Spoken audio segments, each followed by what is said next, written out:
welcome to Atop the Fourth Wall, where bad comics burn. I love the Silent Hill series, but get this, I have never actually played a single one of the games. All of my information and knowledge about it comes from walkthroughs, articles, let's plays, and the like. For those unaware, Silent Hill is a survival horror video game franchise that takes place in the fictional town of Silent Hill. A slew of horrific, inhuman creatures stand in your way as you try to uncover some mystery, be it about the town or your character's own past. Silent Hill 2 has one of the most well-thought-out and complex storylines in any medium, with symbolism that continues to be deconstructed and analyzed today. They're not perfect games, since some of the plot aspects seem pretty dang obvious, and the voice acting ranges from passable to just downright laughable. Oh, man. What a dream. However, being a fan of the horror genre, I find the actual stories to be fantastic. Hell, I even love Silent Hill 4: The Room for the supernatural mystery of being locked in your own apartment, from the inside no less. And there have been several Silent Hill comics, but this one is well known for its utter suckitude. So let's dig into Silent Hill Dying Inside number 1 and number 2.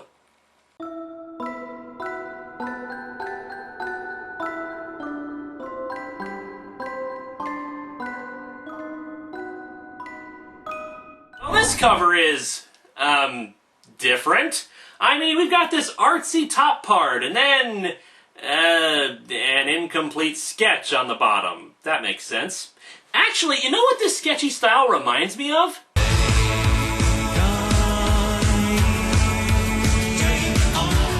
We open to, art attack! Get it away! So yeah, this comic opens to a woman with a huge mouth and more teeth than a Rob Liefeld drawing. That's a good sign, right? We see a woman being chased through the streets by a freakish little girl holding a bunny rabbit doll. So Lynn, I've got one for ya. What has 2 heads, 1 mouth, and no brains? Ooh, Michael Moore! The thing behind me that's gonna rip you to pieces and eat your bloody entrails. Oh, like there's such a big difference. Yeah, you may have noticed the art style present. When I did my 5-panel comic about the series, I got some negative feedback about the fact that I dissed the artwork, but you know what? I stand by my opinion. I will freely admit that Ben Templesmith is a great artist with a unique style, but here it's just terrible. It looks lazy and haphazard at best. It doesn't invoke the haunting atmosphere of Silent Hill. It looks like somebody forgot to finish coloring the damn thing. Characters' proportions and appearances change from panel to panel. But don't worry, the art gets much worse later. Anyway, some woman named Lynn is cornered by this little girl. I'm sure that gaping wound in her and her ominous expression means she's perfectly normal. However, before the girl can order her silhouetted monsters to attack, a shotgun is cocked. Show of hands, who wants Silent Hill vs. Army of Darkness? This Bruce Campbell wannabe promptly blasts off the head of one of the monsters, ordering them to leave Lynn alone. Oh, come on, Lynn. A big, strong man to save you? That's the best you could think up? Kid, when you're being chased by a demonic Dakota Fanning and her army of monsters, you can't exactly be picky, now can you? As the little demon child vanishes, we see Lynn with a shaved head inside of a padded cell. I guess she must have gotten the bad ending when she played. We cut to Dr. Troy Abernathy at a book signing. Everyone wants a piece of me. Agents, attorneys, managers. Robert Downey Jr. for some reason. So one poorly drawn fan of his book tells him about how his book, with a really long title and worst cover design in the history of humankind, changed her life. She also hints about his wife, who apparently died recently. However, the autograph he signs in her book just says, "You're beautiful. The Argento uptown. Room 618. Wow, a bold choice on the part of the writer. Usually in a Silent Hill game, we play for several hours before we learn that the protagonist is an asshole. But this comic cuts the crap and makes us hate him right away. Cut to the next morning with a single caption box. Unsatisfying. I love it when the comic describes itself for me. No, don't go. I'll do anything you want. Anything. All right, then put on this clown suit and call me Daryl. Yeah, I know, I'm messed up. Speaking of messed up, what the hell is up with her eyes? Seriously, those are soul-staring eyes. The kind that make you want to pull a Three Stooges and just get them shut. Another raging success story. And the only thing I want, she can't give me. proper auto insurance. Damn you, Progressive, you lied to me! So over to what I can only presume to be a hospital with 10-foot ceilings in its hallways. Troy here is speaking to a doctor who provides lots of exposition to us, including that Troy's wife apparently committed suicide, and since then he stopped doing actual therapy work. I've got enough prescription drugs at home to kill 1,000 rock stars. I've decided to join Batman in his quest to destroy rock and roll. Long live country! I've got 8 figures in my bank account, and the women... The women! So despite him living the high life, Troy feels like crap and decides to take on the case. The doctor is, well, very affectionate, surprisingly, and hugs him. And what the hell is with the hug sound effect there? Is he texting somebody behind Troy's back? So over the course of several weeks, Troy tries several treatments to get Lynn to open up. All during this are these stylized drawings of zombies surrounding her. He says that these are supposed to be creatures her mind is torturing herself with, but I don't know, maybe she's just upset somebody was doodling plants on the walls. He decides a more radical treatment is in order and gets approval for it. He's going to drive her back to Silent Hill to prove to her that it's just a normal place. Because this is the way to treat somebody with post-traumatic stress disorder. Bring her to the place where she's bound to have triggers about her trauma. He narrates her backstory. She came to Silent Hill as a film student to shoot stock footage of the reportedly atmospheric city for resale to major studios. Does the East Coast just have abandoned cities lining it? If people know full well about the town and apparently know it's atmospheric, why hasn't somebody come along to bulldoze the place and sell real estate? If it seems like I'm nitpicking here, it's only because I'm kind of breaking my own rules about comics with continuity. In this case, the Silent Hill games. While it's kind of established that not a lot of people go to Silent Hill, we know that fairly recently there was still a town of people living there, or that still live there. More on that later. Anyway, he analyzes some of the things Lynn has told him, that the monsters are representations of her human attackers, and that the girl in the white dress is her lost innocence. Which is why the little girl in white was taunting her evilly and had a big gaping wound on her. The other doctor, who coincidentally is also named Dr. Phil, backs up my interpretation of him as an idiot since, according to him, in Asian culture, white is the color of death, not purity. Lynn's hometown had a large Asian community. Well, okay, Phil here's a moron too, since I'd like to know which Asian culture he's referring to, but my point stands. Troy is an idiot.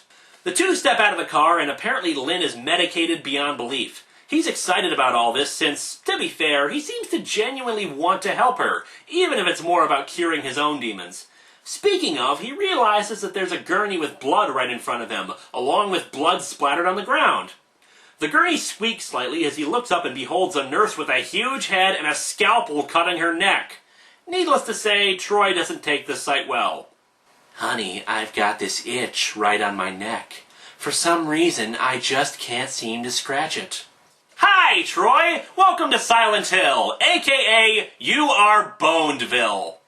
Yes, this nurse is his wife, the one who committed suicide. What's the matter, Troy? You used to love it when I put on this old thing. Okay, that is the lamest excuse I've ever seen to have a cleavage-exposing nurse in a Silent Hill story. And yet it's the only thing that seems Silent Hill related in all this mess. She's dead. Killed herself. After she found out what I did. Ooh, exposition, we love thee. Wait here. Stay here with the bleeding, horrifying ghost of my wife. Bye! Our hero, ladies and gentlemen.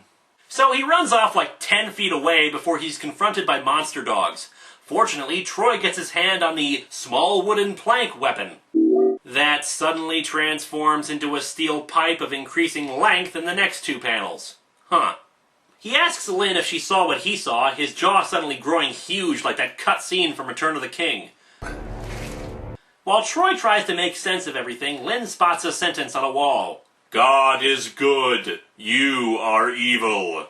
P.S. Missing 1 hole. If found, please call... And oh look! It's the numb body monster from Silent Hill 3! They just walk in front of the two and then walk away. Huh. These things will have to fill in for Pyramid Head in this comic, I guess. Lynn starts realizing where they are, and Troy wisely decides to hightail it, but the tires on the car are already destroyed, and he's not getting a cell phone signal. They retreat into a convenience store to evade more monsters and find the girl in white. At least I think she is in this panel, since otherwise somebody just poured ink and smudged it on the page. People make silly faces when they die. Did you know that? Well, considering this piece of crap is slowly killing me, I guess I should just get started.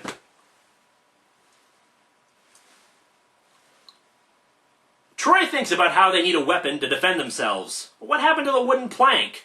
Great, apparently in this one the weapons break after you use them. I wonder if he can carry 10 portable TVs in his pants like in Silent Hill Origins. And he confronts the little girl. The girl identifies herself as Christabella. Troy points out she's wounded, but she only replies, "The flies are a pain. It's worse at night. Half the time I forget where I am and go to sleep. Then I wake up with the dogs pulling things out of my tum-tum." All sorts of things. Once they found an iPod. Lynn recognizes Christabella, who suddenly goes all zombie teeth. "You brought the wrong one. Now you have to be punished." And so our comic ends with this little tentacle beast springing up and Christabella deciding to drop another F-bomb. Aw, the little hell child thinks she's a big girl. Issue 2's cover is certainly a step up from Issue 1's, with an all-white picture of Christabella and a tentacle coming out of her back. And you wouldn't believe all the terrible, inappropriate jokes I'm suppressing from that image. We open with another black and white shot of someone's face that makes no sense, and her eye looks like it's been shot out. How charming. Lynn tells Christabella that she's leaving. Christabella, in the meantime, has decided that her face is a balloon. "I'm walking out of here. Let's face it, this comic is doomed. I'm getting out of here while I still can." In case you hadn't noticed, by the way, I freaking hate Christabella. I'll get to why in a little bit, but to start with, her need to constantly say the F word makes her seem more like an even more immature Freddy Krueger than a scary threat. Anyway, Lynn tries to walk out, but the mutant plant or whatever it is reaches out and bites her arm. Christabella explains how Lynn was supposed to take footage of Silent Hill and then post that footage all over the internet so more people would come to the town. She's pissed that the only person she brought back is Troy, who's cowering on the ground just staring at the insane things before him. Yeah, I'd be pretty pissed too if this loser was the only guy she could come up with. But this whole thing is stupid. Who is this kid? Look, the power of Silent Hill didn't need some wisecracking little idiot who had to say the F word in every sentence. The angry video game nerd she is not. Whatever supernatural force that existed in the town didn't need some kid to speak for it. And why would it need Lynn to bring people there? Silent Hill has been perfectly capable of reaching outside of the town and drawing people to it without her. And why bring lots of people? In the past, the town has served as some form of redemption and punishment, taking the psyches and memories of people who visit it and twisting them until their heads fall off. If this comic is to be believed, it's just some dumb little girl who doesn't know how to use bleach in her laundry. Well, maybe I'm wrong and we'll get a better explanation in later issues, but somehow I doubt it. Anyway, Christabella is interrupted by the arrival of the shotgun-toting man, who comes in and blasts away. Troy recognizes him as someone named Brett and that it can't be him. But then again, any kind of dramatic tension from this revelation is quickly squelched as we see that once again, the sound effects are essentially boom, boom, boom in brackets. It's like this thing is only half finished, but they decided, screw it, put it out anyway. Brett tosses Troy a gun, but he's still in shock by Brett's presence. Lynn has apparently regained her senses, calls Troy an effer, and then starts blasting away with the gun. Okay, I take it back. Clearly this therapy has worked wonders for her. Lynn blasts Christabella's eye out, so that's where the image from the start came from.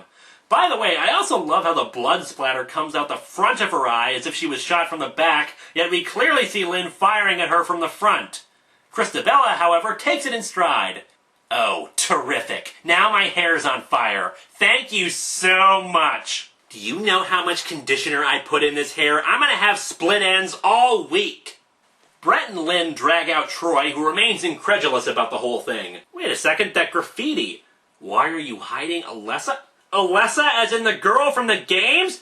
Look, comic, you just can't make these references and make it seem like this is really Silent Hill. It's not working.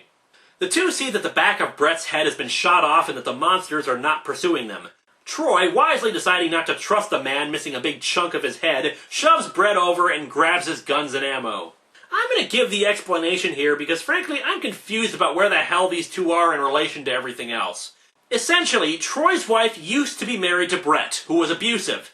Troy murdered Brett to protect her from him, but when she found out about what he'd done, she killed herself. Okay, in the interest of fairness, I actually like that premise for a Silent Hill story. It's actually fairly original, since it doesn't really retread the same territory as the other games. The problem is, as you may have noticed, we're only 2 issues in when this revelation comes to light. So anyway, after some close calls with some monsters, at least I think they're monsters, it's hard to tell. Okay, there's not a lot of plot in this issue outside of, well... Run away! Run away! Run away! So let's talk about why this is a really bad horror comic. Horror can work on several levels. Psychological, gore, atmosphere, etc., etc. The horror of Silent Hill works because of the disturbing imagery that's so unlike what we see in our everyday lives. The fog-covered town, even though it's creepy because of how empty it is, still looks pretty much like an everyday town. But when you add the monsters and stuff, the unusual frightens us. But in this comic, everybody is drawn like this. Nothing looks normal. I can't tell the disturbing imagery apart from the regular imagery. Look, Ben Templesmith is a perfectly good artist, but he was not the right fit for this. Since we don't have the noises we would normally have in a horror movie, we instead rely upon the visuals for it to be a horror comic. And what horrific images have we seen so far? Why, there's the horrific, shocking pencil sketches! And our annoying girl in white who just yells obscenities! Spooky! And then this thing made out of jello and paper mache. And judging by the expression on its face, it was a special needs monster. In the games, the monsters of Silent Hill are hideous abominations with symbolic value to the characters. So please, someone with training in symbolic art, please tell me what the shadowy silhouettes are supposed to represent to Troy. At this point, it'd be scarier to flick the light switch on and off. Anyway, the two finally reach the bridge out of Silent Hill, where Christabella and Brett are waiting for them. Christabella has gained control over the Brett manifestation, and now we have this, sound effect, I guess. Clerk. Sounds like a Hebrew curse word. Troy, you bastard! Gonna eat you alive, real slow. My God, it is Michael Moore! Troy and Lynn discover that their guns no longer work since they both came from Brett. Lynn tells Troy that both Brett and the ghost of his wife came from him, and that he's the one with the power in the town. Oh, so that's why all the protagonists in the game couldn't stop the monsters. They just didn't want the monsters to stop enough. Troy offers to sacrifice himself to save Lynn's life, and Christabella accepts, instantly impaling Troy on a tentacle. So Lynn leaves to be picked up by nice people who aren't surprised by the bald lady wearing a patient's outfit. Hey Doc, I'm feeling all tingly in bad places. You know what that's all about? What in the hell is up with this comic? Christabella looks up and we cut away to a TV screen with more badly drawn people. We learn that the original tape was taken by the blonde guy a year and a half ago and that the contents of the tape are changing. This isn't Silent Hill. This is The Ring 3, The Crappening. Anyway, this comic finally ends as some girl tells the three that they're going to the town. These comics suck! They're barely related to the games, the villain is one-dimensional, annoying, and nothing like what should be in Silent Hill, and the artwork is awful! Now, as I said before, the basic premise isn't actually a bad idea for a Silent Hill story, but the execution, dear Lord, the execution is awful! But we're not done yet, of course. Come with me, dear viewers. We've only just stepped into the city limits as we descend into this sequential suckage. There are 3 more issues to go, after all.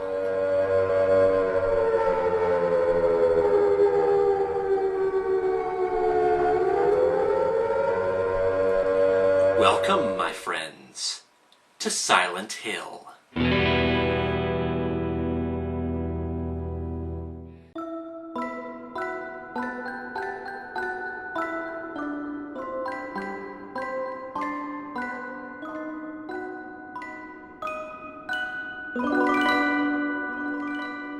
Hey everybody, and welcome back to our three-part look at Silent Hill Dying Inside. For those just joining us, let me recap what you missed. Troy Abernathy is a jerk and dead, Christabella is a ghost and annoying, and this has basically nothing to do with the Silent Hill we know and love. With that, let's dig into Silent Hill Dying Inside number 3 and number 4. This cover is, well, it looks kind of okay, but again, I must ask what the point is of just a pin-up of somebody, especially in this bizarre stylized look. It's a woman with ridiculous hair holding up, I don't know, a box, a camera, the plot? Whatever it is, I don't get it. Oh, and judging from how her pants are falling off of her rather angular rear end, she's apparently not wearing any underwear. I don't get that. If the intent was to titillate, why is she drawn like a cubist's nightmare? The opening black and white page features an overweight fellow wielding a chainsaw. Well, at least it's not an extreme close-up. Say, how would you like it if I opened every review like this? There are bodies. Dead people everywhere. Oh, I'm sorry. I must have started reading Countdown.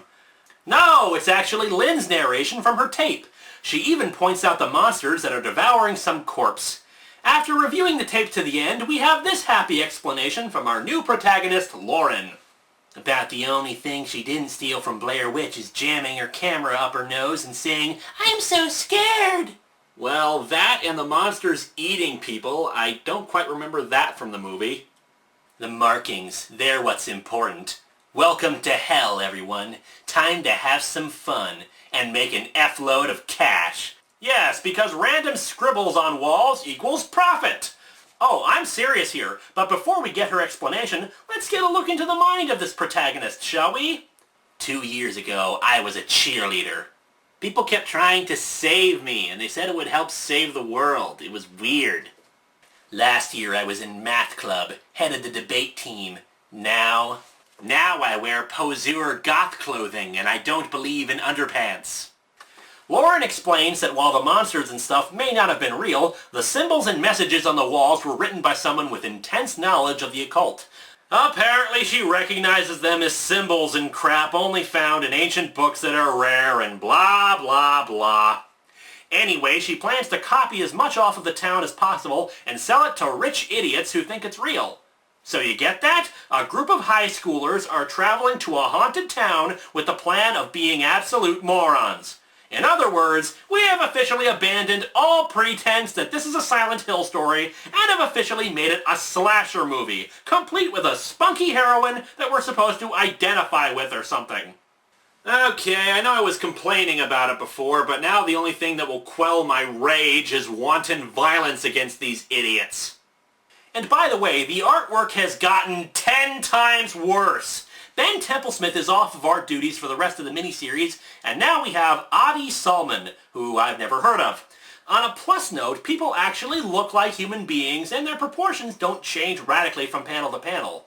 But now we have the problem of the bizarre painting for the coloring and the shoddy backgrounds. Where the hell are they? Silent Hill or a fourth grader's painting of his house by the lake? And why is this guy trying to cop a feel on Lauren while she's expositing? Yeah, throw the idea of sequential art completely out the window with this one, folks.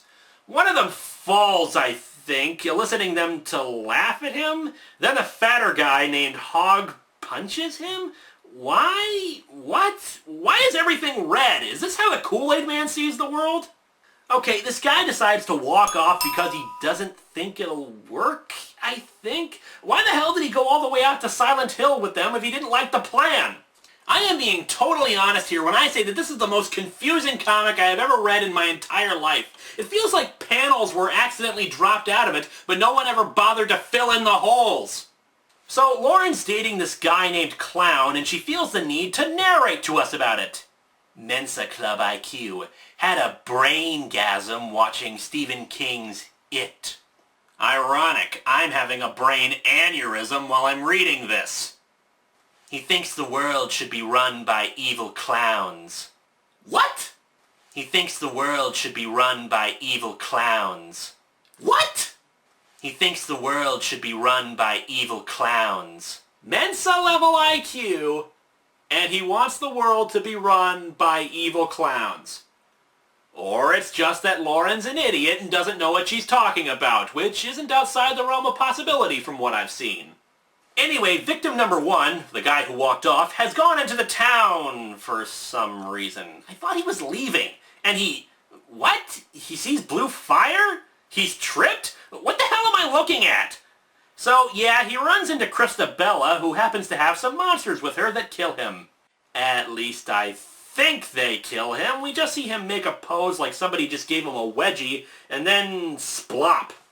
All of a sudden, we're inside of a bowling ball. I don't know. Everything's black and Lauren's at a desk. And oh look, it's Troy! And he's a ghost now. Okay. I know this must seem disorienting. Seem nothing! This is a friggin' mess that's actually making me dizzy just looking at it! Also, we learn that Lauren blames herself for her sister's murder. Wow, character development that comes completely out of nowhere and is just there for more exposition. Remember when Silent Hill was about being alone in a dark, scary town that seemed to hate you in a passive-aggressive fashion? More on that in a bit. Lauren, my analysis is that you believe this life, this reality, is all there is. Of course, no one can be told what the Matrix is. Troy tries to convince Lauren that there's more to the town than meets the eye, and he does so by uncovering his jacket like a flasher to unveil tons of tentacles. Here, let me show you what I really am.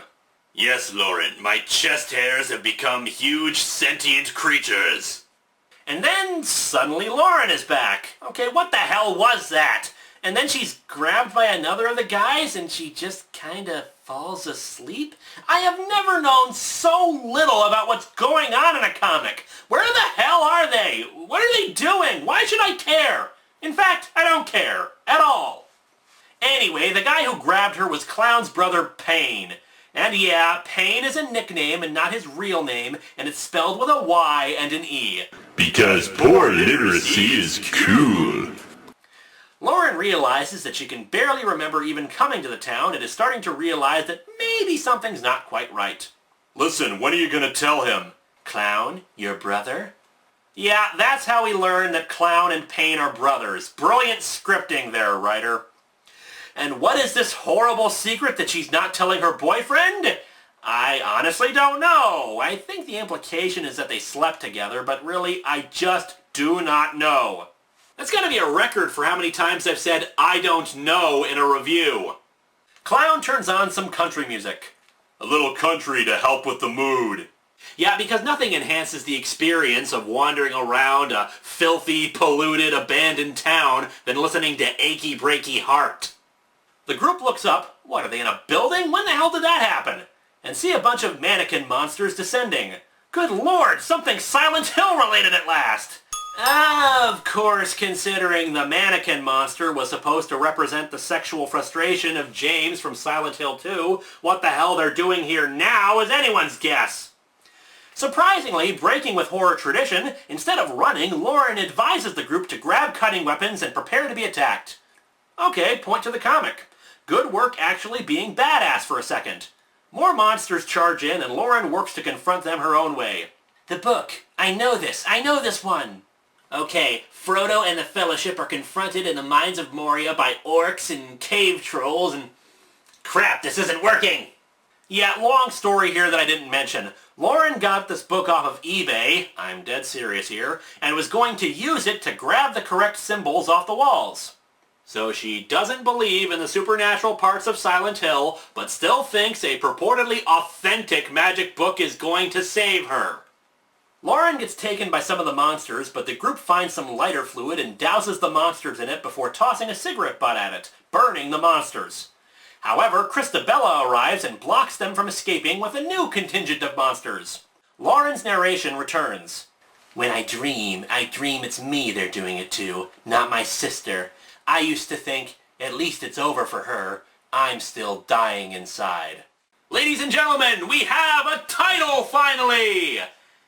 And what did those two first issues have to do with anything?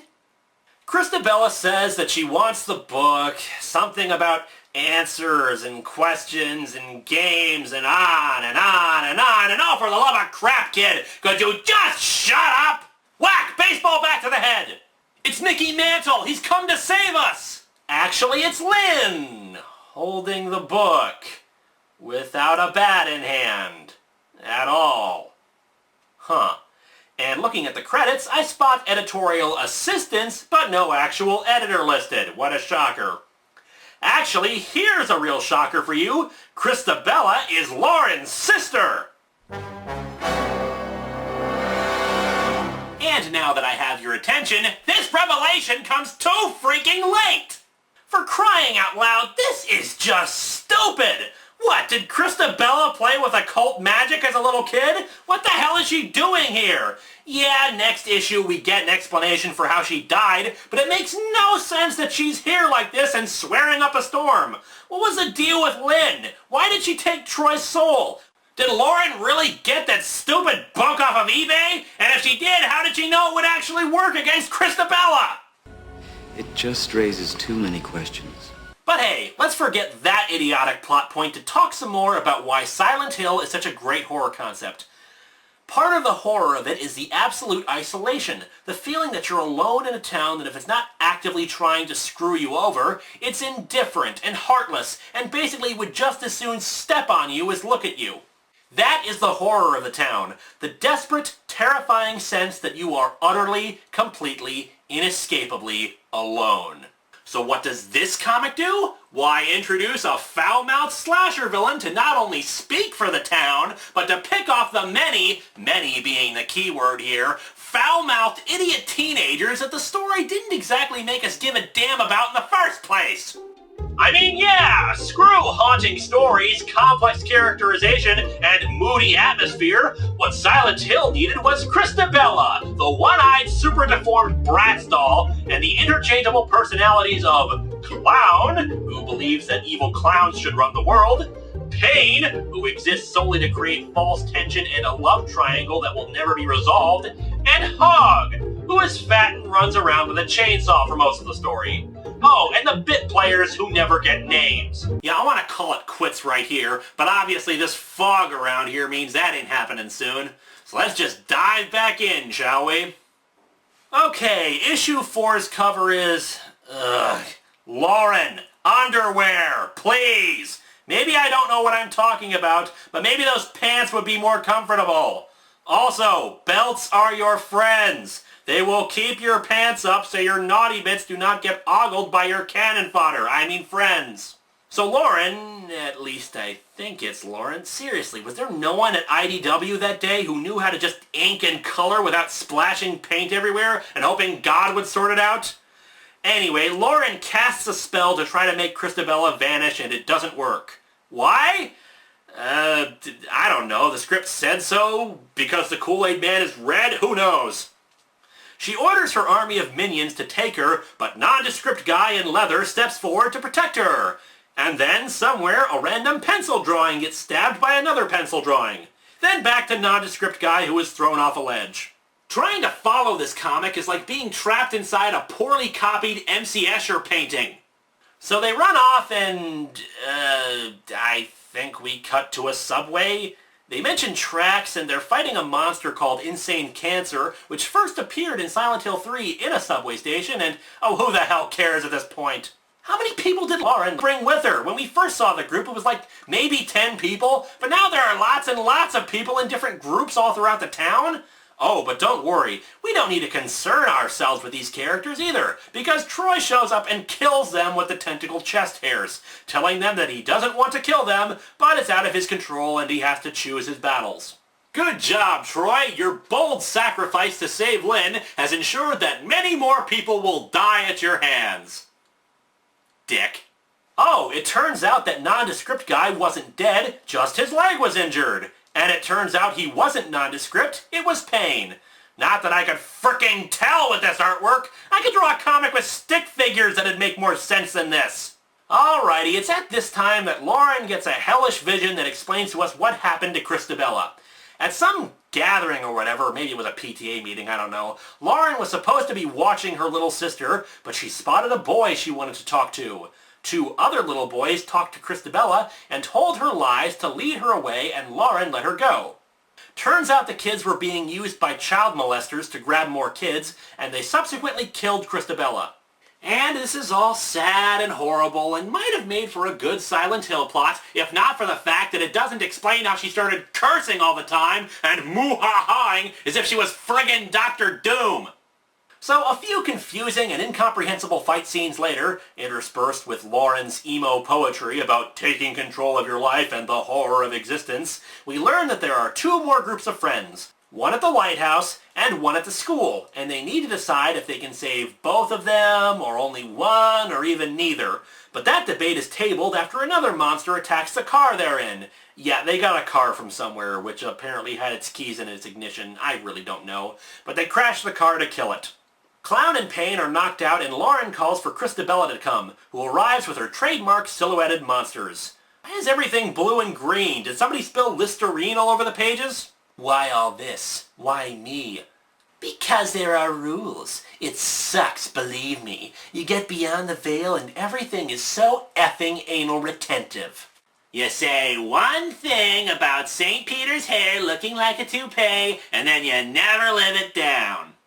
Yeah, apparently Christabella needs family blood or something, but also the magic book that, again, Lauren got off of friggin' eBay.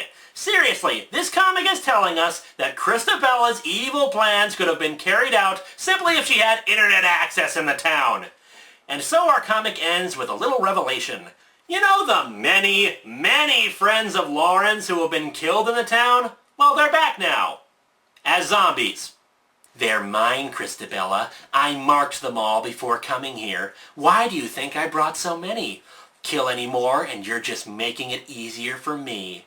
So, let me get this straight. You thought you might confront your hellish sister, so you brought along a large group of friends as cannon fodder, so that if they got killed, you could resurrect them as zombie minions to fight off the monsters of the town.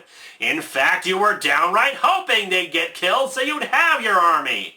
Lauren, you are the queen of unlikable, unsympathetic assholes. You fail!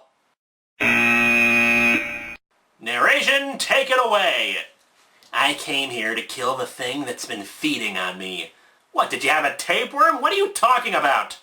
The thing that took control away from me so many years ago. It looks like my sister. It might even be her. Yeah, I'm sure she was cussing all the time back when she was watching Dora the Explorer. I don't care anymore. By morning, one of us will be dead and gone. I can't wait. These comics suck! You know, I bashed the art for the first two, but at least I had a reasonable idea of what the hell was going on. I am completely lost here! Tune in next week, dear viewers, for the unsatisfying, irritating, mind-numbing conclusion to this crap! Oh, hey everybody, and welcome to Atop the Fourth Wall, where bad comics burn. As you may have noticed, things have deteriorated a bit around here. It seems that all that fog did a hell of a lot of electrical damage, so I'm without power. But hey, that should make the mood spookier, right? I mean, it's not like this comic has been setting the right mood. So let me try to explain what happened last time, and thus also explain the plot. Lauren, a high school girl, brings her large group of friends to Silent Hill on the pretense of getting all of the symbols and writing off of the walls to sell to rich people who believe in the occult. Her friends being complete morons, they buy into this immediately. Although apparently she doesn't explain this plan until they're all at the town already. But her real purpose is to find Christabella, the ghost of her dead sister, who has become a wisecracking, F-bomb dropping annoyance. She plans to dispel her dead sister through the use of a magic book that she got off of eBay, and I am still galled by that! Let's see, searching for Necronomicon Ex Mortis, and the results on eBay are not promising. Oh, but when we last left our heroine, she was confronted by Christabella, but she had an ace up her sleeve. Her zombie friends. Yeah, she had marked them so that when they died, they'd become zombies under her command. You would need a dump truck to fill in these plot holes. But hey, we're finally at the end, so let's dig into Silent Hill Dying Inside number 5.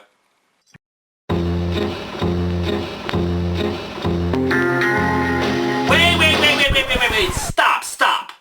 You heard the description I gave, right? This has nothing to do with Silent Hill, so why do I keep playing Silent Hill music over the title cards? Give me something else. Give me something as far removed from those awesome stories as we can. Now I gotta cut loose, put loose, kick off the Sunday shoes. See? That's more fitting for this. So the final cover of this putrid miniseries features Lauren mooning her boyfriend. The art has devolved into this stylized angular form, and like the rest of the art for the series, it is completely out of place on regular humans. How is it that I have never even played the games, and yet I could come up with an artistic atmosphere that more closely resembles them? We're back to the black and white credits page, which was mysteriously absent in issue 4. This one depicts some guy in front of an army of pipe-wielding monsters and... are those pyramid heads? As in several? You know, I honestly don't mind that he's in Homecoming, or the arcade, or even the movie, but this? And a friggin' army of him?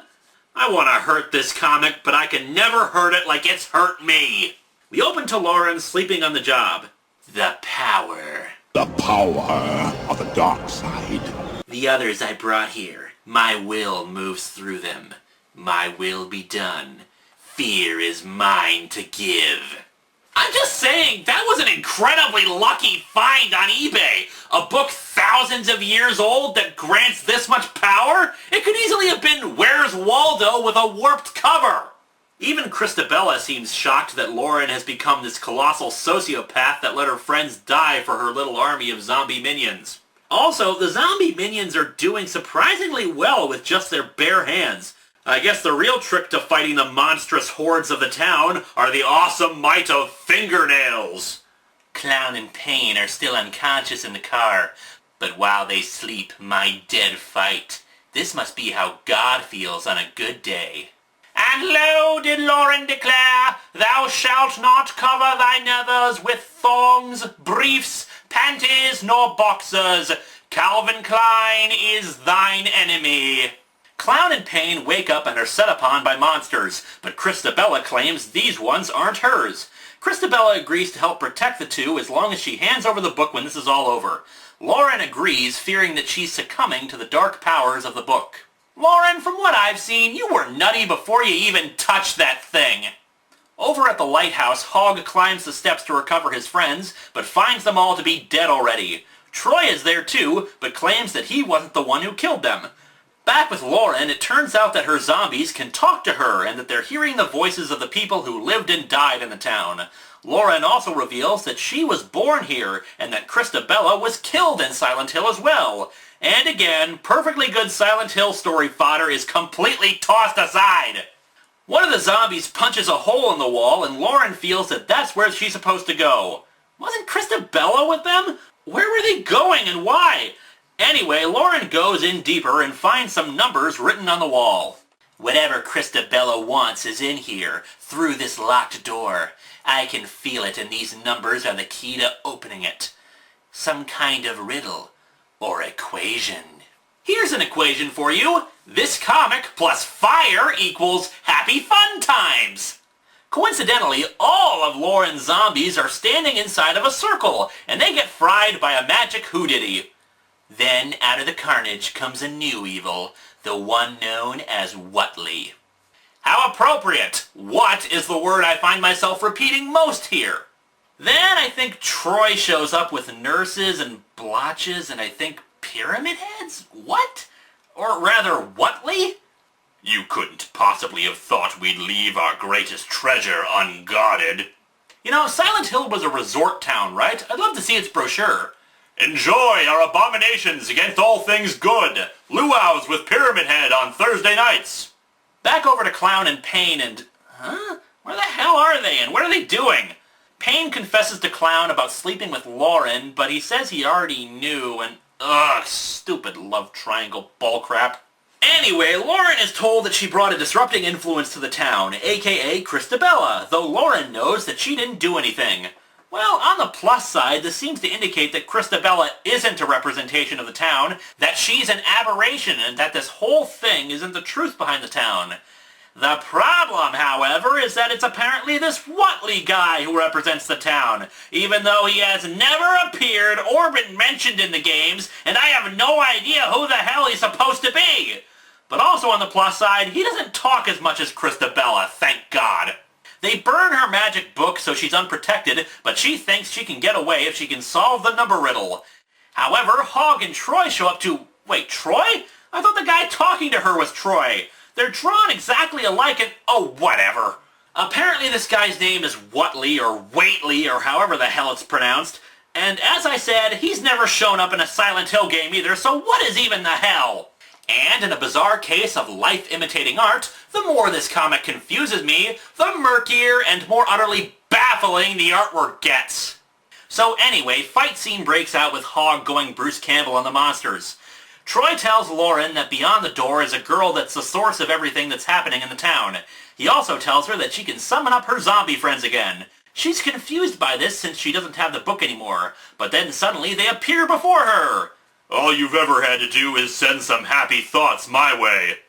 Okay, by that logic, all I have to do is think happy thoughts and this thing will go away. Blue Beetle, Blue Beetle, Blue Beetle.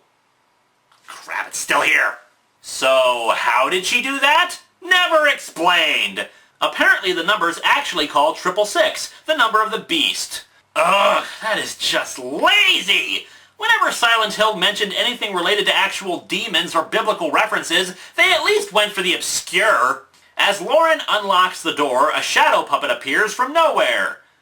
But what have I unleashed from Whatley's corpse? Who the hell is Whatley?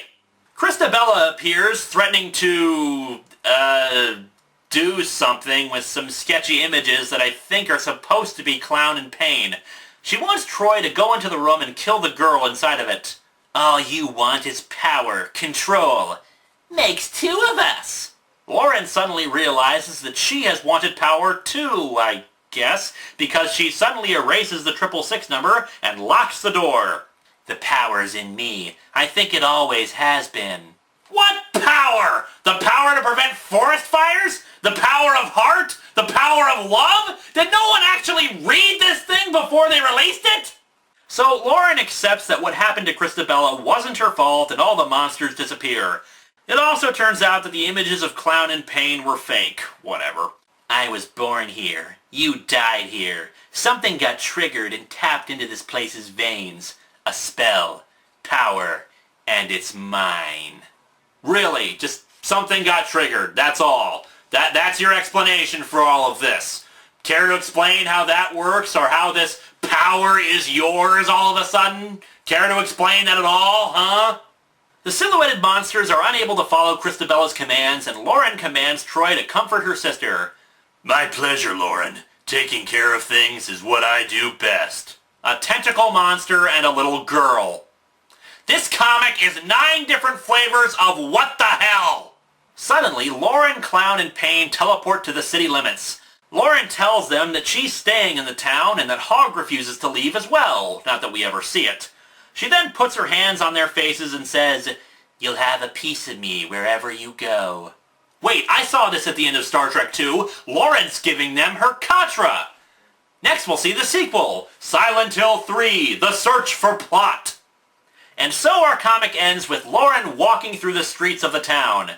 Silent Hill is a pretty place. Well, at least it was after Lauren spearheaded a huge neighborhood cleanup campaign.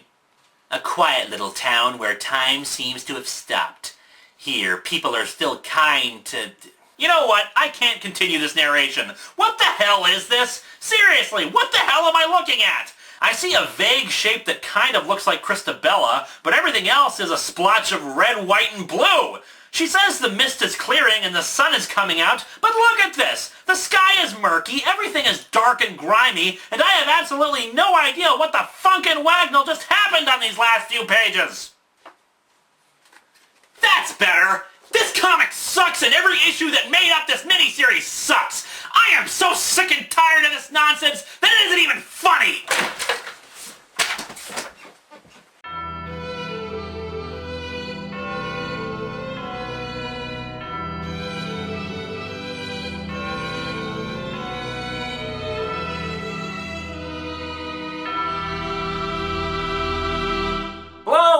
welcome to Atop the Fourth Wall, where bad comics burn. Say, remember Silent Hill dying inside? Well, guess what? There's a sequel. So yeah, a year ago I had the honor of reviewing Silent Hill Dying Inside, a comic that tells you exactly how you'll feel after reading it. The plot goes like this. A little girl named Christabella is murdered in Silent Hill, and somehow she becomes a demonic ghost that's trying to... I have no idea. She seems to want to bring more people to the town to be consumed, but for what reason I couldn't tell you. Her sister, Lauren, armed with a magic book she bought off of eBay, and yes, a year later I am still bugged by that, brings in a whole bunch of cannon fodder teenagers to the town on the pretense of a business venture, but instead wants them all to die so she can have an army of zombies at her command to fight the monsters of the town and free her sister's soul, because bringing people to die just makes her such a likable protagonist.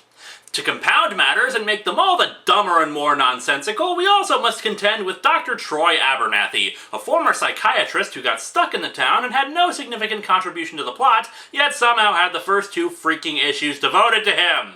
And on top of all of that, apparently a version of Silent Hill's resident cult was also around, led by a mysterious man named Whatley. And I know I'm supposed to pronounce it Waitley after the minor character from one H.P. Lovecraft story, but screw that, this doesn't deserve proper pronunciation. Anyway, the story ended stupidly with Lauren somehow figuring out she had the power of Grayskull and she was gonna watch over the town, and the doctor said that if we fight like animals, we'll die like animals, and Captain Picard played poker with the rest of the cast. Wait, what?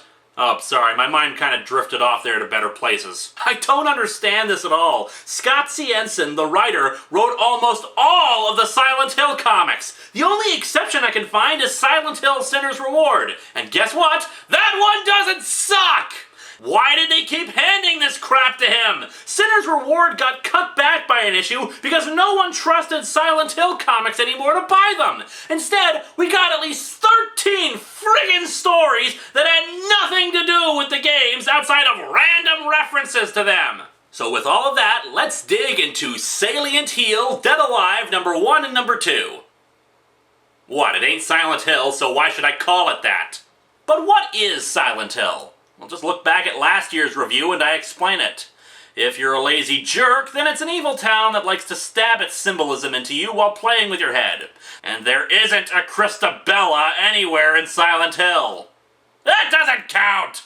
We're not looking at the covers this time around since I'm reading from the trade, but I will say they're definitely improved from last year. We actually have some genuinely disturbing imagery, though a lot of it is ruined by friggin' Christabella's ugly noggin shoved into them. Oh, and then there's our title, Dead Alive. Great, we've got the Schrodinger's cat of comic books here.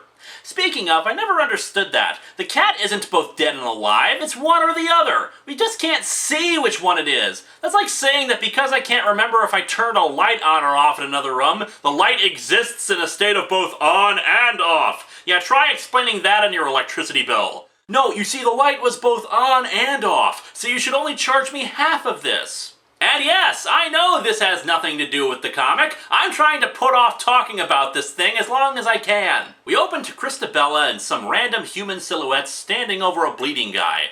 You're confused, desperate, terrified. Yes! You don't understand what's happening. Are you awake? Are you dreaming? Are you making a suggestion? Because I'll gladly go to sleep right now. Is this hell? Almost certainly.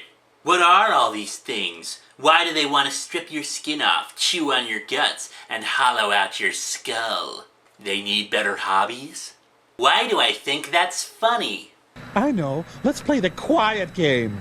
By the way, Christabella's eye has returned, even though in dying inside it got shot out. Now one might think that it's just the artist making a goof, but we'll later see that Christabella can change her appearance. If that's the case, then why the hell does she always appear as an annoying little girl with a wound in her stomach? If you're a demonic entity, aren't there like thousands of other forms you could take instead? Anyway, Christabella feels the need to monologue to us about Silent Hill, even though the only people who would actually be interested in a comic like this would be Silent Hill fans. A long time ago, longer than all the time I've been dead, Silent Hill was overrun with life. Happy, disgusting, pathetic lives. It was a romantic getaway, a good place to raise the kids. You know, frankly, I've played Silent Hill 2 now and gone through the place. Silent Hill is a rat hole of a town, and I sincerely doubt that anyone had fun even before the demons got there. A place that made you think of Jimmy Stewart and angels and how wonderful life could be. So the hotel was your special place, huh? I'll bet it was. Don't get so mad. Some people fixed all of that. They were called the government. The artwork has devolved into grade school classes just learning perspective drawing. Oh, and hey look, a famous Silent Hill monster. Trapezoid head. And me, I'm God here. Remember when Silent Hill was scary? Yeah, those were good times. Now it's time to open that yummy nummy rainbow inside your belly and see what you had for... I've got this horrible feeling that whatever the hell that sentence meant, that's about as coherent as it's gonna get. All of a sudden, Christabella wakes up, and everything's monochrome now. Yeah, because obviously in her dreams it's important that everything be hideously brown when the real world is hideously gray. But yeah, Christabella wakes up and someone drives her away to get to school. I'm guessing it's our womanizing pal Troy Abernathy here, not that the comic bothers to tell us what the Sam hell just happened. We cut to the small town of Ashton, Vermont, where we meet Connie Mills. If you're reading this, shame on you, a girl's diary is private.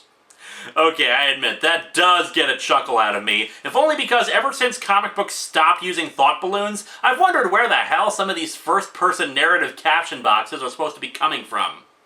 I'm just your average girl. I work at a healthcare clinic. I collect bugs. Yeah, just like any small-town girl that works at a health clinic. Wait. One time I loved someone so much, I think it cost me a piece of my soul. Ugh, insert your own Twilight joke here. Connie runs into that annoying old lady that anyone might run into at a supermarket who won't shut their gob.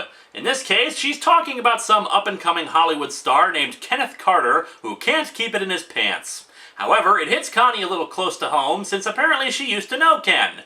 And naturally, despite Connie clearly not wanting to talk about it, the old lady just keeps flapping her jaw and asking if Ken's penis is really as big as people say it is. Naturally, the grocery store they're at starts fading into the other world of Silent Hill with the words "empty vessel" scrawled in everywhere, which is what happens, I'm sure, to anyone who is trapped with an annoying person who needs to be yelled at. Connie is suddenly grabbed from behind by some muscular specter, but the old lady doesn't see any of it until Connie vanishes. And scrawled for no reason on the ground is Silent Hill. What, is the town leaving its autograph after taking its victims now? Back in the hill, Christabella is forced to go through a badly drawn existence of a happy town where the teacher mocks her for not having any power, and a little kid tells her about puppies and finger painting. Yeah, this is all supposed to be some happy-go-lucky dreamland, but if that's the case, why the hell is everything so depressingly brown and gray? On the way home, she wants to go see a dead body nailed to a wall with the words, "Attack tourists, see what you get, Lauren's Law," written next to it. So Lauren, the psychotic jerk from Dying Inside, has become a tyrant of Silent Hill since last we saw her. Who's surprised? Lauren did this, did all of this, turned Silent Hill into an effing greeting card. Yeah, a greeting card with a rotting corpse attached to the wall. The little demon girl, who nobody cares about but the writer, looks out the window to see Lauren making out with some random guy. So what, there are other people in Silent Hill? Is that her boyfriend she tossed out of town? What? That night, Christabella wakes up to discover the mists of Silent Hill returning, much to her glee. She leaves her room, seeing Troy unconscious. She can't get to Lauren, whose room is chained up similarly to the titular room of Silent Hill 4, The Room. Ha ha ha ha ha! Random Silent Hill references that make no sense. It's like Scott Siensen is desperately jumping up and down and yelling, "See? See? This is Silent Hill and not just some dumb horror story that I made up but no one wanted to publish because it doesn't really make any sense." Christabella walks outside and sees some demons. She calls out to them, hoping to get them to break down Lauren's door, but then it bites her, apparently. I'm only guessing because all we see is this shot from behind with the demon at least 5 feet away, then a shot of Christabella turning her head and yelling that it bit her, and then a shot of her arm. I've got a freaking pulse. Oh? I don't want to be a real girl.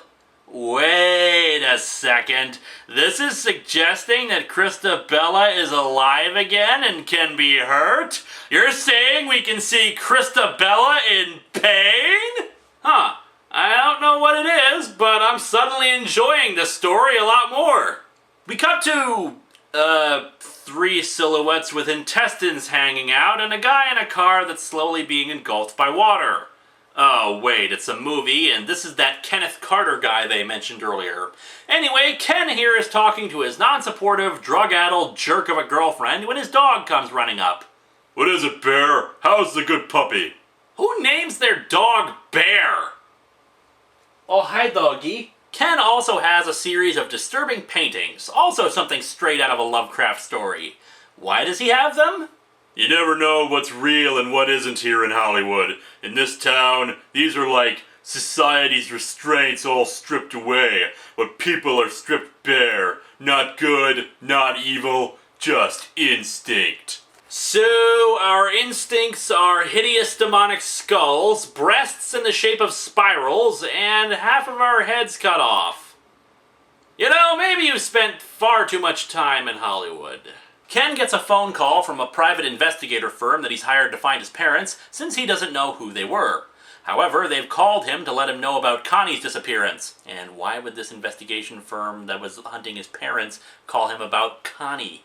He starts packing, and the girlfriend, who was doing lines of coke during the phone call, I can see why he decided to stick with her and not Connie, rants at him about how she's just a bimbo, whereas he only cares about Connie. Then the girlfriend turns into a demonic apparition without a face. We cut back to Christabella, who has beaten some demon dogs with a tire iron. Here's a dumb question. If Christabella can feel pain now, how come that injury to her stomach isn't killing her right now? She runs into an antique store for safety, but instead finds some unseen demonic force. You did some very bad things, Christabella. You opposed the order. You tried to take our god's power as your own. Bad girls get punished. If they're lucky, brats we just dispose of. Ooh, hang on a second, let me get some popcorn! Wait, let's deal.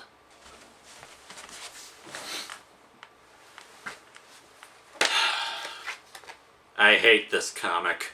Back at Ken's house of crazy, he's washing his face and trying to convince himself that what he saw wasn't real, but then sees his eyes are bleeding. Only that it's actually just on the mirror.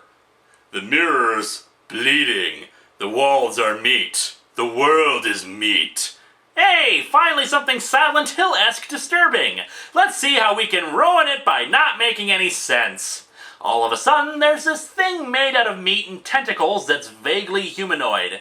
Is it in the walls? Is it his mirror image? I have no idea, because now we see Ken kicking something. I think the implication is that he kicked his mirror and went straight through it. Why does he have a big space behind his mirror? We're all just meat in this town. Hey, F-face, ever wonder if a glass dagger could cut your head clean off? What? No, I never wondered that. Why would I... Nasty. My house. What's happened to my house? Yeah, I don't think you're going to be able to paint over that, dude. All of his paintings have vanished, replaced with bright white lights. His dog leaps through one of them as if it was a portal, and a woman appears walking up to him. Jess? Lenora! But this, all this... Oh yes, you don't know what's real, whether you're awake or dreaming! Have you ever had a dream, Neo, that you were so sure was real? In ways, your normal way of being, and what makes you so perfect right now. Alive, dead, one and the same. Yeah, not really, no matter how much you try to wax philosophical. You want to find your darling Connie, don't you? The one bit of truth you've ever known in a world of lies. You know, if this was actually anything like Silent Hill, the next 4 issues would be Ken walking around town asking, have you seen a girl around here somewhere? She's about this tall. Anyway, Lenora tells him that something new is coming to make the world bleed, and she's its messenger, and that the one she works for has a part for him to play. There you are now, or as you will be when we're through with you. A little peroxide, the right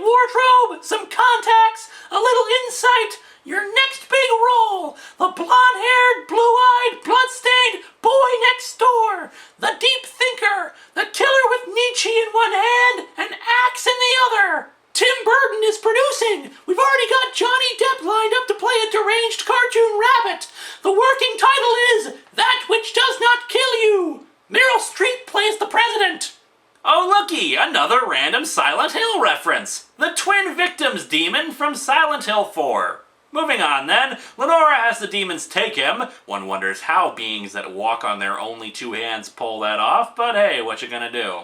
And so our comic ends with Ken suddenly finding himself in Silent Hill, where Christabella pretends to be an innocent little girl asking for his help, plus a bunny doll to hide the big stomach wound on her that's still there for some reason.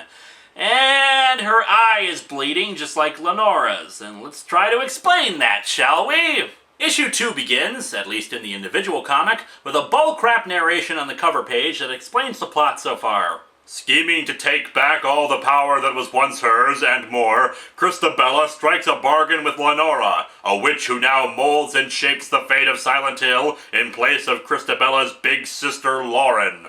When the hell did that happen? I thought Christabella was talking to a representative of the Order. You know, that cult that's responsible for all the demonic crap in Silent Hill? The thing that made for a much more interesting story than this one? I walked through a painting of a place that's not supposed to exist and found myself in a nightmare. Please, he's a Hollywood actor. He probably sees this kind of crap 6 times on the way to his trailer. I have blood and crap on me from a monster I kicked and carved to death in my own bathroom. A room that was somehow turned into meat from floor to ceiling. And it dripped onto my hand soap, yuck! Anyway, we see images of Ken's dog running around chasing a butterfly until it runs into a monster with a Cthulhu face. Seriously, Scott Siensen, if you wanted to write Lovecraft so damn much, why didn't you just freaking write Lovecraft? The dog kinda barks and sniffs at the monster, which leaks blood before proclaiming that it will eat it alive. Why are the monsters talking? Dog not afraid? Want beef jerky? Alright, have beef jerky. Huh. I think I like this new comic better. Seriously, demon and dog. I can see Spielberg attached to this. Ken and Christabella go out into the streets where tons of demons are walking around, looking at them, but ignoring them. What is this place? I'm not sure. Hell, maybe? Rotting corpses walking around, everything looks decayed. Probably Los Angeles. While the monsters aren't attacking them yet, he wants to get someplace safe before they decide to. I know the dangers that wait inside them, from my dreams. Hi, Trapezoid Head! From Ike's paintings. Okay, confession time. To my irritation, this is not just a sequel to Dying Inside. You see, there were 3 other Silent Hill comics in between Dying Inside and Dead Alive. Among the Damned, Painted Black, and The Grinning Man. Guess how many of them actually had something to do with Silent Hill? None of them! They were all written by Scott Siensen, too! I admit I haven't read them myself, but apparently they featured the Whatley guy or some bullcrap like that. From what I can tell, the only one that actually has significance here is Painted Black, which is about an artist named Ike who created vivid paintings of the horrors of Silent Hill and traveled into the paintings to get into the town and back again. And again, these may have actually been decent enough horror stories on their own if they, 1, didn't have the Silent Hill label on them, and 2, actually made a damn bit of sense! Back to our story already in progress, Ken narrates about how part of him loves Silent Hill. I knew it represented truth. A brutal, terrible truth. It's honest. Are you talking about the monsters? Monsters? They looked like monsters to you? Yeah, see, this is what happens when you just read a monster list on Wikipedia instead of actually learning about the damn games. The two pop into a nearby convenient, something, I think it's a theater. Ken starts rifling through a whole bunch of papers to discover his own birth certificate and photos of himself as a kid, and also his real name before being put up for adoption. Joshua Reynolds. Well, whoop-de-crap, that has no significance whatsoever. Christabella feigns being hurt so she doesn't have to keep hiding the wound, but apparently the blood is dried. I'm sorry, comic, but you can't get away with this. Either she's still injured or she isn't. If she isn't and it's an illusion, then why the hell does she bother with a blood-stained dress? We saw her bleeding out the eyes earlier, so obviously she could affect her appearance. In the distraction caused by Christabella, all the files they discovered vanish. Oh no! The meaningless plot cul-de-sac is over! Now they actually have to do something! They wander into an auditorium full of zombies and nurse demons, and Lenora talks to Christabella to remind her of their deal that they apparently had. The curtains are pulled aside and a newsreel starts. World of the future! So here you are, cruising down Santa Monica, not a care in the world. Then a complete wad cuts you off and nearly forces you off the road. You chase after him and try to get even, pull your 9mm and splatter his brains? No need! Look at him now, laughing, acting like he got away with it. But gee, what's that bearing down on him from up above? Plan for dealing with all this garbage, and we think you'll like it. Yeah, by the way, the only reason that this pointless bit is funny is because I added the music. What is this? The future. In the future, we're all gonna have personal hell squids to kill people who annoy us. And our own personal jetpacks on the moon. Anyway, the film tries to convince Ken to become a psycho killer for some reason, and Connie appears on the screen, but the image starts to decay as it keeps talking. Meanwhile, back in the real world, Ken's agent shows up at his place and finds his girlfriend with an axe through her head and writing in blood on the walls. However, unless it says, "It's a wonderful life," I do not care about what it says. Ken gets shown that it was done to make it look like he killed her, but Ken then realizes that it isn't really Connie talking to him, but Lenora in disguise. Oh my god! And then she dresses in a kitchen rug and like a nun for some reason. Oh goody, Troy shows up. Hey Troy, I see you still got tentacle chest hairs. You should really have someone look at that. Lenora isn't worried about it, but is curious since she thought anything related to Lauren had been wiped from the town. I wish everything that was related to this junk was gone. If I haven't made this clear yet, allow me to do so. This is not scary! And for a horror comic, the intention is to scare us! The artwork is terrible and the inks are so heavy that I can barely distinguish the horrific imagery. And it kind of undermines your hideous creature if it befriends a dog and gives it beef jerky.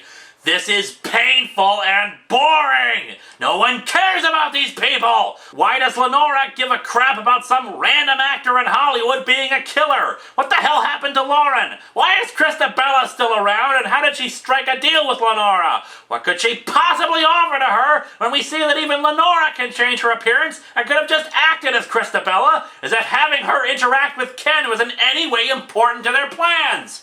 Troy says that Ken should be killed too for some reason, and meanwhile our true protagonist, the dog, comes across some liquor dogs from Silent Hill 4. Anyway, back to the moron brigade.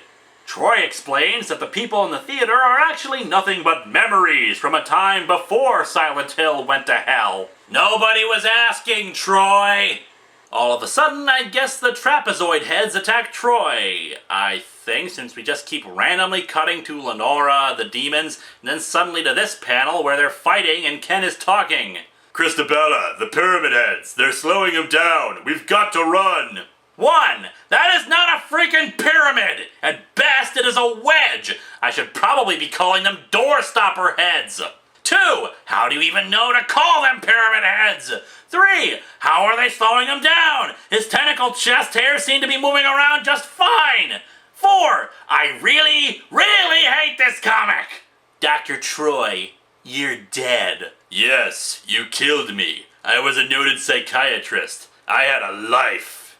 Dude, I read Dying Inside. You did not!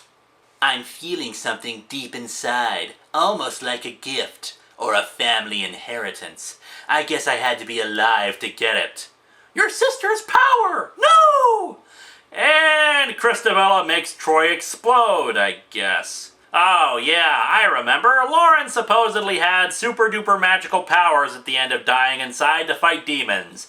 It makes about as much sense now as it did then. Troy's still alive, but Christabella prepares to use her powers to attack Lenora. But she collapses, worn out from the sudden use of her maxi extreme ultra super flower power things that she has now. Ken carries Christabella out, Lenora saying not to because she's irredeemable, but Ken says that since she's afraid of Christabella, that's a good enough reason to help her. However, as they get outside, they're confronted by a bunch of demons. Christabella's too exhausted to use her newfound abilities, meaning that they're screwed. And so our comic ends with the arrival of Ike Isaac's real imaginative parents there. The painter guy I mentioned, carrying a bunch of guns and surrounded by our hero, the dog, and the demon dogs from earlier. Anywho, this hot goth chick with, like, a smoking mohawk sent me to help. Great kisser, seriously. And I found your dog and his pals. So, let's say we these things up, grab your girlfriend, give what for to that bitch Linkara, then find you a way out of here. You know, Phalis says that American developers didn't understand the series when they made Silent Hill Homecoming, but man, they didn't have anything on this! Groovy. You did not just do that. Groovy. Excuse me for a moment.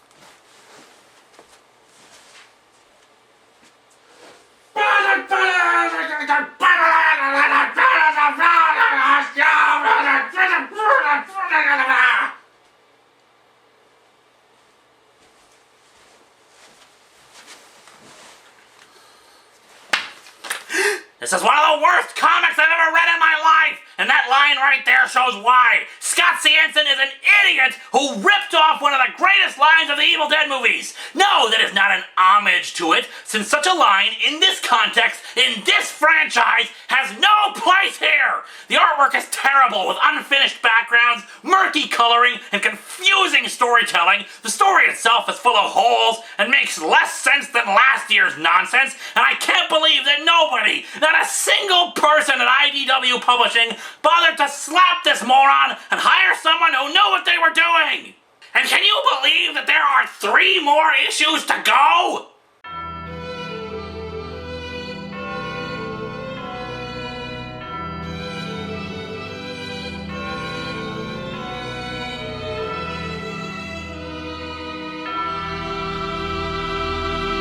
Anyway, Silent Hill Dead Alive. This is an unnecessary sequel to an unnecessary story. So, from what I can glean, a mysterious woman named Lenora takes control of Silent Hill, wresting it from the sociopath Lauren. Christabella, the demon child who has no reason to exist at all, has become mortal but inherited Lauren's power to make hellish creatures explode. Actor Ken Carter, while preparing to travel to Vermont to find his missing love, is kidnapped by Lenora and taken to Silent Hill to convince him to become a serial killer. Before they can become Demon Chow, they are rescued by Ike Isaacs, hero of the one-shot story Silent Hill Painted Black. So let's dig into Lovecraftian horror story number 3 and number 4 that has nothing to do with Silent Hill. As before, let's take a look at how the individual issues describe this plot, shall we? Christabella is slowly losing hold on her own inherent evil as her prison of flesh tightens around her. Could have fooled me. On several occasions, she seemed just as psychotic and annoying as before. No indication whatsoever that anything has changed about her nature. And powers that could only have been granted by her missing sister, the former warden and shaper of this haunted town, race through her. Actually, the comic implied that she had powers all along, but couldn't access them because she was dead. Maybe you want to actually read this thing before you type up these summaries. How deeply will Kenneth and Christabella have to travel into the dark labyrinths of their own souls to gain the truth? Knowing this writer, I'm guessing they'll kind of tap their feet inside of that labyrinth and decide it's too cold and wet, and instead spend 20 pages trying to sound philosophical, but instead come off as boringly pretentious. We open to Ike Isaacs cocking his shotgun. Let's party like it's 1999, bitch! This is not what I meant last year when I asked for Silent Hill versus Army of Darkness. I mean, dear God, not only is it a stupid freaking line, it feels like it's trying to be some sort of schlock action movie as opposed to a horror story. To add to that, we have a 2-page spread of Ike shooting his guns and pretending he's Duke Nukem. Come and get some! Yeah! Hooah! Yeah, you like that, biatch? Do ya? You dirty rat. The art style seems to have changed too, despite the same artist being on it. Does Christabella look in any way like she has in the previous issues? And seriously, what is with the art? No backgrounds except for some vague silhouettes and drab watercolor paint smeared into the lines, heavy inks that seem random in some places, and scratched in sound effects. This is truly the height of laziness.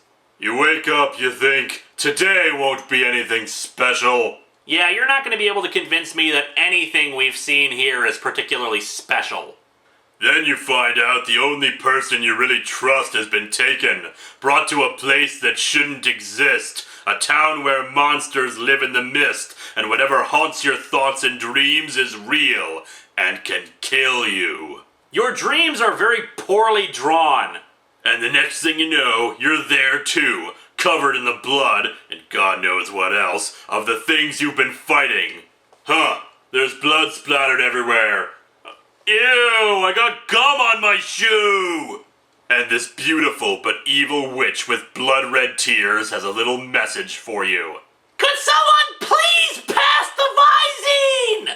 She wants you to accept that you're a psycho killer back in the real world. She shows you things she says are happening there. Your agent finding the woman you've been sleeping with laying in your bed, an axe buried in her face, your bloody confession written on the wall. You know, I didn't really read it last time, but let's take another look at that, shall we?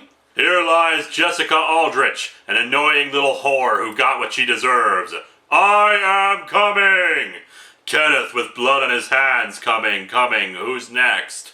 Pardon me for playing lawyer, but I didn't exactly see... I'm Ken Carter, and I killed her with an axe. The only possible thing you could get from that was... Kenneth with blood on his hands. That's not exactly a signed confession. I love how Scott Cienson can't even keep his bullcrap consistent from issue to issue. We once again see the real protagonist of Dead Alive, and the only likable character, the dog, leading the demon dogs against the hideous abominations. Bear's posse, the skinned dogs he made his bitches. They're helping us. Behold the power of Bear the Dog! Hallelujah. The stoner lobbying for the NRA is Ike. I used to collect his paintings of Silent Hill. I thought he was some dark genius. Now I realize he was just painting what he saw. In reality, he's as dumb as wet toast. The witch has this big destiny in mind for me. Ike was their first shot at getting the horrors of this place knifed into the nightmares of everyone in the world. My turn next. Wait, what? Did I turn over 2 pages at once here? I admit I haven't read Paint It Black, but the plot summaries I read imply that Ike accidentally got trapped in the town and was killed by some cheerleaders in a ritual so they could escape the town. When did this become some end-of-the-world junk? Furthermore, really? Is that the reason they want to make Ken a serial killer? To get the horrors of this place knifed into the nightmares of everyone in the world? You know, you could have just gotten a crazy person to do it. Or someone who's already a serial killer. Probably would have been a lot easier than all this. Blood splatters onto Christabella, which somehow energizes her again. Here's another dumb question. Christabella's supposed to be some sort of demon in the form of a little girl, right? Then how can she be alive? Is she a little girl possessed, or is she a demonic entity that looks like a little girl? If she's the former, how the hell is blood supposed to help her? If she's the latter, how does she have the supposed inherent demon-exploding power? The energy is enough to let her blow away all the remaining demons, sadly including Bear's posse of devil dogs. The creatures are ripped apart by her power. Magic isn't supposed to exist. Not really. Dude, what does magic have to do with anything? Back in the real world, a police detective is talking with the medical examiner performing the autopsy on Ken's dead girlfriend. Still, Detective Hassel, there's never been anything like this. If it is what it looks like, a big-time Hollywood actor at the top of his game turns serial killer? Yeah, because actors have never committed murder before. There's DNA and fingerprint evidence that suggests that Ken did indeed kill the woman, but the examiner says that the axe to the head was done after she was already dead. Then what killed her? The best I can say, she was eaten. Eaten? Looks pretty damn intact for someone who was eaten. Back in some other region of Silent Hill, the real Connie wakes up naked in a bathtub. I don't know, just roll with it. Along with two nurse demons that call her the Empty Vessel. Yes, you heard me correctly. They're talking. Why, one even starts singing Whistle While We Work. We can thank Lenora for this. I thought it'd be entertaining to give them voices. I'm going to assume that this is a case of the writer talking through the character. As such, let me just say, you thought wrong! This is the same damn problem as Christabella, so I'm gonna break this down and explain why this isn't scary or entertaining. There are many ways that we assign identity to something. A face, a personality, a voice. All of these things contribute to who a person is, who they are in our minds, and how we see them. But the monsters of Silent Hill, with some very rare exceptions, do not have such identities. They are, quite literally, monsters. While many of them are humanoid in shape, they have no faces, no personalities, no voices. There is nothing human about them. They attack on sight. None of their behavior seems to make any sense. They shamble about for no rhyme or reason. That lack of identity, the lack of anything that we can personify as inherently human, is what makes them so monstrous to us. Let's separate this from even Silent Hill for a moment. Jason Voorhees doesn't talk. He admittedly has something related to a personality, since we see repeatedly that he is motivated by the image of his mother, but he doesn't speak, and his face is usually hidden by a mask. The same thing goes for Michael Myers. Face hidden, no voice. They're menacing because without that identity that we can assign to them, no real humanity that we can put our fingers on, they become less a human being that we are dealing with, but a force of nature, monstrous and terrible and frightening. Now, of course, there are exceptions to the no-talking thing, like Freddy Krueger, but that's because the kind of fear he's supposed to evoke is different from the kind a Jason Voorhees or a Silent Hill monster is meant to evoke. By granting them voices, suddenly they have personalities, they have identities, they're capable of being reasoned with, and they become less scary. They are supposed to literally be monsters. That's why it's even more horrifying when Vincent gives that revelation in Silent Hill 3. Monsters? They look like monsters to you? Cursing little girls aren't scary. Monsters that spout off random pop culture references aren't scary. For crying out loud, at this point it'd be scarier to have a little pop-up page where a cartoony ghost yells boo. At least that'd be surprising and not just tedious. Silent Hill is about quiet, claustrophobic horror, accented by music and sounds intended to cause tension and fear. When you start hearing things like the radio emitting static to indicate a nearby monster, or footfalls, or just random creepy noises, the sound has a purpose. And here we have that illustrated again as Lenora monologues to Connie about the nature of demons. It isn't scary or creepy. Silent Hill! The place is called Silent Hill! Why does nothing in this comic just shut up, Scott Cienson? Why is nothing silent? Why do you think having vague background silhouettes saying, "You talking to me?" or "Life is cabaret" is something that we should be haunted by?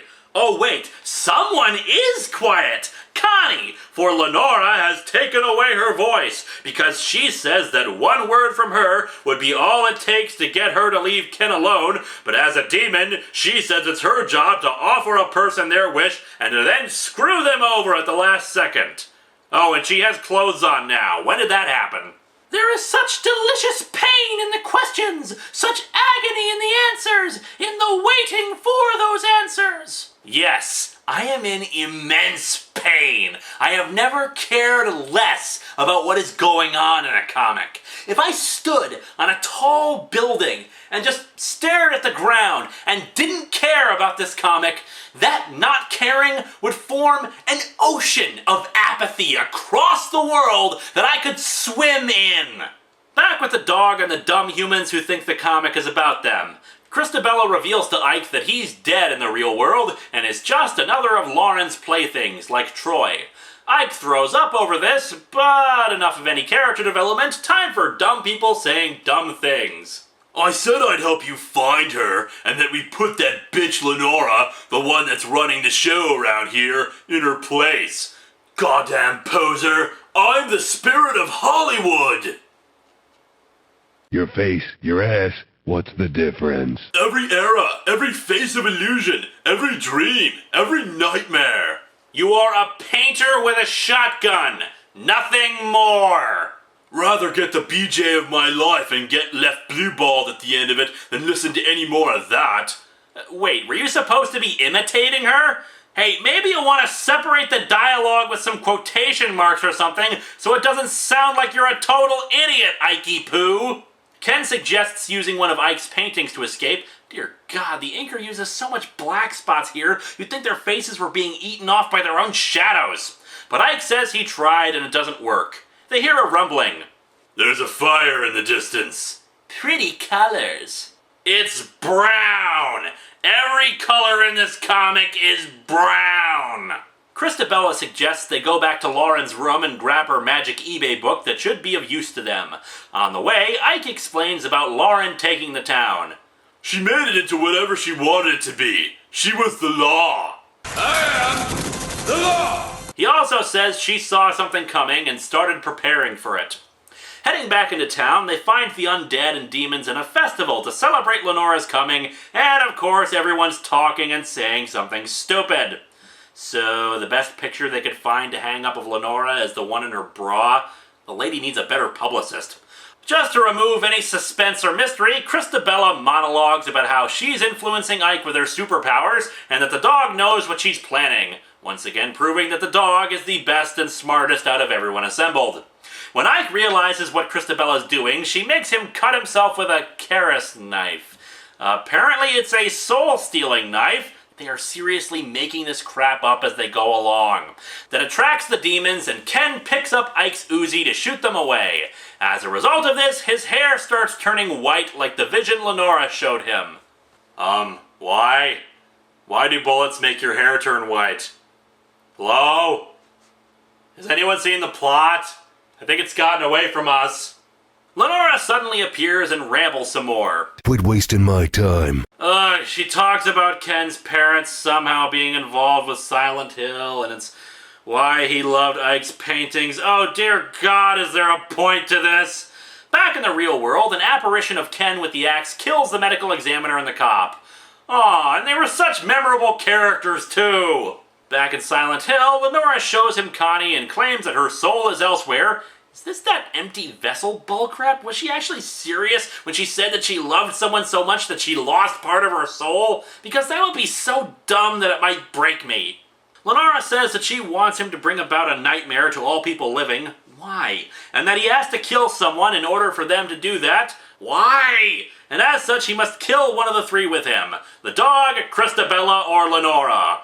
Or else they'll all die! So ends issue 3. With nothing making any sense. What a change of pace. Issue 4 begins with Christabella saying she definitely won't be the one and tosses the magic knife at Lenora, stabbing her through the heart. Good throw. Nothing like that nice wet meat sound to let you know things are finally looking up. Somehow I doubt that. Lenora's still alive, but she's lost control of the town. The dog runs away, probably off to far more interesting stories than this one. Lenora says that the clock chiming has only been delayed, and that he still needs to kill someone, and she says that it's gonna be Connie. Ken, probably as sick to death of this garbage as all of us, picks up a nearby axe and advances towards Lenora. Lenora says he can't kill her, since she's the only one who can reunite Connie's soul and body. However, Ken instead smashes the clock face that was chiming. Wow! If I had any idea what was going on, I'm sure that would be very exciting! Lenora says it doesn't matter and that his fate is sealed anyway. In the real world, a witness is describing how she saw Ken kill the police detective. However, she's explaining it to a media person whom she decided to go to first instead of the police. Because! Oh, and to make it even better, it turns out the guy she's talking to is Watley. Your guess is as good as mine, people. Christabella is running around wondering who it is that's in charge of Lenora. Being alive. Feet hurt. Stupid cheap funeral shoes, stupid dress, old and smelly and sticky. Then why are you still wearing it? What is modesty to a demon? And you have superpowers now. Just conjure up a new one! Christabella is tricked by someone who looks like a little boy into coming to a building that taunts her for being so sick and evil, and that she was always evil and was born evil, which, again, contradicts everything that says she's a demon in the form of a child. And she wasn't evil in that flashback from dying inside, so this is just padding. Oh, and the little boy turns out to be Troy in disguise. I guess everybody can change how they look now. Ken makes his way back to Christabella's house and the book, but is intercepted by the image of his dead girlfriend, still with an axe in her head. Back with Troy and Christabella, we see him smacking the ass of a nurse demon. Ugh. And Christabella is unable to use her powers for some reason, saying that Lenora did something to her and set her up. Well, thanks for that scene of padding, comic. It was vitally important to show us that Troy is still an asshole even in death. Over to Lenora, who's found the dog. She tries to kill it to limit Ken's choices. How exactly is she going to make him kill anyone? But the dog, being the best character, pisses on her leg and steals the magic knife, running off. Flipping the page to Ken again, all of his victims in the real world taunt him, saying that he's a murderer and that everything he's seeing is a delusion he made up since he can't cope with his own insanity. Ken summons the axe with, wizards, I don't know, and uses it to break down the chains on Lauren's door. He finds the Nietzsche book from the image Lenora showed, but it's just a book jacket covering up her magic book. And then Ken's dad shows up. He's a demonic aviator pilot. Moving on, Troy is about to start torturing Christabella for killing him, who in turn reminds him how he was much more noble when he sacrificed his life for Lynn. Yeah, Lynn was smart enough to stay out of this junk, methinks. Troy says that he's changed, that the same thing that happened to Christabella when the woman in the room tried to take pity on you. Oh yeah, the woman in the room, that apparent plot point from dying inside that amounted to nothing. According to a Silent Hill wiki, it was supposed to be Alessa from the first game, but that would make even less sense than anything else. You mean you honestly don't know what you are? How you came back? How she got to your sister Lauren because of you in the first place? And why? It's a little late to be introducing backstory, comic. However, before any actual revelations can occur, Connie suddenly shows up saying, "The empty vessel has been filled." Cut to Lenora, who's with Whatley, who apparently has just appeared out of nowhere. Lenora says she's dying from the knife wound inflicted earlier, but needs to have a power boost from Whatley in order to save her life. However, Whatley refuses, since access to such a power would give her power over every version of Whatley ever to exist in history and to come. I'm just going along with this crap now. However, there's another reason why he won't give that power to her. For in fact, Lenora is actually Lauren! Wow! That doesn't even begin to make sense! These comics suck! Terrible artwork, dialogue that feels like it was pulled from nowhere. I didn't even get to half the dumb things said here, or this review would be going for hours. And plot points and plot twists that are just shoved in here that make no sense or are quickly forgotten all make this thing a confusing, ugly mess. And besides for the dog, I'll leave it to Duke Nukem to sum up my feelings about these characters. You guys suck.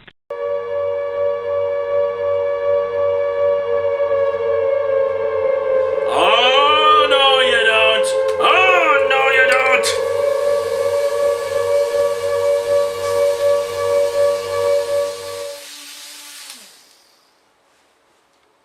It pays to be prepared.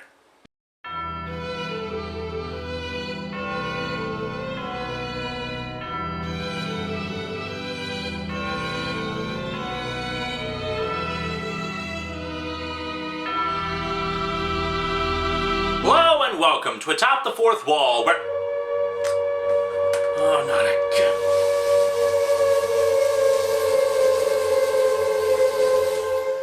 Yeah, it's been kind of a trying time these last few weeks, what with me seeing things that aren't there. Ow! And that...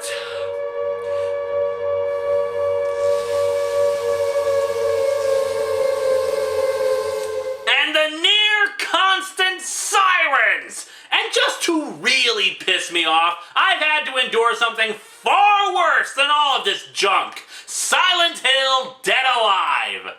When we last left our merry band of dimwits, windbags, and completely pointless characters, everybody was separated, and yet they all had the same unfortunate happenstance of us not knowing just what the hell was going on. Here's the plot as I can figure.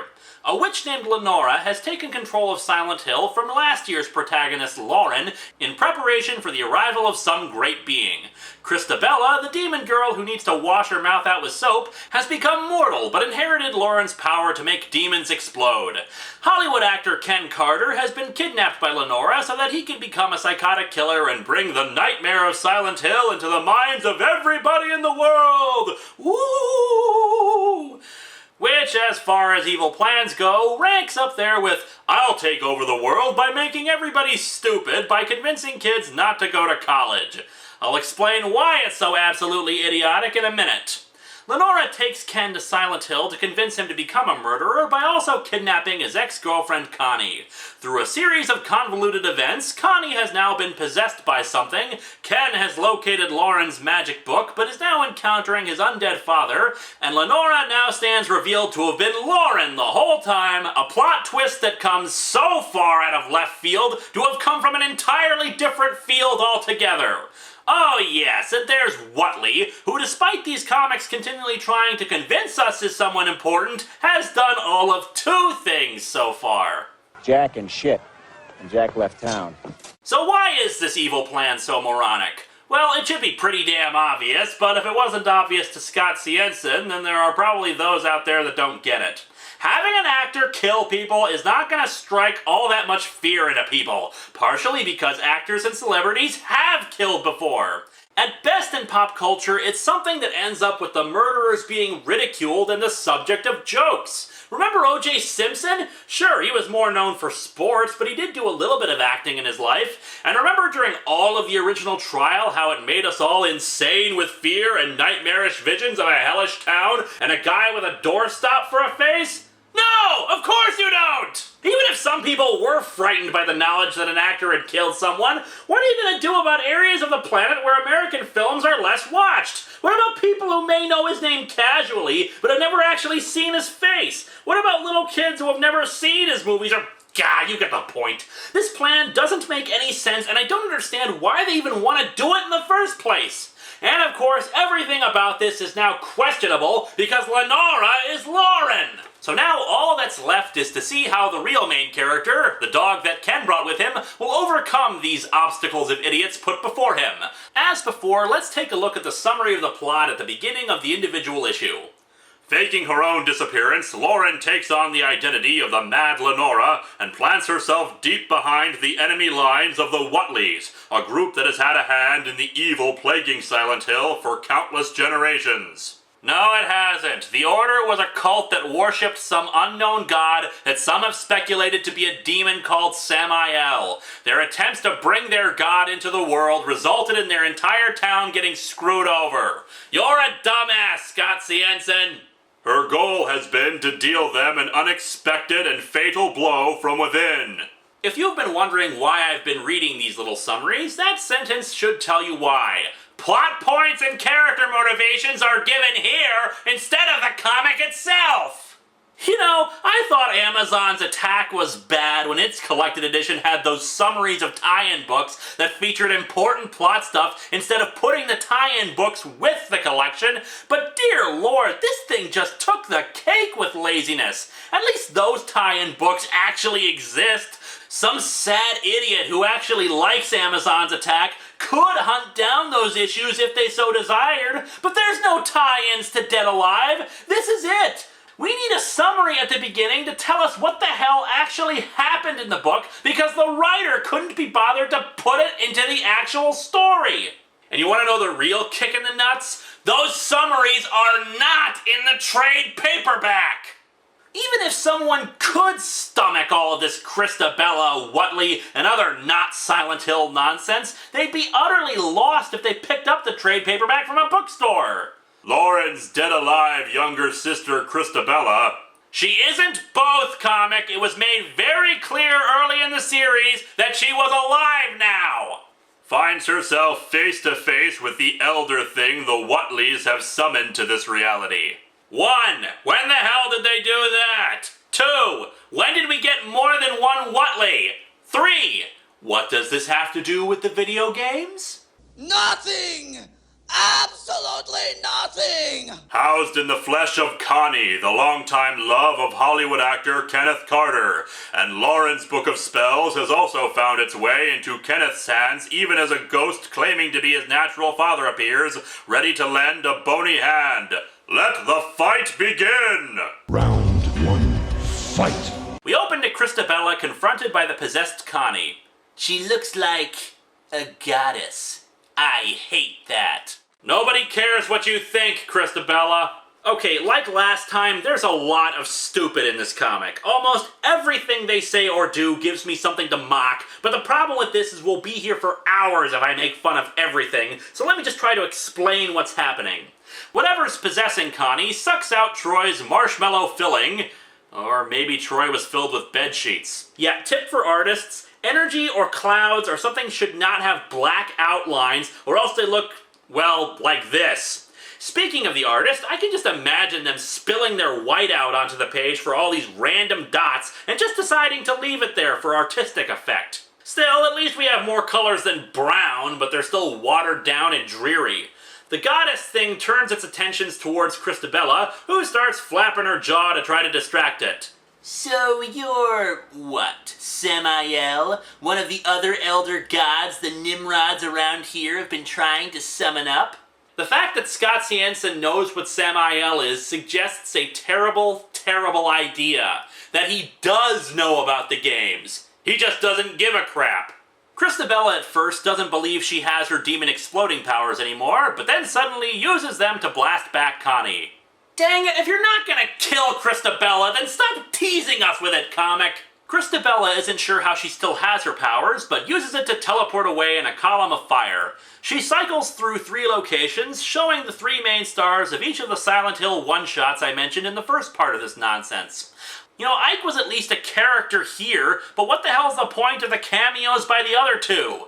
Oh yeah, I forgot. This book likes to waste our time. Christabella locates our canine hero. The knife he's using as a chew toy is a stealer of souls. Sound nasty? No, it sounds cliched and generic. Meanwhile, back to Lauren and Whatley.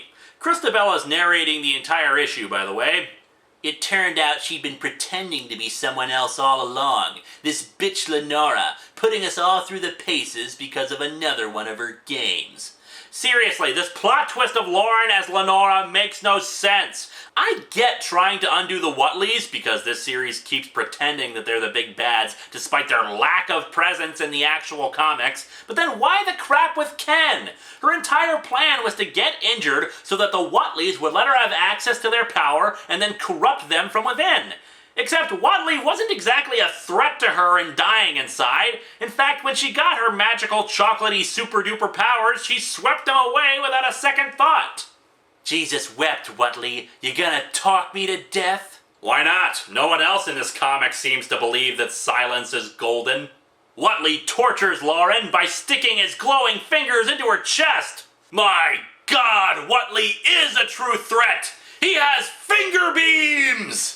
We cut to Ken talking with his demonic aviator pilot dad, and I still can't believe I'm saying that. You used me. What? According to the second flippin' issue, Ken's never met his real father before. How does he even recognize him, and how exactly did he use him? You know, maybe the problem is that Scott Siensen doesn't realize that when we're not looking at the characters, we can't see what's happening to them or what they're saying to each other. Kenneth Carter, the actor, and his dear old dad. Let's just call him Bones, shall we? I'm quaking, but I don't know whether it's with laughter or terror. Answer my question, Dad. Is it true? You and my mother were just using me? From the story you just told me. What story? You can't pretend that things happened when they didn't! Wait, why am I complaining? That just means that there's less that I have to read. Bones explains to Ken that indeed Ken was born precisely for the purpose of being a killer, to spread word of Silent Hill into the nightmares of an entire world. So the stupidity doesn't even extend just to Lauren, but in fact it's generational stupidity. Bones further explains about Ken's birth as if this has some sort of bearing on the plot. He fell in love with a woman who turned out to be a higher-level demon. However, the child they conceived they actually did love, so they gave Ken up for... Wait, what? Just the last page they said they were using him for the stupid nightmare plan! Just last page! You can't say you used him and then say you always loved him. And yes, there was an editor on this story, but apparently he was hitting himself with a coffee mug that day and didn't catch something as blatantly obvious as that. Just last page!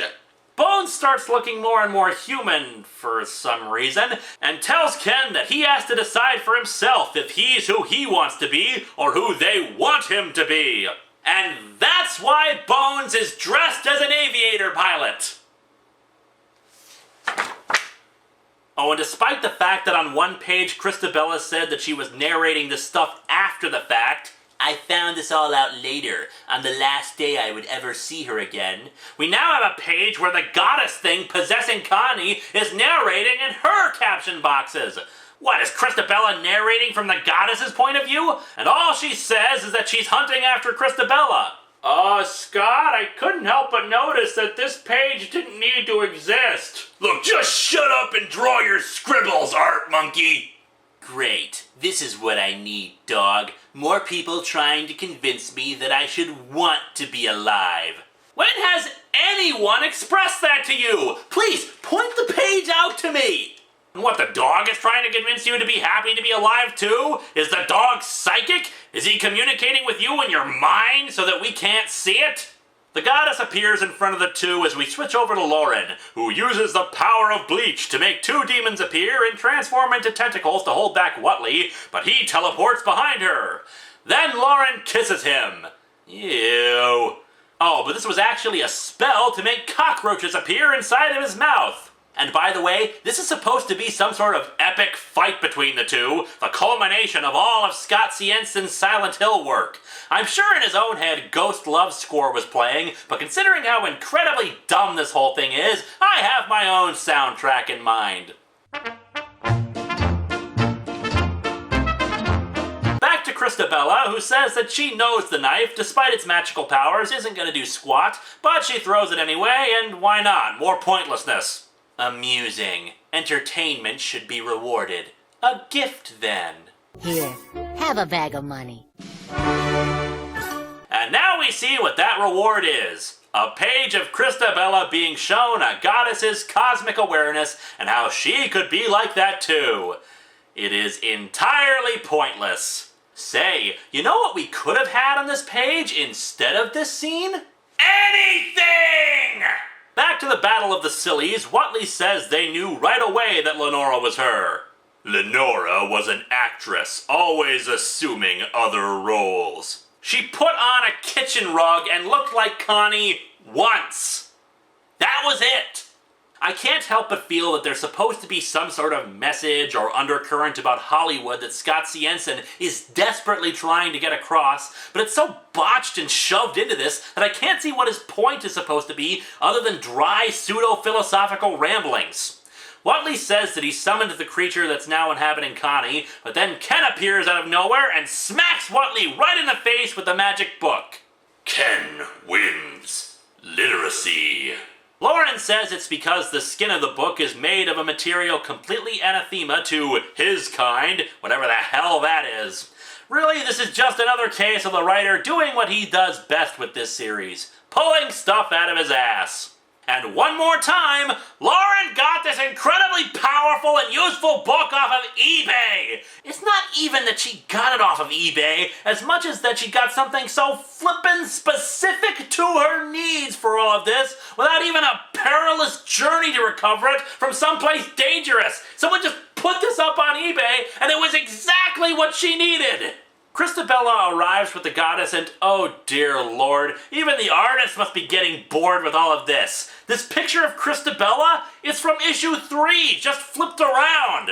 Remember all that stuff they were doing back in the world? The murders, Ken here as prime suspect? Yes, I do remember it. It bored me. seeding him into the nightmares of hundreds of millions of people, getting Ike's paintings of this place in people's thoughts because they were what drove Ken to do it? What if I decided not to watch the news that night? What if CNN or MSNBC or Fox News or any news outlet decided not to show the paintings? What if, and here's the big one, no one thought friggin' paintings were what drove him to do it? Seriously, when would the police make that connection to the paintings other than just as further symptoms of an already disturbed mind? That's like saying a guy goes on a killing spree of women sitting in chairs because he was inspired by the Mona Lisa. All the characters just kind of meet up in wherever the hell this is. Backgrounds, hello, and Whatley gives himself up to the goddess, who promptly consumes him. Well, thank you, Whatley. You were such an important character in all of this. I see why you were the villain, and why you grew tons of hair since we saw you in Dying Inside. Lauren and the goddess engage in their epic battle, which apparently consists of them pretending to be mimes based on this artwork. Ken's dad appears and tells him he has to finish this, and Christabella finds it's time to monologue about how none of us are born evil, and oh dear God, there are just 3 pages left, just let this end! Ken advances towards the goddess, axe in hand. If you love someone, how can anything done in the name of that love ever really be hurtful to them? Just ask Mark David Chapman. God, this comic is stupid. So we see Ken raise the axe and grab the magic knife and scroosh!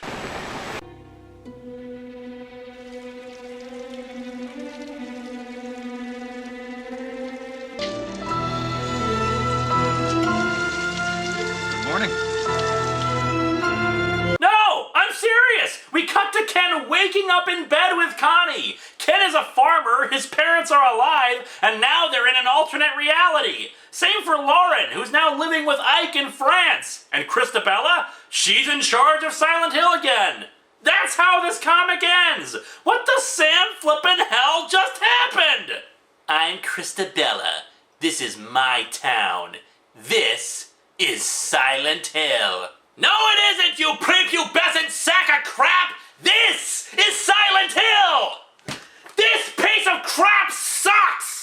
Even if we were to rename this into Scary Town, USA, or something that had no preconceptions on anything related to Silent Hill, the story itself makes no sense, the characters are boring and stupid, and the ending is the biggest load since Monster A Go-Go said there was no monster! There was no dignity for anyone who worked on this film. Silent Hill deserved better than this! I am instructing all of my fans to go out and read Silent Hill Sinner's Reward. Hey, it's not perfect, but it's got my seal of approval on it, which is more that can be said for this.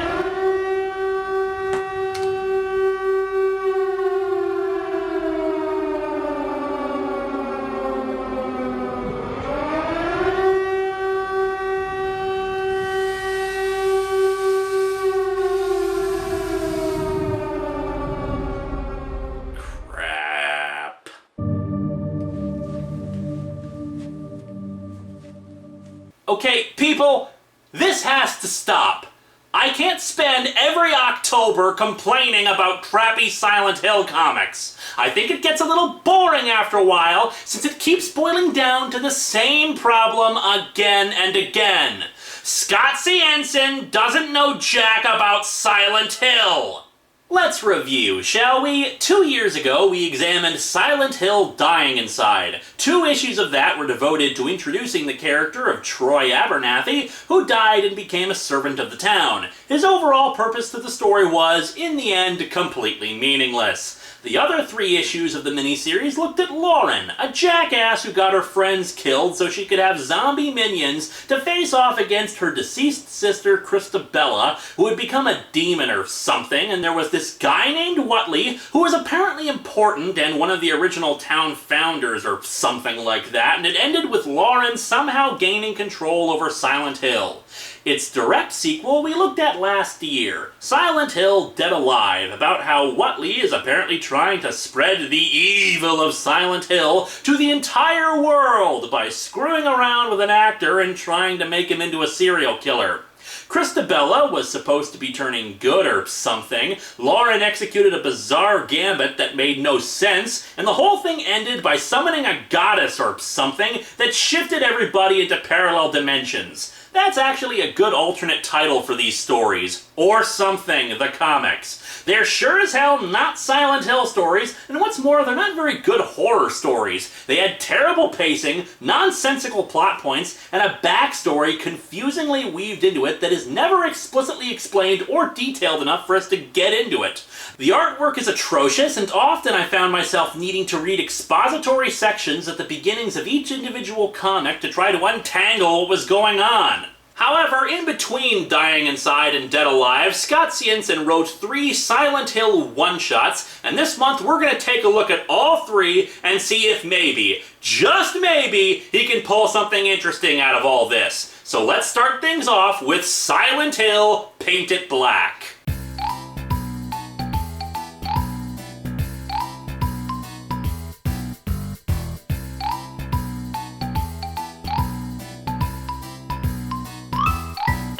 Let's get the good news out of the way first. These one-shots have none of the main characters of Dying Inside and Dead Alive. While they do take place within Scott Ciensin's warped little screwy horror universe, there's no Christabella, no Lauren, and no Troy.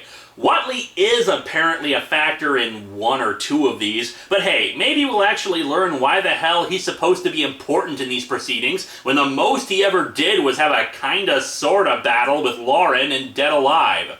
We're reading this first one from a trade collection that has the 3 stories in it, and it's called Silent Hill 3 Bloody Tales. Not that the tales contain copious amounts of blood, it's just British slang. 3 bloody tales! We're starting with Paint It Black because it's the story that features the character Ike Isaacs, Lauren's boyfriend that we saw from Dead Alive. He was a painter who thought that Silent Hill would be the perfect place to act like a walking action movie cliché. He was completely out of place in that story, stealing lines from Bruce Campbell and just generally getting on my nerves. Some people have stated that they want me to look at the covers of a book even if I'm reading them out of a trade.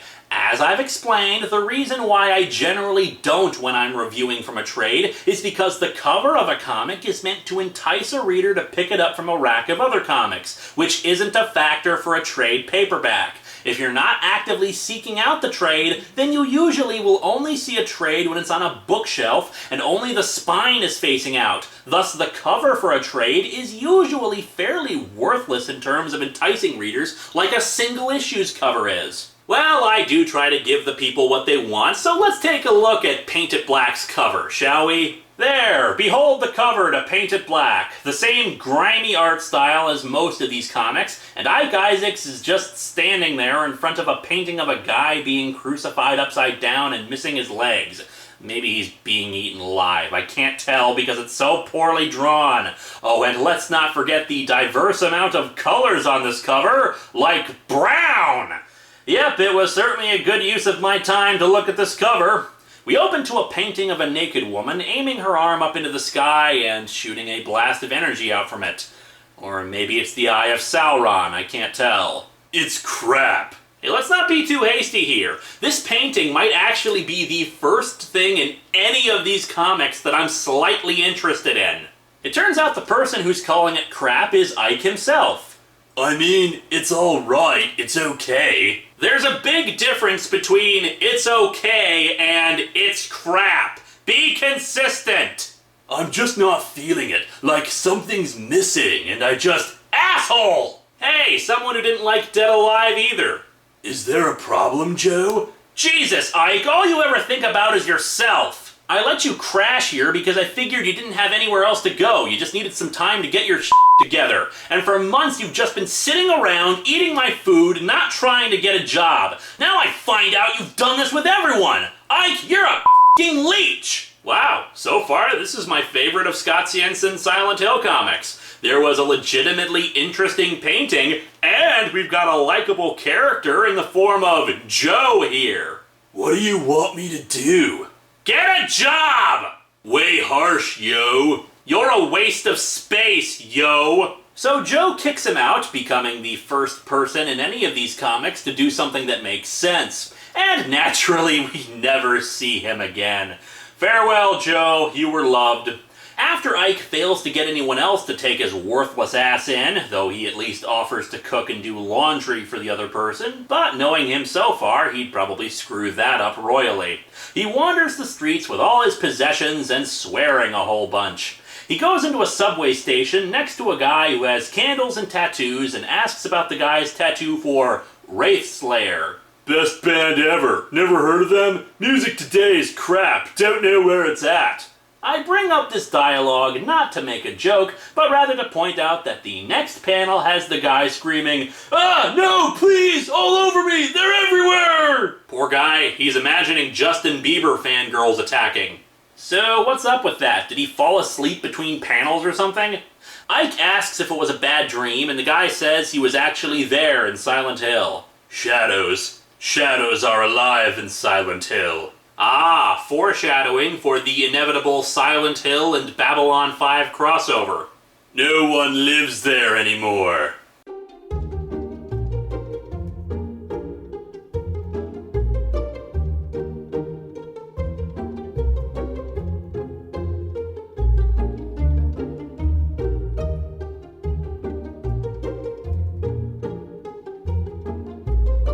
And after all, if nobody was living there anymore, why oh why wouldn't the town be bulldozed by now? But there's still power and the supermarkets are stocked with food. The bad news is that it's all food from Hardee's. He talks about how he just barely managed to escape the town, but his friend Phil sacrificed himself to let him escape. What is it with this comic and showing us minor characters who are more interesting and likable than Ike? Whatever you do, don't go there! And we cut to Ike traveling to Silent Hill, despite being given no directions or knowledge of how to get there. Oh, and before you think he was drawn there because the town called to him supernaturally, or maybe he'd be in search of a lost love or something, Ike proclaims, "You had me at food." Yes, our hero had the ingenious idea of going to Silent Hill because he's a lazy artiste type who refuses to get a job and thus has decided that his best bet is to go to a place that someone ominously gave him a warning about and mentioned how their friend died there by man-eating rats. You know, at least when Lauren went to Silent Hill, she did it because she was motivated by love and guilt over her dead sister. This comic's hero is truly a complete douchebag. And before anyone suggests that maybe he'll undergo a character arc where he'll change and become better as a result of his experiences, I'd just like to remind you that we've read Dead Alive and we know that won't happen! Ike enters Silent Hill and forgets to save his game while he's at it. Look, the symbol's right there. Now we have to endure the opening again if he dies. And proclaims, "This place is awesome!" Ike, why do I get the feeling that if I shot you in the head, the bullet would miss your brain entirely because it's so tiny? Ike sees the monsters all around him and takes inspiration from them, painting his heart away.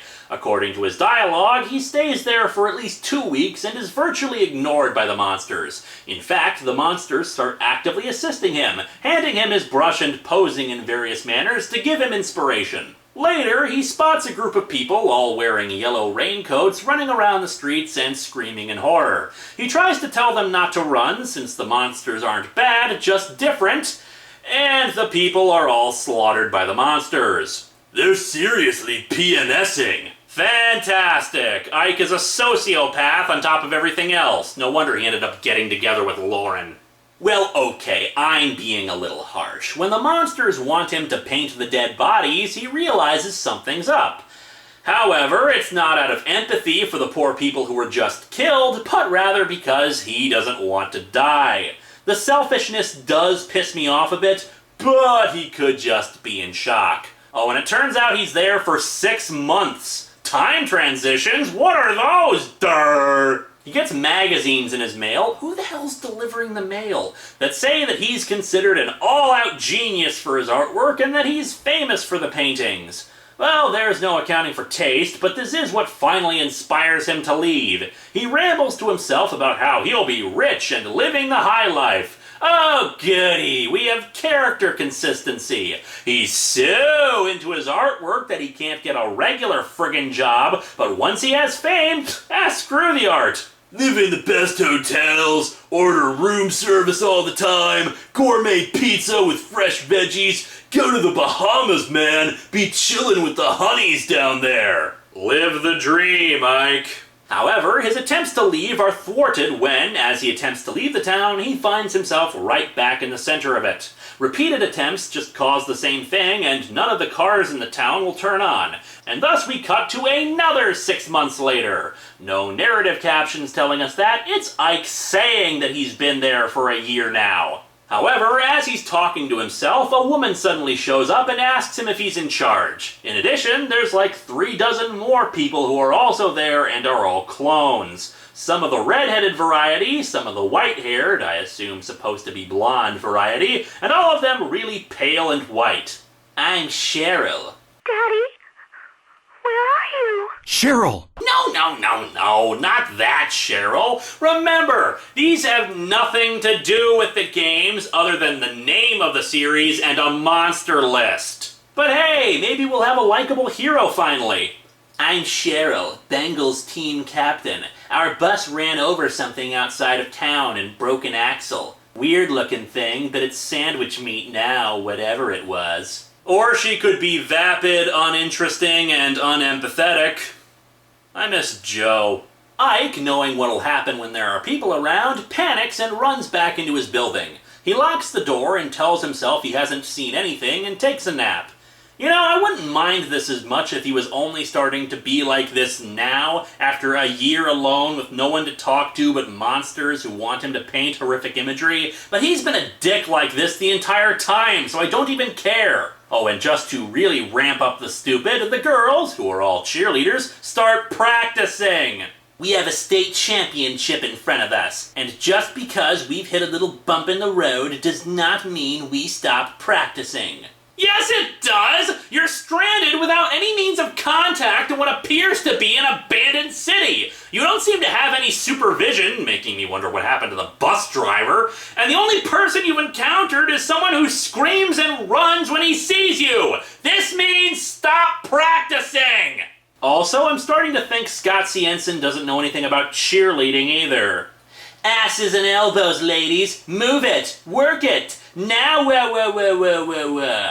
Yeah, emphasize the W. That's the letter that's stretched when people hold a word. And yeah, no specific moves, just asses and elbows, because those are the only things used in cheerleading, right? Well, I admit I don't know anything about cheerleading either, so maybe this is the sort of thing that happens with cheerleaders. Then again, even if I did know cheerleading moves, I probably wouldn't include them in a horror story about an evil friggin' town! Okay, believe it or not, we're not even halfway into this, and this is where it starts getting stupid. Oh yeah, Ike the selfish dickhead? That isn't the dumbest thing about this comic. The cheerleaders finally stop screaming things, and Ike looks out, shocked to see that they haven't been taken yet. Cheryl somehow manages to pick the lock on Ike's place. Hope you didn't mind. Oh yeah, I'm sure he doesn't mind you breaking and entering his place at all. Go die in a fire. She asks what's up with the town since there's electricity and everything, but every attempt to call outside the town or get a car working fails. State trooper comes by every couple of days. Probably be here tomorrow. What? Are you friggin' kidding me? Is Ike serious? A state trooper comes into the town every few days? Why the hell aren't they ever attacked? If it's a regular visit, does he ever interact with Ike? If he does, why doesn't he ever kick him out for living in a building that is clearly not his? If he doesn't interact, why was Ike so shocked to see the cheerleaders in the town as if he hasn't seen regular people for a while? And if the monsters aren't attacking the state trooper, why would you then be so shocked to see the cheerleaders still alive? And oh no, this is not the dumb I was talking about. Yes, it gets worse. Cheryl says the cheerleaders will stay the night. Bored now. Place is gloomy. What a dump. Are you thinking what I'm thinking? You know it. Chrissy and Missy Project! A situation has 10 seconds to resolve itself before I flash white with rage and kill someone. 1, 2... We gotta get some color in here. I think a nice potpourri to get rid of the smell. 7, 8, 9... Oh yes, somehow in the span of 2 seconds, these cheerleaders have put up balloons, curtains, and generally redecorated Ike's living space with pink everywhere. Where the hell did they get all this crap? Why do they not care about their bus crashing? And these aren't demons either. I checked ahead. These are actual people according to the comic. These are not Ike's hallucinations. What you are seeing is happening. Trust us, we've done this before and it's for the best. You've gone into other people's homes without permission and redecorated? You're a bunch of assholes. You washed my clothes? These aren't my boxers. These move. Oh, nice. Not content with ripping off Evil Dead, now you're ripping off Red Dwarf. No way are these my boxer shorts. These bend? Oh, dear Lord, how I wish I was watching Red Dwarf right now. You know, Lister may have been a lazy bum, but at least he had a good heart. At least he cared about other people and other living beings. At least his character changed and developed, and at least Red Dwarf was a comedy. This is... I don't even know what the hell this is. What did I do to deserve this? And then it flashes back to Joe telling him off. Subtle! See, Ike, what goes around comes around. You invaded other people's space, and now we're invading yours. Even more subtle! And inaccurate! With Joe, he had invited Ike into his home, and Ike had taken advantage over a long period of time. You're a bunch of cheerleaders who went into his space without his permission and are screwing things up in record time. This isn't the same thing at all. And since I'm just your deranged fantasy version of the real Cheryl, I can say that and get away with it. What does that even mean? That has nothing to do with anything. Screw it. We need to move on. There's more dumb to come. When Ike finally yells at them to leave, they knock him out and drag him into a closet or something and lock him in. Oh, fantastic. Way to make me not care even more. A few hours later, Cheryl brings him some soup. Thought you might be hungry. Don't try anything. I know 7 schools of hand-to-hand combat, and I have a baseball bat. 7 schools of hand-to-hand combat. Okay, fine. Ike tries to warn them that the things in the paintings are real and they'll kill them all. I don't know why he cares all of a sudden, but Cheryl doesn't believe him, and more time passes, with Ike wondering what's taking the monsters so long. Me too. Finally, Cheryl lets him out, and now she's wearing this bizarre getup and has an assault rifle. Wait, what? I went shopping. What's up with the artillery? Dad was a survivalist, crazy bastard, but he taught me everything he knew. It took him 20 seconds. Where did you get the guns? Do they come standard with pom-poms now? And yeah, I said guns as in plural. The other girls are all decked out in black military gear now too and have their own guns. Yeah, I can see why they did that in the space of a few hours when all that's happened is that the 2 redheads, Chrissy and Missy, got taken by a monster. They were having a pillow fight. Negligees. Harmless fun. Have to blow off steam somehow with all the pressure we're under. I take it back. These are not real people. Real people do not do these things. Cheryl says she can just feel that they're still alive, so they have to mount a rescue mission. Yes, trust the empathic powers of Cheryl, survivalist commando cheerleader. She asks him if there are any places where the monsters nest, and he figures the closest is the bowling alley, since they've tried to keep him away from there. The bowling alley. That's where we'll find them. Suit up, ladies. It's time to kick some monster butt. When will it end? What madness drives her? Ike comes along with them, apparently by his own choice. You didn't have to do this. It's my job to protect my girls, but you... well, thank you. 1. He's not even carrying a gun. He's a liability, not help. 2. You've done such a great job protecting him so far, dumbass. 3. It is far, far too late to make me like Ike. This is for my folks in case I don't make it. Try and see that they get it, 'kay? And it is equally too late to make me like her. I don't care if she dies. Too real. Too stupid. What does that even mean? They reach a parking garage and are attacked by monsters. Yeah, I bet you'd never thought you'd see a bunch of cheerleaders wearing war paint and military gear, with black miniskirts no less. Classy ass shot there, by the way. Wielding machine guns and shooting at monsters in Silent Friggin' Hill! I did not sign up for this! Too much talking, too much talking, too much talking, too much talking, too much talking, too much talking. Anyway, they find a fire truck, which inexplicably works despite everything else not working. At first, it looked like they just found some fire extinguishers, and I thought they were actually going to be clever and get around the whole cars not working thing with those, but no, the fire truck just works. And naturally, going on a commando raid to rescue their friends, they make as much noise as possible as they proceed. They apparently reach the bowling alley and are faked out by a bunch of pyramid heads. At this point, I just don't care about anything. And considering how long this review has been going for, I'm just going to give one big summary of the last 10 or so pages of this crap. They escape the pyramid heads by Ike painting a hole in the wall. How he knows he can do this is anyone's guess, but I suppose we discovered what happened to that hole that was there that is gone now. He and Cheryl enter some nether dimension full of paintings, and Cheryl asks how he knows he can do this, and he just says he felt like it already existed and just figured out how to get there, aka the writer is friggin' lazy.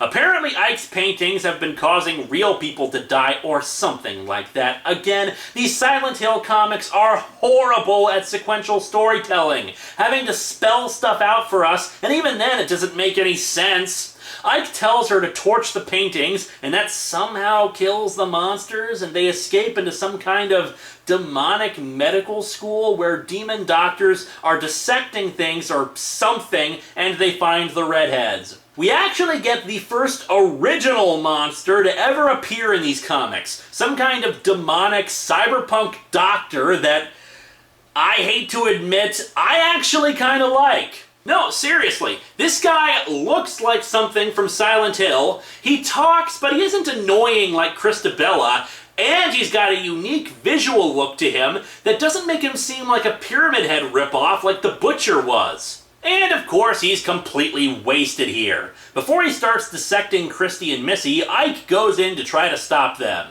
It's a sweet deal y'all set up for me here, yo, it really is, but do you really gotta eat every sorry mofo that comes through here? What a convincing argument, Ike. I'm sure you've won them over with that well-worded soliloquy. Eat your heart out, St. Crispin's Day speech. Yeah, the monsters say they had high hopes for him and just attack, and the group tries to retreat. Cheryl hands Ike a gun and tells them to keep them off their back, and she'll come back with reinforcements. She and the redheads make it out, and when she learns that two of their fellows didn't make it, she orders them to leave Ike behind and go, despite Ike yelling for them to come back and get him.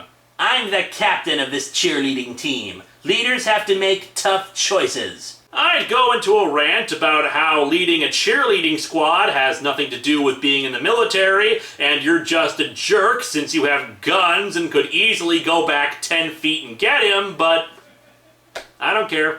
Like my daddy said before they stormed the cave, you do what you have to survive. What cave? What are you talking about? So the cheerleaders leave, somehow managing to escape the town in their fire truck. It's hinted that the two redheads are demons now, but I don't know why we're supposed to give a damn. This comic sucks! I mean, wow, this thing is awful. What's really sad about this is that this could have easily been turned into a good Silent Hill comic.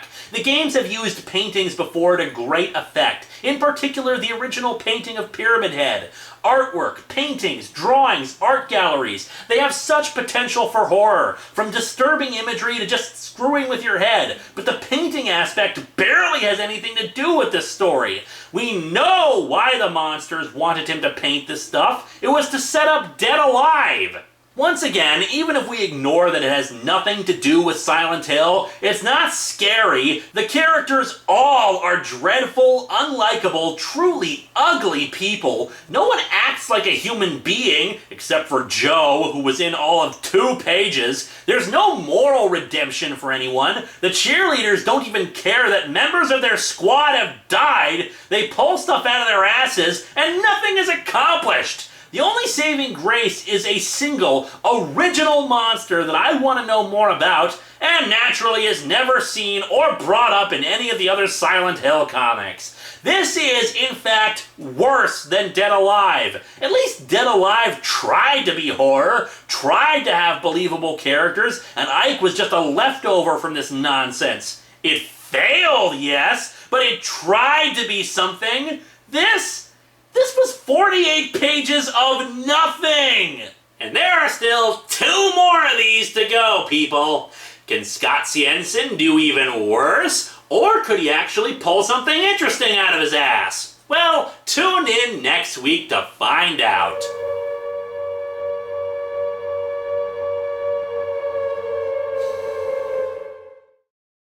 Hello and welcome to Atop the Fourth Wall, where bad comics burn. Well, if last week's Silent Hill comic was the absolute worst we've seen of Scott Siensen's Silent Hill stories, this is probably the best.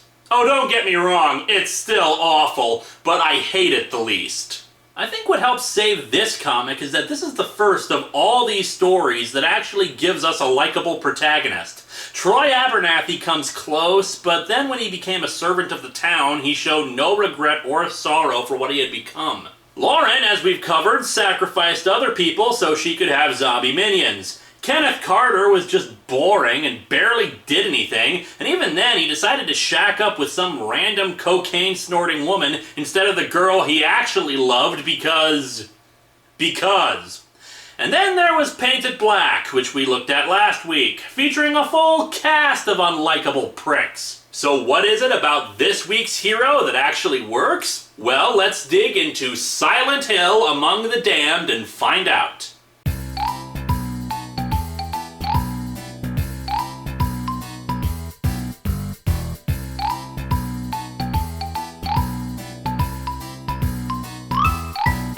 Oh, you still want the covers, eh? Well, here it is. A tentacle emerging from some woman's stomach. I hope that properly grounded you for the story.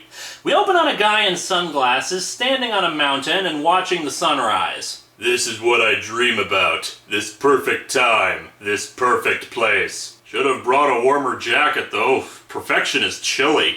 The last thing I'll ever see. The dream never stays this way for long. It quickly turns into that dream where you go to school in your underwear. No, actually he dreams about being in a military unit and being attacked by the monsters of Silent Hill, though they appear to be in a desert, so who knows what the heck is going on. Our main character, Jason, saves his best friend's life from one of the monsters. However, the dream ends when he's attacked from behind by this weird butcher kind of monster that's wearing solar panels as an apron. Well, the monsters from Silent Hill may be horrific abominations against God and nature, but at least they're green. Jason wakes up from the dream. Good one. And there's Dahlia watching this shit. Wait, Dahlia? Dahlia Gillespie. This is the second comic in a row where we see names of people from the games for no reason. And here's where things start getting a little confusing. He wakes up talking about how Dahlia saw him, I don't know, wake up with a start. Don't quite know why that's a problem. But now he's in a barracks that is writing in blood all over. Look, then tell them all. Tell them about the low, low prices they can get for car insurance. He looks at the door, then bam, we cut to a motel where he's checking in. Great, and I thought the time transitions in Painted Black were bad. At least it was always moving forward. Is this in the past? The future? Was that just another dream? Well, he says in the panel before that it isn't a dream, so what's going on? Funny, I was dreaming about killing myself even before I saw the present the enemy left for us. And I've got to stop right there. As I said, this is the first of these comics where we actually have a likable protagonist. Jason is a soldier suffering from post-traumatic stress disorder and survivor's guilt. And that is something we can get behind as the person we're rooting for.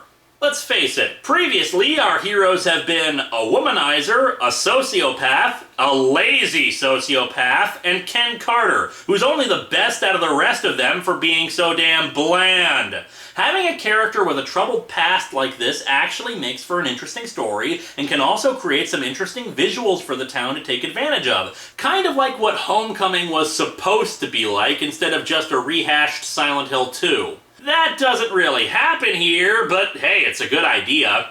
Anyway, on with the plot. Jason meets this Dahlia woman at the motel. Now aren't you something? Good-looking stranger like yourself comes to town. Seems like someone ought to do something to make you feel welcome. Here, have an Applebee's coupon. Well, sweetheart, I'm just getting enough food to keep my strength up so I can make it to the mountains one last time before I put a bullet in my goddamn head. So you don't want the coupon? She leaves, now apparently wearing a see-through bikini. The hell? And Jason returns to his car. Dahlia walks along, and apparently she's a famous singer, and she listens to her own music on the radio. I've had a lot of people ask if I think there's some deeper meaning in that song other than, yeah, duh, of course I'm depressed, haven't you been listening? Well, personally, I think that if you slow it down and play it backwards, you can hear, Paul is a dead man, miss him, miss him. And apparently the cover to her album features her in pink lingerie. And another recurring motifs in these one-shots, women in pink. It's not pink, it's lightish red! Did Dahlia take her own life? Riddle me this, Batman! Or is she out there somewhere, looking for someone who will give her that reason to live? Don't give up! You've got a reason to live! Can't forget! You only get what you give! And once again, it's time for a fractured timescale. From what I can tell, Jason apparently crashes his car, not that we see the car crash or anything. Huh, could have had my head taken clean off. Fate wants me to make it to the mountains, I suppose. And there's no suspense for that character motivation because the comic opened with him getting to the mountains. It'd be one thing if he initiated a flashback after reaching the mountains, where he thinks back to the wacky misadventures he had in order to reach it. But again, time is just all over the place, and the writer apparently feels narrative captions are unnecessary in this story. Jason says he thinks he saw someone darting out in front of the car, but he doesn't see anything now. Wait a damn minute, this sounds an awful lot like how Silent Hill 1 opened. Great, not only is Scott Cianson lifting names from the games, he's now lifting plot points. And yeah, he walks into Silent Hill and heads for the police department, considering how he's going to explain himself to the police when it suddenly dawns on him that there are no people around. However, he does notice the patient demon standing over the bodies of some cops. Hey, I guess we found that state trooper Ike was talking about in Paint It Black. I know what I was planning to do, but not like this. Not like this! I mean, how sad would it be if it was a patient demon that took me out? It's the first enemy, for crying out loud! He doesn't think they're real since he saw them in his dreams. When he realizes they're going to attack, he weighs his options, especially since he can just sense that there are more of them everywhere, and darts for the cops' rifles. He grabs one and some shells, bashing one of the patient demons and quickly loading the gun. He starts shooting just when Dahlia shows up. I can see you're busy right now. Come back some other time. He has some triggers to his time in the army, but quickly recovers. However, Dahlia teleports again, and he wanders around the streets looking for her. He makes his way to the amusement park as Dahlia keeps appearing just out of his reach, finally getting to her as she's confronted by a number of monsters. I think they're pretty. A pop star who's vapid and stupid? Who's surprised? Hi-oh!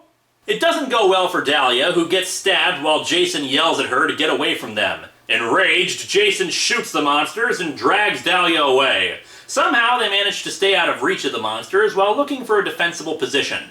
Again, this is the first main character of these books who I can actually get behind. Sure, the writing is still as subtle as a hammer to the face, but he's clearly suffering trauma from his experiences, and he went in to rescue someone who's probably as good as dead anyway. He's thinking strategically, trying to find a safe place for himself that he can easily defend. He's not annoying, he's not lazy, and he's noble. They hole up in some spot and he promises her that he'll get her out of the town. He tries to look at the wound, but she doesn't want him to see it for some reason. More monsters start approaching, and we get an especially awesome panel of a closer monster from a low angle stomping with a flash of lightning behind it. That is badass. Kudos. While Jason's back is turned, we learn that Dahlia is a monster!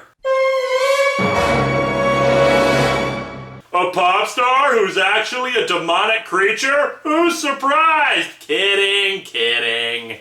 And here's where things start to go downhill again. I don't know what it is with Scott Jensen, but in addition to his other quirks that keep appearing, he has some bizarre fetish for action and guns and assault weapons for fighting the monsters, which is what happens here. The bad art seems to depict a grenade getting thrown at some of the monsters. Then this Mad Max reject shows up and they start firing everywhere.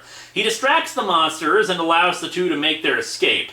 Jason says that it's Aaron, but of course he doesn't question the fact that his dead friend is there, looking kind of zombified and all. And actually, the gun thing kind of works here, as Jason mentions that it's like a war zone.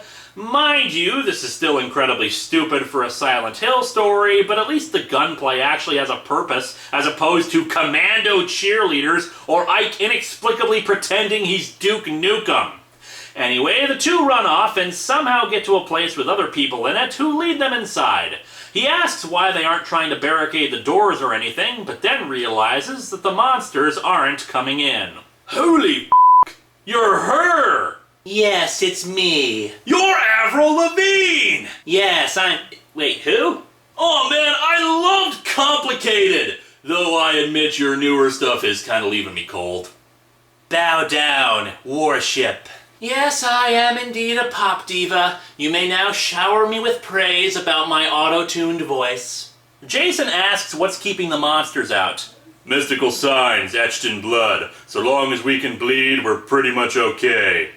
And to be fair, there does seem to be a crudely drawn version of the Halo of the Sun on the outside walls. The Halo of the Sun is the symbol of the Order, the cult from Silent Hill. As such, it's likely that it can also be used as a means of defense for the Order to keep them from being attacked by the monsters. Dahlia is a bit more pessimistic though, suggesting that they could just be screwing with the humans, which is not consistent with their behavior at all, so if that is the case, it just means the audience is getting jerked around. The leader of the sanctuary, Leo, says that the food isn't great since they just have a ton of beef jerky and booze, suggesting that they're actually holing up where our old pal Ike was calling home, since in Paint It Black the guy had a ton of beef jerky.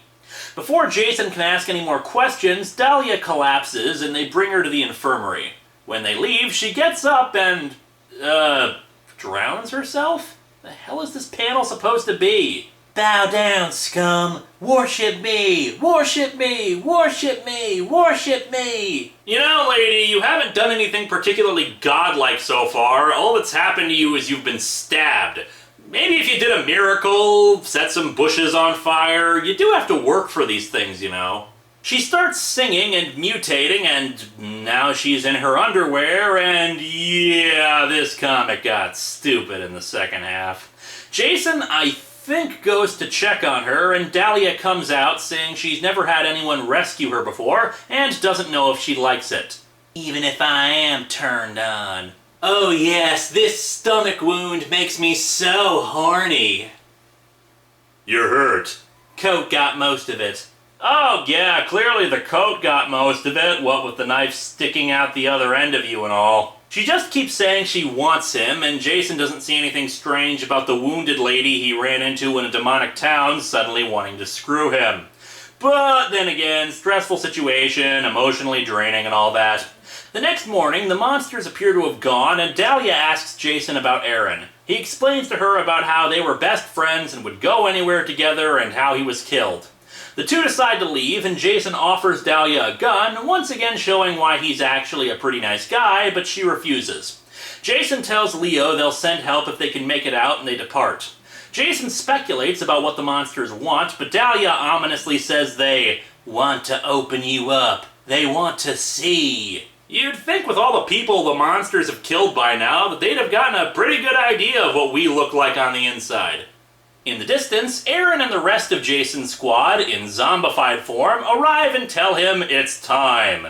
Jason's having none of it and just shoots at them, running away with Dahlia in hand. Your friend Aaron, he saved you before. Yeah, for this. For now. And how the hell do you know that?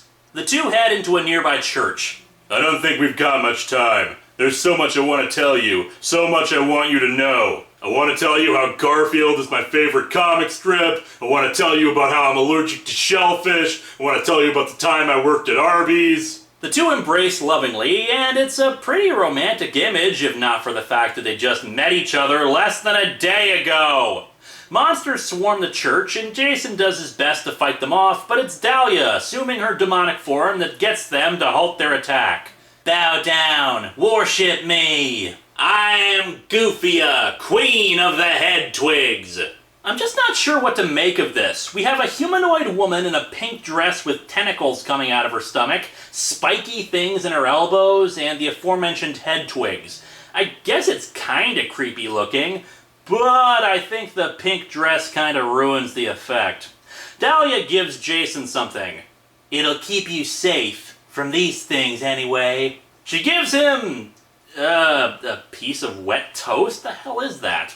Anyway, she hurls him through a church window, and the zombie soldiers surround Jason. I told you, Jay, we have business. Now then, Jason, we want to tell you about Amway.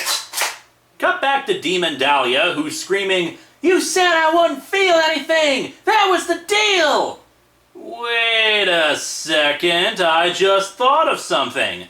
Dahlia just admitted she was in love with Jason. If we're to interpret what she's saying here about not feeling anything, then it implies that she was transformed into this being, or possibly the demon into Dahlia, so she could hook up with Jason for some reason. This story about a guy falling for a demonic woman sounds kind of familiar, right? Well, that's because such a tale was part of the backstory for Dead Alive. Others of you can barely remember anything about that story and are just nodding as if you do remember that. Now, when I first read this, I got to thinking, could it be that that incredibly stupid backstory about Kenneth Carter's dad falling in love with a demon woman and them having Kenneth as a child is actually the subject of this story? Could there have actually been a true purpose behind that scene and that character? Could there really have been something to it other than bland, nonsensical exposition that comes completely out of left field? The real answer is, who cares? But if you are interested, that's a big no. It has nothing to do with this story. I did some research and reread both stories. There was that pointless scene in issue 2 of Dead Alive where Ken discovers papers with his real name, Joshua Reynolds. I thought that might be the key, but all the writing on it is unintelligible, and I looked through Among the Damned. They never give Jason's last name, so if he is supposed to be Kenneth's father, any proof of that is completely left out, especially since in Dead Alive, the aviator pilot, and if they were supposed to be the same person, why the aviator pilot costume? Never gives his name either. So yeah, despite the fact that it would make perfect sense since Dead Alive is supposed to be the big conclusion to all of Scott Siensen's Silent Hill work, it's just completely, totally, irresponsibly, lazily, and annoyingly pointless. Among the Damned is just a one-shot that has nothing to do with anything, and Dead Alive just has more completely pointless and stupid scenes. Hope you enjoyed that aside. Anyway, because we needed to add some more stupid, it turns out that the zombie military unit wasn't going to kill Jason for surviving, but are actually escorting him out of the town. It turns out that the thing Dahlia gave Jason was, her heart. Ew. We cut back to the mountain where Jason was at the start, Dahlia meeting him there. You kept what I gave you. Yeah. Yeah? It saved us both. How? Why did you giving him your heart save both of you? What the hell kind of ending is this? Jason explains what actually happened. Aaron was the one who was supposed to survive the demon attack on his unit. Again, no explanation why there were demons from Silent Hill in the desert or why they were attacking a military unit, but whatever. But Aaron convinced the demons that Jason would do better. He'll look good on camera and in the magazines. He can tell the story like no one's business. Kill me. Leave him alive, please. If I had to guess, this is supposed to be more of that nonsense that happens in Dead Alive about Whatley in the town trying to spread the evils of Silent Hill. Though I've got to say, I only know that because I read Dead Alive, and since this was published before Dead Alive, it's just confusing as hell. Aaron explains that he did it because Jason is worth 10 of me, worth 10 of any of us. You always were. You're the only one who could never see that, bro. It's time you changed that. For me, for all of us. We gave our lives for you. Now do what we can't. He wants me to live. They all do. Really live for the first time. First things first. Disneyland. And so our comic ends with the two joining hands and walking off into the... whatever the hell that is. I'm not sure I know how. Makes two of us, soldier boy, but let's give it a try anyway. Yes, let's also not ask any questions like why the hell Dahlia is there, is she still a demon, or what the point of her getting together with Jason was from the perspective of the town. Happy ending all around, except for those poor people still trapped in the sanctuary. This comic sucks, but not exactly for the same reasons as the others. As I've said, this is probably the best Silent Hill comic Scott Siensen has made. Jason is noble and is suffering. We want to see him get through this, and he does indeed have an arc, culminating in his survivor's guilt being taken away by the people he felt guilty about. Silent Hill serves as the backdrop that allows him to meet the ghosts from his past. Where this book fails, however, is in not focusing on that. Dahlia's presence completely confuses me. What is the point of her character from a story perspective? It can't be to give him something to live for, since he got that just by his unit forgiving him. Why the sanctuary and the people living there? The artwork is still horribly mismatched with Silent Hill and lacking in storytelling ability. If we just had the mountain stuff bookending the comic, that'd be fine, but time seems to jump all over the place, there are no transitions, we're just slammed into the next scene, and it's difficult to tell sometimes what's going on. Still, if the script had been polished and it had some better artwork, this could have easily been a really awesome Silent Hill story. Still certainly better than Painted Black. Come back next week for the finale of this three-part look at the one-shots and the final Silent Hill comic I'll have to review ever. So here we are.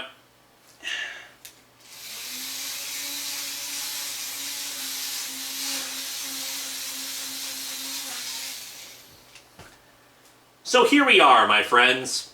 The very last Silent Hill comic that I have to review. 3 years of looking at this garbage and, well, I'm sure you all have a lot of questions. Will I review Silent Hill Hunger? Will this, after so many dreadful comics, be any good? What will I look at next year for Halloween? Well, we'll discover the answers to those questions together. Right now. Probably not, no, and most likely something Nightmare on Elm Street related. So let's put an end to all this and dig into Silent Hill, the Grinning Man.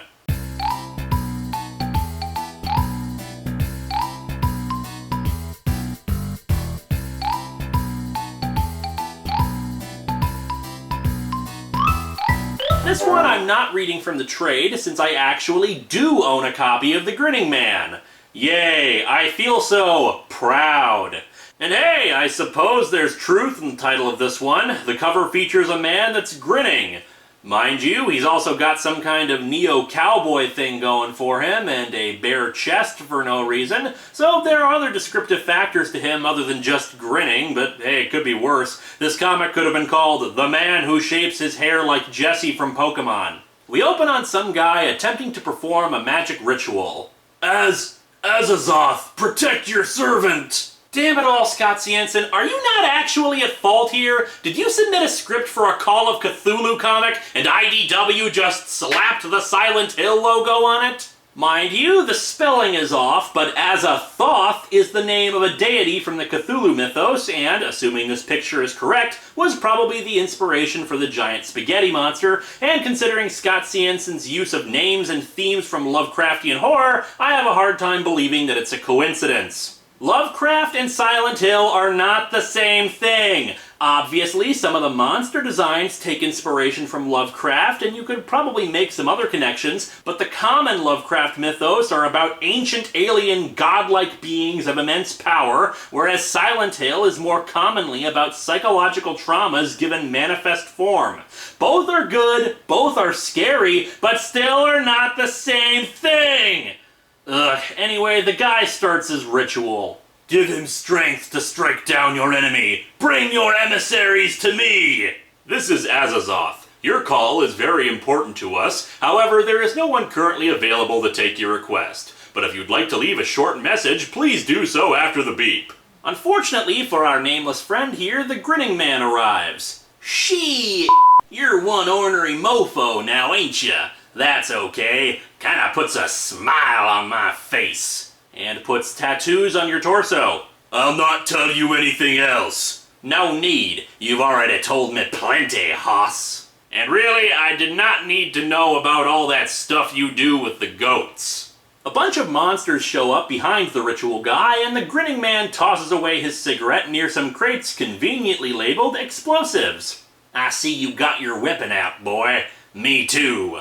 Draw! Well, this cult guy could probably draw something better than this comic, that's for sure. I'm serious about that. The artist for this one is Nick Stakal, the same artist who drew Dead Alive, and it's horrible! The best example I can give for why this is terrible is probably on the next page. They're apparently in a mine shaft that looks all well and good, then the mine shaft explodes, and it's okay on the Kraboom panel, but then look at how he depicts flames in this story, as wispy, almost paper-like strands kind of painted orange and white. Oh, and with black outlines, too. Yeah, the light of fire and big plumes of flames naturally needed to be outlined in black. I mean, it's just impossible to see them without those lines. The Grinning Man emerges from the flames with nary a scratch on him. Don't need to turn down the heat on my account. He's the Joker. Seriously, he grins, he tells bad jokes, he kills people, and just look at the face on that cover. He's the Joker! He's also a smug jackass as he comes to the road and finishes his thought. 'Cause you can't get no hotter than me.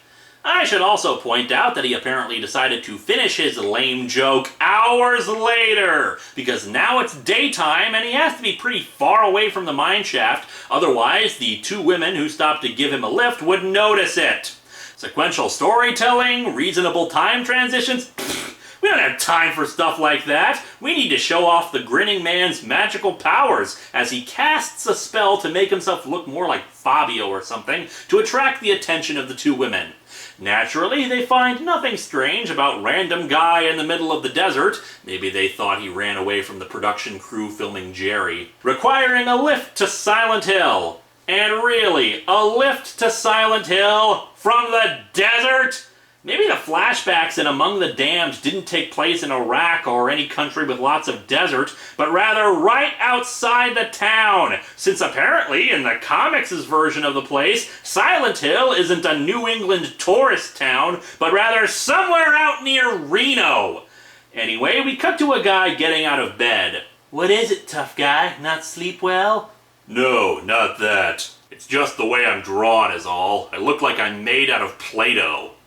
Our hero this time is a state trooper named Robert Tower, who has a kind wife who helps him with his breakfast and cleans his clothes. I'm gonna make us some breakfast. Ham and eggs. I was just preparing an egg breakfast. The way this is drawn, you'd think the fact that she has no expression on her face as she says this would be significant.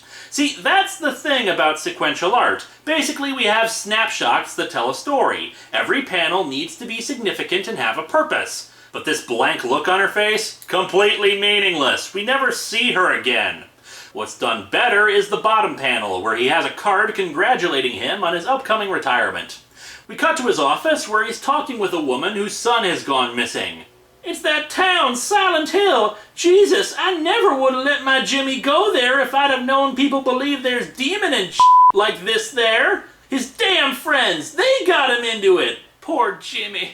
My little James. He said he got a letter from his dead wife. His friends were just playing a horrible prank on him. She's been coming for 6 months, and unfortunately they haven't been able to find him.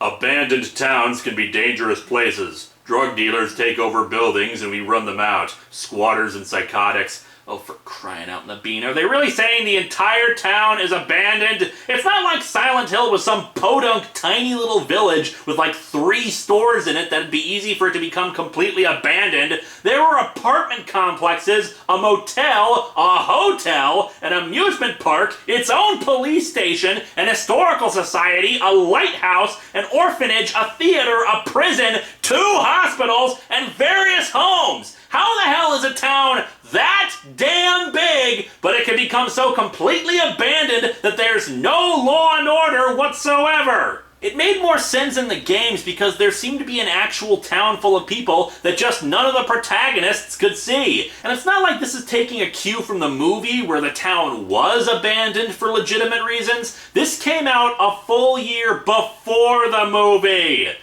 Anyway, the woman yells at them for not being able to do anything, and they clearly don't care, blah blah blah. I'm not trying to gloss over a person's pain for losing their child, it's just we barely even started the story yet, and this is just padding. Tower talks with one of the newer cops named Hampton. They apparently do have some leads on the woman's kid, but they don't have anything solid, and he keeps staying out of their reach. Don't get me wrong, I feel for those people. If it was my wife, my kid, I don't know what I'd do. You can't feel for them. That's not what they need. You need to not give a damn about them at all. Have no emotional investment whatsoever in saving people and stopping criminals. He goes into their break room for the retirement party, and good-natured ribbing ensues. Following a conversation with his wife about what he's going to do after retiring, he goes to meet his replacement. There's apparently a wall full of pictures of people who have disappeared in Silent Hill, and the new guy is hanging out in front of it. All of you sad, sad people. One by one you came to Silent Hill, and whatever you might have gained, you suffered loss as well. All you sad bastards who were forced to use breakable weapons. How do you break a katana by stabbing monsters? I am one with all of you, and I promise I will carry each of your messages home. What's that? No, Mrs. Bergstrom, I will not carry your grocery list home. I don't care how lazy your husband is. Tower is pissed about this guy, Mayberry, because he had named his successor and doesn't want somebody here who buys into the hype about Silent Hill. However, the state commission has decided on him being there since he's apparently an FBI hotshot, degrees from everywhere. He's most proud of his degree from bartending school. You thinking what I'm thinking? I think so, Bane, but the Rockettes? I mean, it's mostly girls, isn't it? They think that if Mayberry gets his eyes on the situation, then he may decide to leave on his own. They get a call to investigate a crime scene, an overturned stagecoach with lots of blood and entrails scattered about. And we once again see the brilliantly terrible artwork on display here. I couldn't tell at first by looking at this that that was a car, and that the 3 things in front kneeling down were supposed to be people. Then on the next panel, everyone's faces are oddly angular and too heavily inked. Mayberry has already read Tower's file and is honored to work with him. Alright, get those people back. We've got a murder scene here. Wait, what people? You mean that one guy standing right there? If there's supposed to be a crowd watching this, show a crowd watching this! Mayberry says he's wrong and that it isn't a murder scene, that this was staged for them. He points out several forensic clues, like the smell not being right for human blood, no skid marks where there should be, and tire treads aimed right at Silent Hill. He deduces that it was placed there so cops wouldn't go looking for the people most likely still alive, and instead waste time looking for dead bodies in the crash. They decide to head to Silent Hill to investigate, Tower discussing how he doesn't think Mayberry is up for the job. Mayberry, in turn, quotes some Robert Heinlein to establish for us that he's into science fiction. He does it with all the subtlety that a bad writer can produce, but hey, so far this book hasn't done so badly in establishing character. A pity that we're more than a quarter of the way through, and I still don't know what the plot is. On the way, mist starts to surround their car, and Mayberry talks about how accepting that there are monsters in the town means that it opens the door to the supernatural and paranormal being true, and that anything is possible. Tower thinks he sounds like a lunatic, but Mayberry responds that he figured he'd understand. You know what's going on over there isn't natural, and you've made your peace with it. Oh god! That guy with the doorstop for a head is trying to impale me on his giant phallic symbol of a knife! Huh? Oh, yeah, cool, whatever. Oh hey, the Timberwolves game is on. By the way, how far are we from Lakeview Hotel? Why? Big place, lots of room, a maze from what I've read. True. And it's said to be temporally and spatially challenged. Physical laws break down in there. Oh, yeah, that's true. I heard about this one guy in a bow tie and a tweed jacket who got lost in there once. Also, in one room, you can summon aliens and they'll shoot you and abduct you. Tower, not buying any of this, says they're going to stop so he can smoke. In reality, he's setting Mayberry up for a prank, getting a text from his friends about it. Mayberry notices a flying monster, but Tower doesn't see it. We cut to two kids being chased by a group of monsters. I'm just happier than a pig in shit. I am. And I'm as bored as a person that's bored. They see the Grinning Man and run towards him, screaming for help as tentacles start rushing at the kids. Oh goody, that's what these comics were really missing, tentacle hentai. The Grinning Man, being such a nice guy, waits and waits for them to get closer before he finally opens fire on the monsters. The tentacles pierce his flesh, but he instantly heals and shoots at them again. And yeah, more exciting scenes of a guy shooting guns at monsters. I'm sure that hasn't gotten old by now. Oh wait, it got old the first time we ever saw it. Yeehaw, you ugly f***ers. That's right, that's what I'm talking about. By the by, this comic has the most profanity out of all of them. And like a 14-year-old trying to pretend he's mature by writing in lots of swear words, all it does is show how completely immature it really is. He tells the two kids he has plans for them, and we cut to Tower and Mayberry at the Lakeview Hotel. Tower tells them to call it in. What exactly he's calling in, I'm not sure, since for all I know with this art, that's a big plume of fire coming out of that one part of the hotel. A window? I can't tell! The car won't turn over either, so they decide to head in. Yeah, that seems sensible. Inside the hotel are two other cops wearing monster costumes that they got from some kids filming a movie, whatever, and loudly exposit their plan to each other, even though they probably both already know it. One of them worries that Mayberry will open fire when he sees them, but the other guy is convinced he'll just beg them to take him to the mothership. Oh, he won't fall for that. He studied Silent Hill. You have to use the blue gem in the room before he can be taken by the aliens. Don't you know how the UFO ending even works? Then we beat the shit out of him, and when he's crying like the little girl that he is, we lean on him about where the pigs took all our crack, because we got buyers all pissed off. Then Tower comes in, scares us off with a couple of stray rounds, and Mayberry goes running back to his mommy with a stain on his... And this comic officially loses hope for another likable protagonist. Based on the dialogue from before and the description of this plan, Tower was in on this. He is in on a plan to beat the crap out of a fellow officer just because the guy believes in supernatural phenomena. Dickhead. On top of that, since they're waiting in the hotel, they probably set up the car crash so they could bring him out here, though how the hell they did that with no lead time is anyone's guess, meaning they're wasting a hell of a lot of people's time and money to pull a prank that wouldn't even work anyway. The guy's an FBI agent already. Do you really friggin' think he's going to be scared off? Especially since you bring up the drug thing, which adds even more questions about this moronic prank. So you're going to pretend to be drug dealers disguised as monsters? Why? If you're just disguised as monsters, fine, makes sense. But then you're pretending to be drug dealers too? Otherwise, why would monsters be demanding drugs from cops? Oh, forget it. I'm glad you assholes get killed in the next page by the real monsters. Your idiots and the police force will be better off without you. Though in fairness, what happens is that they hear a sound and they realize that it's not Tower, since Tower would have given them a signal. As such, they pull their guns and get ready for whatever it is. And I like that they're smart enough to recognize when a situation is going bad. But I'm still happy they're dead. On top of that, the Grinning Man apparently now controls the monsters, since he follows them in and shoots the two officers, since they look too busted up to be much good to me. Have to put you down to friendly fire. Back Back with Tower and Mayberry, Tower states his theory about there being drug dealers and sickos who live in Silent Hill, but Mayberry points out that he's never actually seen any people like that in the town. Mayberry points out that he saw the flying demon earlier, and Tower goes off on him, yelling at him how he's sick and stupid if he actually believes that stuff. Mayberry, in turn, acts like a crazy person and talks about how people could still be alive, but in other dimensions. Yeah, keep doing that. That'll convince the skeptic.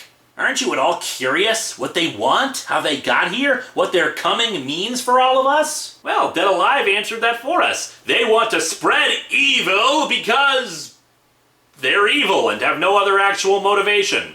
The truth is out there, and it's really lame. We're afraid of the things that we don't consider aesthetically pleasing.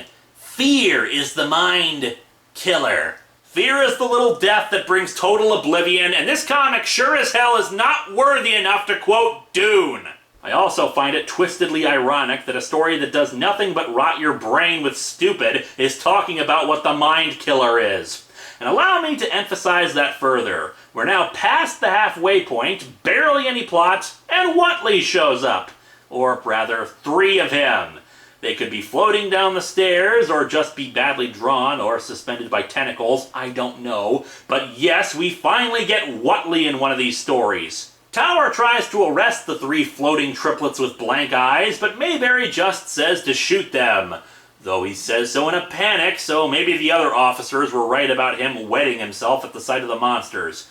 Great, one of our heroes is Fox Mulder if he was a complete wuss. They wear pistols like our enemy, but they do not yet have his brand, and they are very ugly. You're not exactly a GQ model yourself there, Whatley. If I were you, I wouldn't be pulling the ugly card.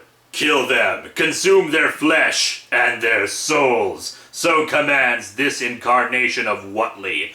Wait, Whatley incarnations now? The hell? The lead Whatley says he recognizes this one, though which one he's referring to, I'm not sure. I'm guessing Tower. And they just vanish.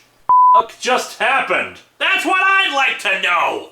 I can't believe this. I simply cannot believe, after a combined 13 issues of comics, we still have no clue who Whatley is or why the hell he's in these things! He appears in Dying Inside out of nowhere with short hair and commanding pyramid heads and nurses. He shows up in Dead Alive to fight Lauren in a weird-ass battle and trying to make Kenneth Carter into O.J. Simpson before some goddess eats him or something. And now he appears here with 3 of himself and does crap all! Congratulations, Scott Cienson! You are the first writer in history to make a villain who does nothing, affects nothing, and has absolutely nothing to do with the story he's the villain of! Bra friggin' vo! The 2 hear screams and hurry up the stairs, Mayberry saying they should just leave and the sounds are probably the monsters. They find the 2 women who had earlier picked up the Grinning Man trapped behind mystical symbols. They say they tried to leave, but it burned them when they did. Mayberry thinks he can create a counter-incantation if he can get access to the database in Virginia, but Tower just shoots, the symbols? I don't know what the hell this panel is, but I think he shoots the symbols and breaks them. Well, score 1 for the effectiveness of bullets over bullcrap. They head outside and find the cars wrecked, Mayberry wondering why Tower isn't falling apart because of all this. Because of all of what? I've seen episodes of Barney scarier than what we've seen so far. Tower tries to question the 2 girls, but there are symbols on their foreheads that are keeping them from saying too much. Then a pilgrim and a doctor arrive. I'm Sawbones. I'm Stiff. The Sawbones and Stiff Variety Hour, coming to NBC.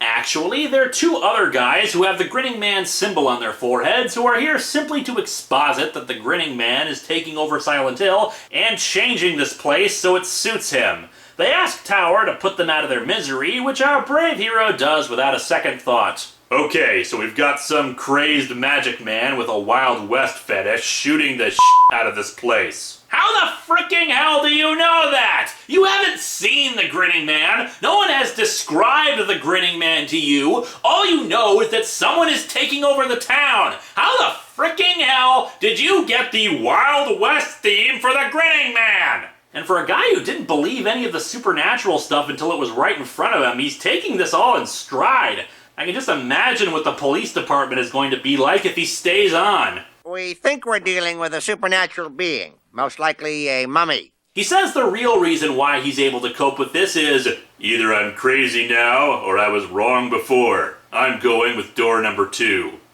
Can't fault him there.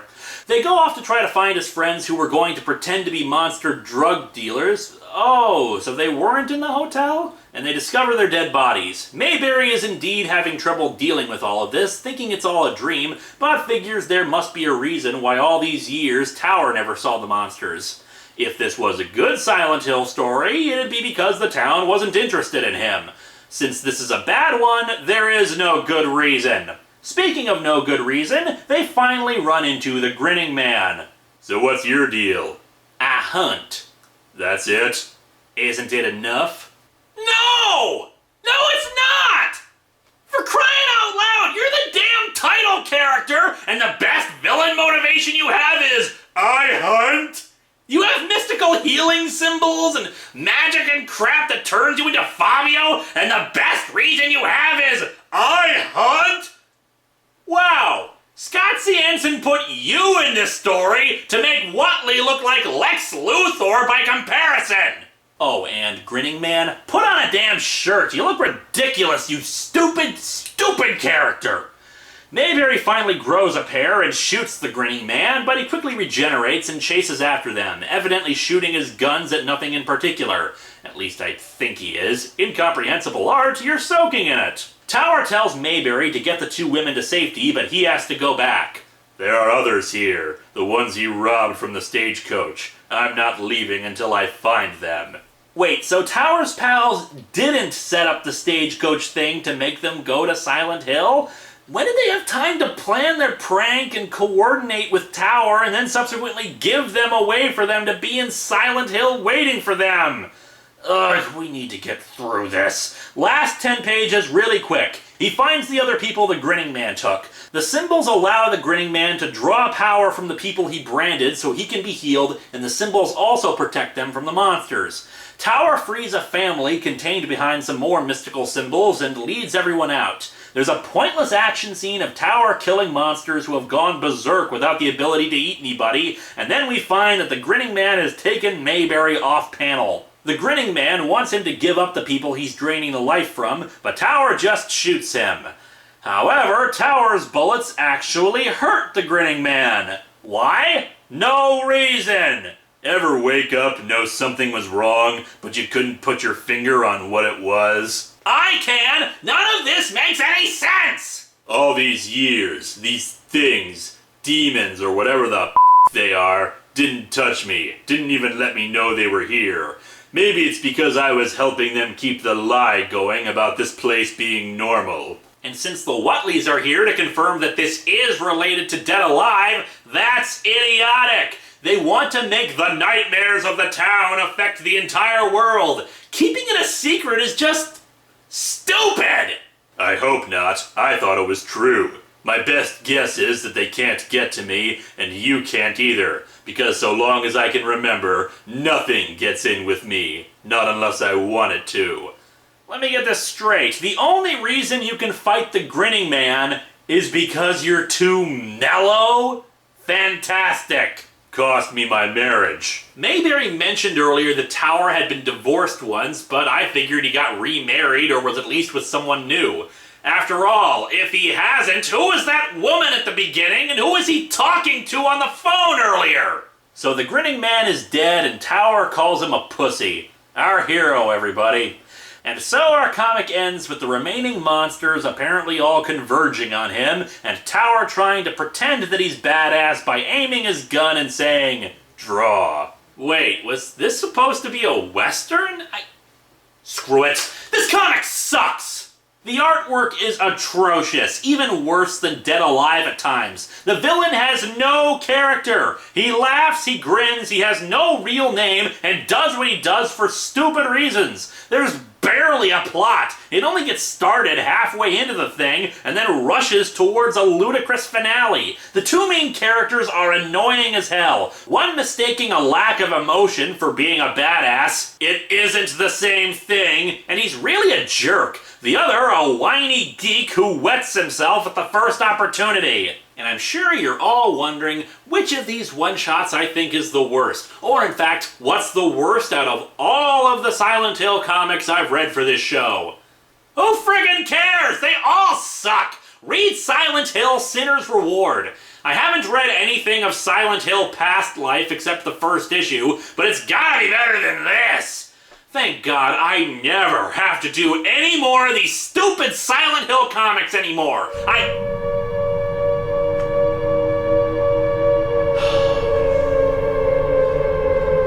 Really? You're doing this thing again? It's not like you're gonna be able to top last year. Ugh. Hello and welcome to...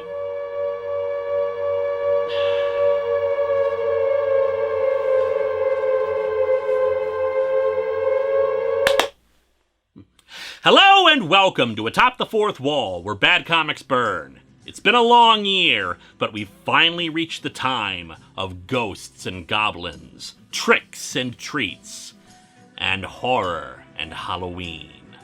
But most importantly, this is the month of the 10th anniversary of this show.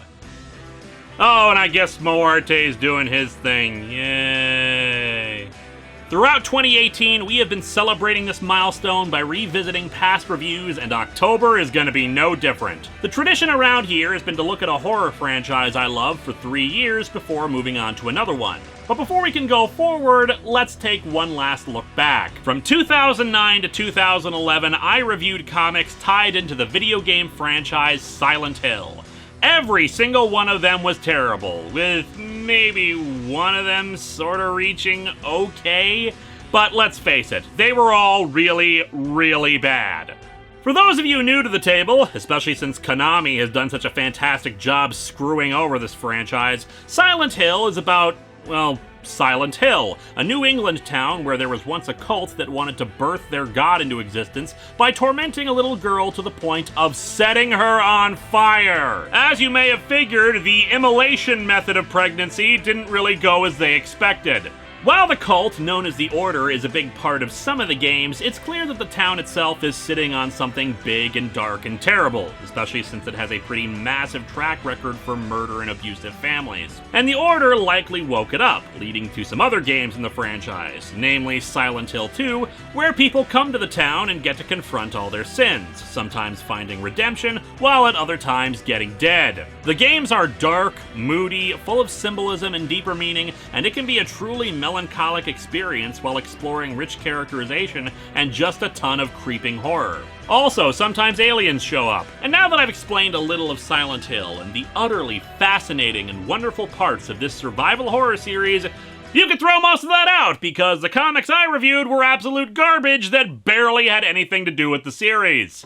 Written by Scott Siensen, the original Silent Hill comics are a very incoherent mess concerning a different version of the Order, purportedly headed by a white-haired guy named Whatley. There's also a demonic little girl named Christabella who was murdered in the town and then resurrected so she could be foul-mouthed and annoying, and eventually she gained command over the entire place. The story seemed to be going for a more generally vague Lovecraftian vibe for things, but the key word there is vague. I tried to read the summaries of the stories on the Silent Hill Wikia to see if that would help, but I am still utterly confused about what is going on in those books. It feels like Siensen had some other story he wanted to tell and just plugged some Silent Hill references into it. But the thing is that while the comics contain so much ambiguity about what's going on, it also has all the subtlety of getting stabbed by a great knife. Nobody shuts the hell up in them. There is no atmosphere, no quiet moments of terror, and the artwork in most of the stories is just god-awful, and you'll be lucky if you'll be able to figure out how things flow from one panel to the next without feeling like you missed something.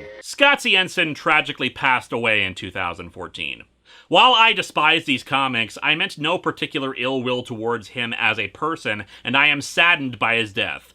Truth be told, he was the comics creator in all of this show's run that I've actually kind of wanted to meet, because I am genuinely curious about the creative process for writing these things, why he chose to make them like this. Other Silent Hill comics came later, and all of them by Tom Walsh. They are much better than the original run of stories, though far from perfect. However, there is another comic by Scott Cienson that I never covered on the show, and with good reason. It's not a comic in the traditional sense, and that's why we're here today. Silent Hill: The Experience was a UMD title released for the Sony PSP as a tie-in to the 2006 Silent Hill movie. Said experience is a collection of trailers, music tracks, a few random snippets of video, and 2 motion comics. The first is an adaptation of Silent Hill: Dying Inside, which I covered in 2009, but the other is an exclusive tale called Silent Hill: Hunger. Originally, I thought I would never cover this because, well, I had no idea how to capture PSP footage. I didn't have a copy of it, and I had long ago swore to never cover motion comics because they're really a different medium. And technically speaking, I'm not doing that today either. Someone on a Silent Hill blog uploaded every single panel from the motion comic, naturally without motion. So, I'm gonna be covering all of that in this review as if it was a traditional comic. Let's dig into Silent Hill: Hunger.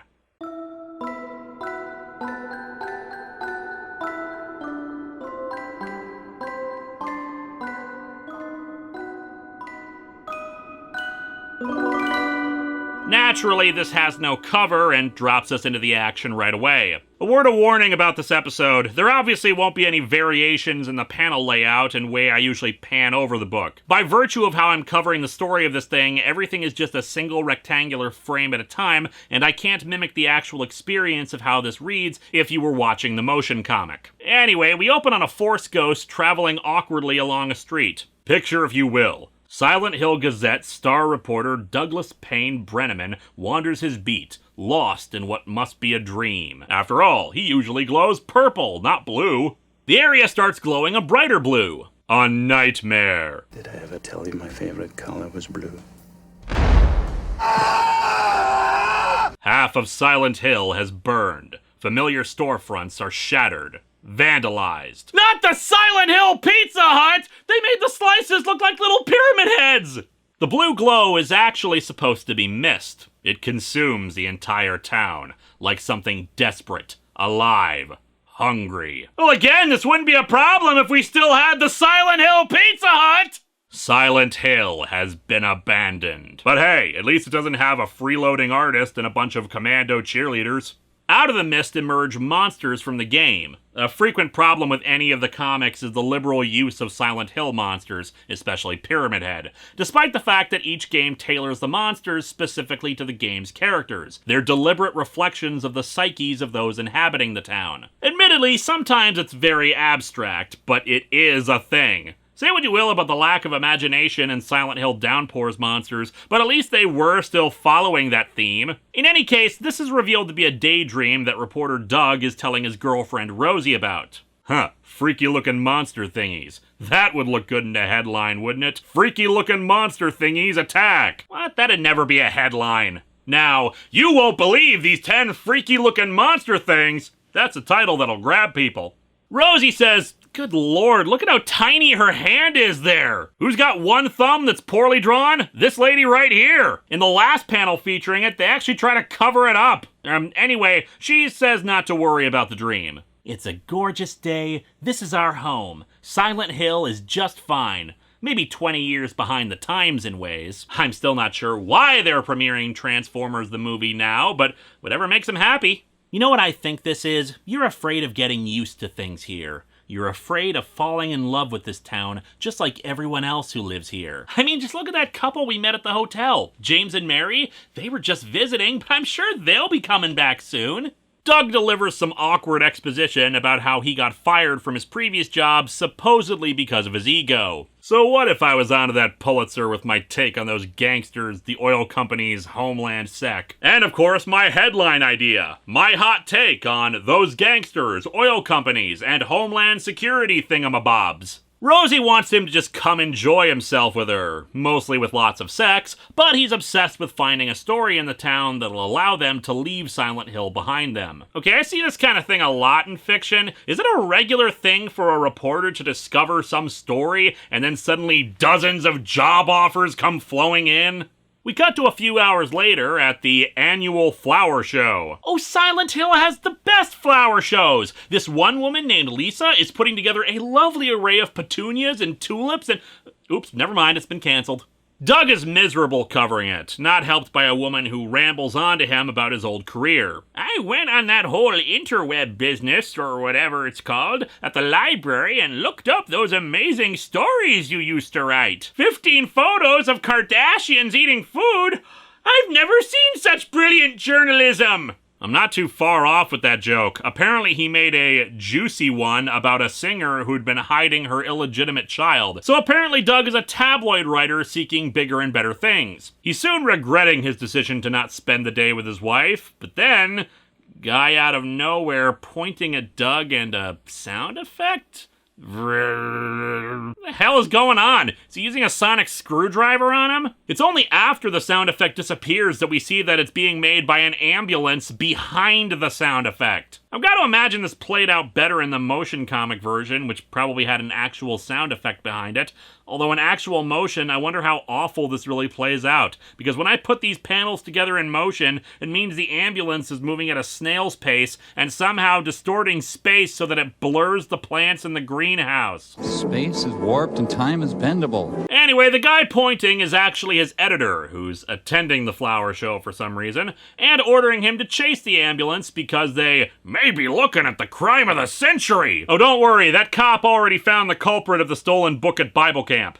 Incidentally, do you like carrots? Doug heads out to the old Fastbinder place, where a woman had apparently been trapped by someone who was trying to kill her. Again, it's so bizarre reading a motion comic like this because of the way they only really have one narrative caption or speech balloon happening at a time. It's like reading a lenticular comic. Each new bit of writing shifts around depending on how you look at it. Or it's multiple choice. The same panel, but enjoy some different dialogue options to craft your story. Anyway, the sheriff, Bryce Canavan, and his deputy are reluctant to share anything with Doug, since he talks a big game about journalistic rights, but really is just about sensationalism. A story isn't a real story until there's a corpse in it somewhere. Election day results? Psh, where's the rotting carcass? The body being lifted into the ambulance, though, is actually the officer who responded to the 911 call, which was serious business for Silent Hill. The first murder in 10 years. Ha! Sure, right! Frankly, half the town should be dead based on all the stuff that happens to it, and the only reason that's not the entire town is because the other half was abducted by aliens! We learned that there was enough blood splattered on the walls for 2 victims. However, Doug's conversation with his editor, named Mario, is interrupted when Doug notices someone standing in the distance. Who's that guy, Mario? I don't remember seeing him around, and this town's about the size of a fire hydrant. He's been watching this whole thing for a while. Oh, that's just the Watcher. He appears sometimes for no adequately explained reason to merge with you when you regenerate. When we close in, we see he's actually some white-haired dude in a coat. However, Mario can't see him. The guy then proceeds to do the object appearing in front of him that makes him disappear horror movie thing. It's funny to imagine that what's actually happening in those moments is the figure leaping on to the bus or train or whatever passing by and clinging on for dear life, going, "Oh man, I really got them!" Doug is disturbed by both the guy's disappearance as well as the feeling in his gut that there either were or there soon would be more victims. So hell, eventually my mood did brighten up. Oh boy, murder victims! That sure makes me happy! At the newspaper office, Mario is berating Doug for just sitting on his ass instead of seeking out more info on the story, introducing us also to office sloucher Perkins. What, you think a story like this writes itself? What are you, taking lessons from Perkins over there? And you, yeah, you, Perkins, what do you want, you misbegotten tail dragger? Well, I just wanted you to look at this story about the hole that was there that's gone now. Yeah, sure, but then I want you to go over to Chastain Heights and interview that Amy Johnson lady. I think she's got real Mother of the Year potential, and I think the readers could use a real, heartwarming human interest story.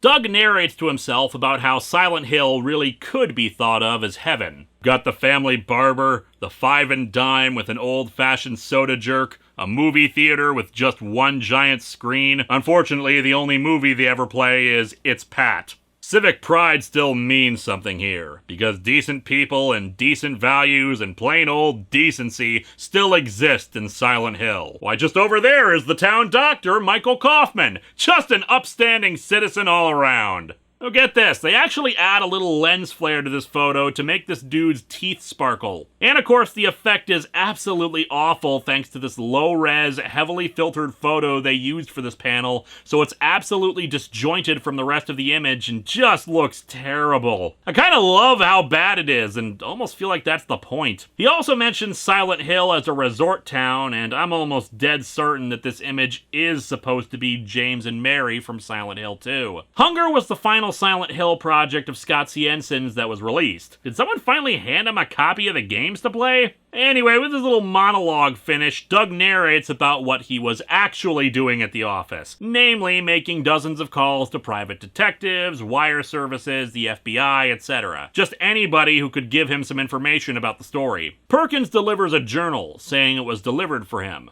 My journal. I am 8. Oh hey, a prequel to Stranger Things.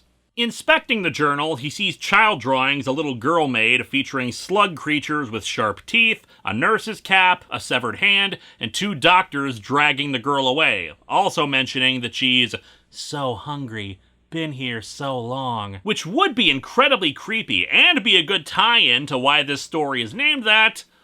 Unfortunately, it's not. Because now, a fifth of the way through the story, it assumes we're idiots and that we forgot what the title is. The journal starts glowing and a tentacle monster with teeth at the end of each tentacle leap out of it. Oh, what the hell? It's next week that we're covering The Thing. Sweet mother of Christ, f***ing trying to eat me! I haven't even gone in the oven yet! There's a flash and the monster vanishes, making him think he just hallucinated it. He recalls also that in the 911 call made at the house, the woman screaming yelled, "They're coming," and oh god, they're hungry. Hungry. Just like the kid in the drawing. Of course! That little girl murdered the cop! There was a return address on the journal, so Doug goes to the Kuttner Inn, a bed and breakfast run by an old woman named Mrs. Clara Wellman. While she examines the handwriting on the package, she eats some grapes. I show her the wrapping paper, and, between insane, juicy, dripping mouthfuls of her lunchtime treat, she recognizes the handwriting. Oh, sure! That Whatley fella, he's the one you want. Silent Hill is filled with kind, decent people with kind, decent values, like talking with your mouth full. Correction, those noises weren't insane, they were obscene, enough to make any healthy American man swear off oral sex for at least half a second or so. If oral sex sounds like eating grapes, then I think you might be doing one or the other wrong. Whatley. Ew, she's thinking about giving Whatley a blowjob? She describes Whatley, who of course matches the guy who pulled the disappearing act at the crime scene. So maybe the weird tentacle thing wasn't the first time I was seeing things today. Yet, Whatley was real. More importantly, Whatley can teleport! It was then that I started feeling this weird gnawing in my gut. The same hunger I'd get when I knew I was on top of a story that would never let me go. Only worse, the kind of hunger that physically hurts. The true horror of Silent Hill, the Munchies. Whatley had apparently been staying at the inn until last night, where he hastily left and gave her an extra week's rent for the inconvenience. And suddenly, Whatley has become the most likable character in any of these comics. I mean, aside from the dog in Dead Alive. And Joe. I miss Joe. Clara gives some late-night gossip as we're treated to an image of Whatley observing a nurse getting tied up near a guy, either with a whip or some kind of vibrator controller. Clara told me about Whatley's weird late-night comings and goings. Although that had nothing to do with sex. He was just there for the weekly board game night.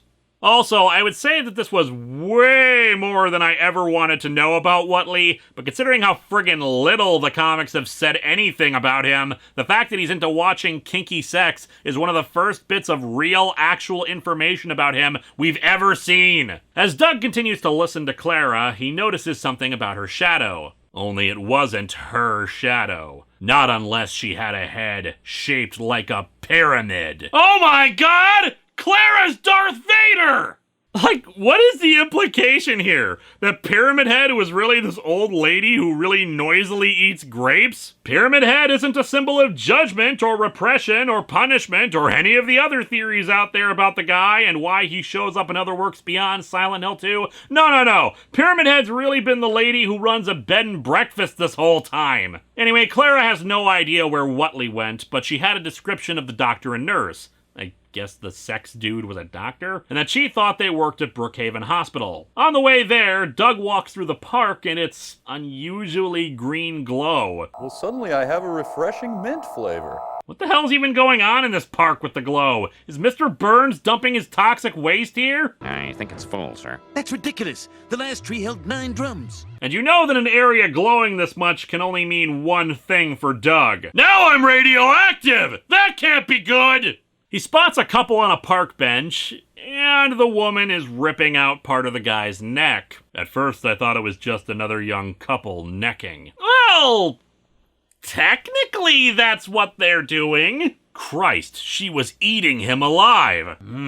You taste like grape jelly and mustard. And from the moans and sighs he was making, he was loving every second of it. Wow, this sure is a great Hellraiser comic. So now we reach the point in our tale when our intrepid reporter starts to lose it, because there are only 2 logical possibilities before him. 1, elves. 2, vampire elves. He wonders if he's seeing things that aren't there, or worse, seeing things that are there. I mean, he could just go up and ask them why she's eating his neck, but hey, you don't want to come across as a prude to public displays of affection, am I right? He arrives at the hospital and tries to speak to the attending nurse, but all she can do is hold up a Twinkie and talk about foods she likes. The woman on the 911 call said they were hungry. The girl in the book was hungry. That led me to Clara and Whatley, Mr. Disappearing Act, this mystery doctor and his nurse, the couple in the park, the nurse on duty. And they were all hungry for one thing or another. Damn it! If only they had something in common! Her eyes were glazed over. All she could think about was stuffing her face, feeding her hunger. Hey, do you get what the name of the story is? Do you get it? Do you get it? Do you get it? Do you get it? He contacts more people to try to get some more information and hear some weird stories. A wife who comes home and finds her husband with another woman, who apparently looks like a weird demon skull thing with tentacle hands. Oh no! She was the wife's maid of honor at the wedding! Oh right, and they were eating every damn thing in the house while they were at it. Eating the toaster was what eventually satisfied them. Another story featured a man rescuing his daughter from a living doll who was trying to murder her with a knife. And it wrote on the wall how it was hungry, and it even left a message on the wall, since it wasn't a talking doll. Oh, the doll can't talk, but it can eat? And you know that skinny guy who lives by himself down the line? The artist? It seems he's been collecting the heads from mannequins and setting them all over his place like trophies. Oh, so that's what was really going on in Silent Hill Painted Black. It really sucks when your cherished beliefs turn out to have absolutely no grounding in reality. Yeah, I understand. I have a deeply held belief that figures in comic art shouldn't look like they were cut and pasted onto a completely random background without any attempt at making them look integrated together.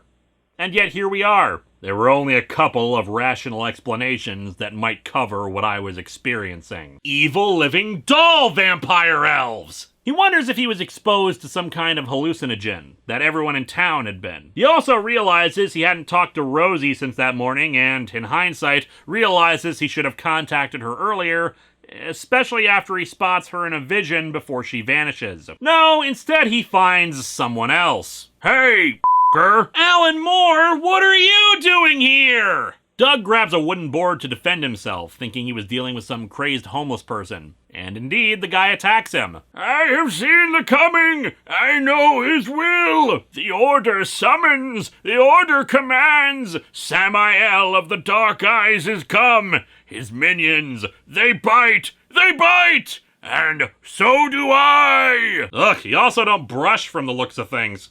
No witty comebacks, just ice stabbing me in the gut. just a fear that this guy's bite carries some disease. Just a hunger to survive. My apologies to those of you who've been playing the Silent Hill hunger drinking game, taking a shot whenever the word hunger or some mention of food comes up. You're probably unconscious by this point.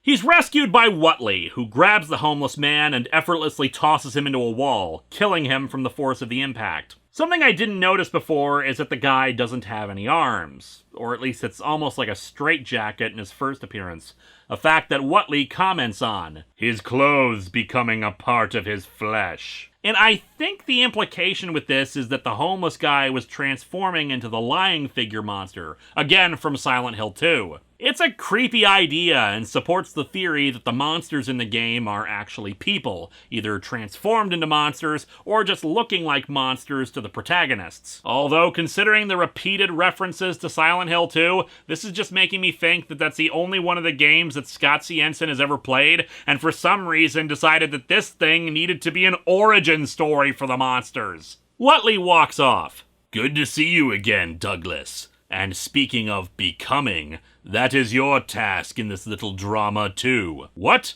What are you? As to the meaning behind my words, the truth you hunger for so terribly, just seek and you will find. And while you do, know that this world you know, this life you think you've been living, it all comes to an end tonight. And it's up to you to decide what happens next. I could just tell you everything right now, but I feel like being vague and pointless.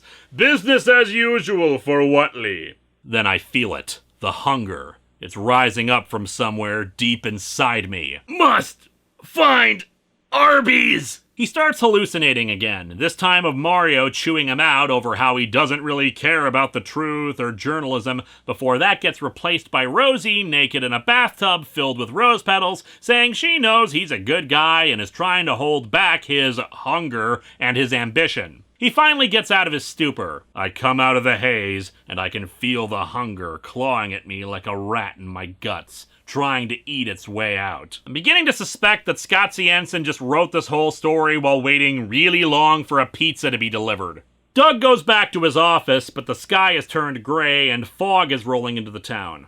One interesting aspect of this comic that I will grant it is that it starts us off in Silent Hill as a regular town. The game sometimes gave the impression that while the player was experiencing the town in a fog-filled ghost world or some hellish other world, there was an actual town of living, breathing people going about their lives in it. And this comic, in a unique twist, started us off in the normal city before it transitioned over to the fog world like this has. In any case, Doug is trying to collect himself and only confronts facts about the situation. Someone was murdered, and someone is either making him see things, or something is making everyone in the town go insane. But instead of calling up the CDC, or checking myself into the hospital for help, all I keep thinking about is her. Clara could have shared some of those grapes with me. It's like 8 p.m. and I haven't eaten anything all day! He's trying to get in touch with Rosie without success. Perkins comes in and Doug tells him about the file he started about Whatley that he wants him to follow up on. He also says to keep trying to contact Rosie for him while he's gone,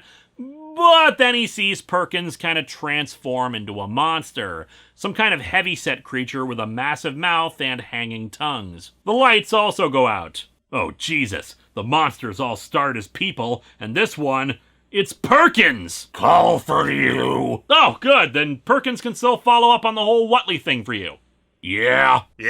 Was hungry. Coulda ate him. Too much work. Oh, come on, Perkins. You gotta have more of a can-do attitude if you want that raise. He listens to the phone call. Then I hear the voice on the other end of the phone. Snob, it's Snob. Please, you've got to help me. A woman's voice. One I know better than any other. Hillary Clinton? It's kind of late to ask for campaign contributions now. No, it's Rosie, who's saying that she's at the Fastbinder place too, basically repeating the 911 call, including mentioning how the things coming for her are hungry. Doug thinks, or at least hopes, that it's a trick, that someone is doing this to make him think that the person killed at the place was Rosie. Still, he can't ignore the possibility that what's happening is real, so he heads over. What he actually finds is Sheriff Bryce holding a gun on Whatley. Apparently off-panel, Bryce was investigating the same leads, and that brought him back to the house. "Sheriff, are you sure you aren't hungry? Just a bit? Police officers are supposed to love donuts, after all. And I'd wager you have other appetites, just like every living thing in this town." "My appetite is for seeing you get shot, Whatley. That's what I'm hungry for." Bryce just tells him he's under arrest, but Whatley explains that the cop who was killed earlier was just a link in a chain that is being forged for the benefit of our good friend, Douglas Brenneman. A chain that will bind Douglas, the witness, to us for all of a glorious and rapturous new age. Oh, please. Even now, Douglas sees what your young officer saw, the writing on the wall, so to speak. And a woman, a sacrifice. Is that his beloved Rosie? The light is so dim in here, who's to say? And what could those symbols mean? Well, mostly it means that I can save my game right there. And then Whatley shoots out a massive tongue that stabs Bryce through the heart. That would be horrific and all if Whatley didn't also call out "bleh" when he did so and make it unintentionally hilarious. And now there are donuts floating in front of Douglas. What the hell? I suppose you would like an explanation. You're certainly entitled to one. Yes, but I gave up on ever getting one 7 years ago. At this point, the art style for no reason radically shifts. Up until now, it's been mostly what seems like photos run through a filter. Maybe some painted work that resembles real people, but that's it. Now though, completely different style. And when we see Douglas, he's suddenly got a different body shape and isn't wearing his jacket anymore. Oh, and everything's on fire now. I have no idea why this is happening. Whatever. Whatley exposits that all of the residents of the town have gone nuts, killing one another without reason, or just for fun, or just because it satisfies their appetites. This is a special night, you see. An opportunity has arisen not only for you, but also for your world. Such opportunities are rare in your human history. This is going to turn into a timeshare presentation, isn't it? There's an image of what I think is supposed to be a woman being sacrificed to a volcano, and I only think that's what's going on because of the dialogue mentioning an act of sacrifice. Is that why you killed Sheriff Canavan? Was he a sacrifice? Dude, he was just aiming a gun at him and talked about how the last cop who tried to stop him got killed. Are you even paying attention? Also, here's a random woman dead on the ground with tentacles coming out of her. Why does it feel like I just turned over 2 pages at once despite this thing not having any pages? He was a light snack. His heart was in excellent condition. And it was tasty. Dude, there was a box of donuts right there you could have eaten out of. Honestly, Douglas, I understand that you are beside yourself with concern for the welfare of your beloved Rosie, but I'm beginning to worry that perhaps you're not the right man for the job after all. What job? Douglas, you are not asking the right questions. So when you said you were gonna explain everything, that just meant do the exact same bullcrap you've been doing all along. Why am I not surprised?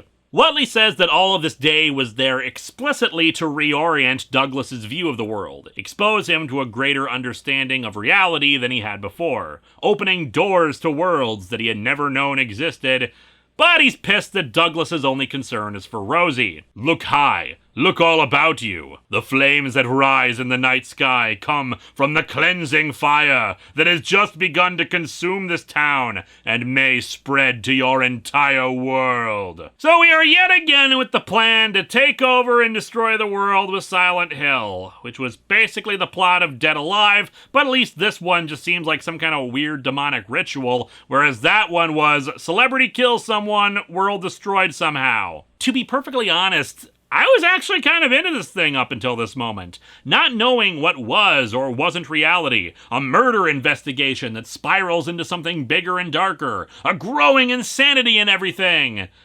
And now it's just, but I'm evil, and I thought you'd be totally interested in all the evil I'd be doing. It's kind of amazing how quickly it was able to shoot itself in the foot.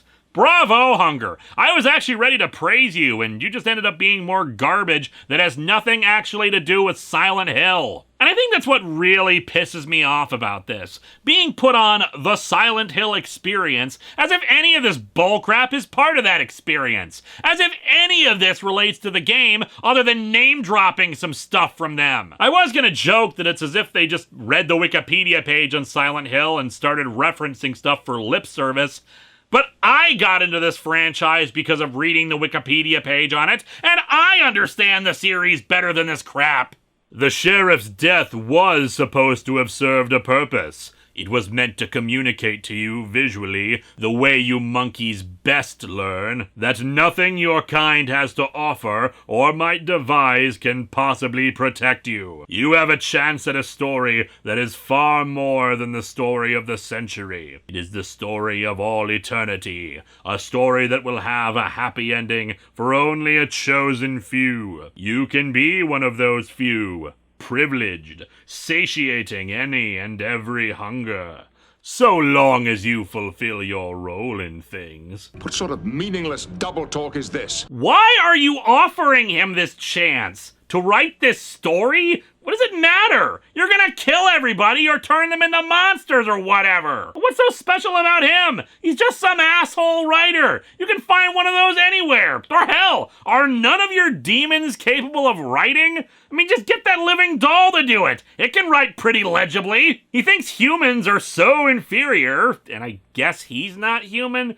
except he was supposed to be a member of the Order, the very human cult of Silent Hill, but wants to elevate some schmuck who writes sensationalist newspaper flotsam to be one of the inner circle or whatever? Anyway, Whatley just teleports away when Doug aims the sheriff's gun at him. Nothing you humans can do can hurt us, but I'm gonna run away from your gun anyway. He decides to go hunting for Rosie himself despite his overwhelming desire to learn more. He runs across various citizens of the town who have gone murderous, like a group of dead-eyed children. Also, some flying demons in the sky that spot him and decide to dive bomb him. However, Mario shows up right behind him. Hey, asshole! Remember me? You missed your last deadline! I said I wanted pictures of Spider-Man, and damn it, I'm gonna get 'em! The flying demons instead head to Mario before he can attack Doug, though the artwork here implies that the demons are the size of a plate instead of the giant things from before.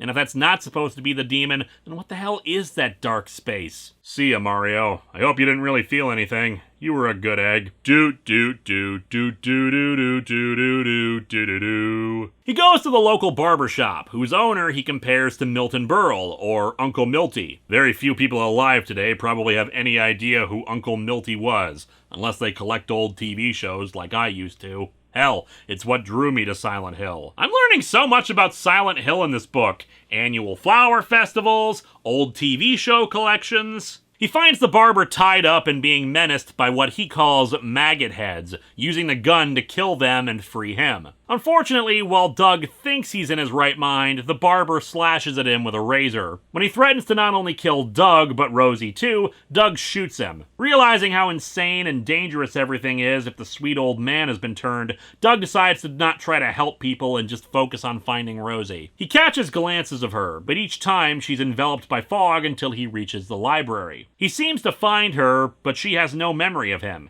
instead acting like a librarian with a file on the doctor from earlier, that he was looking for fertile women for some reason. The two look out the window at the burning city. Just look at the pretty lights. It's brown!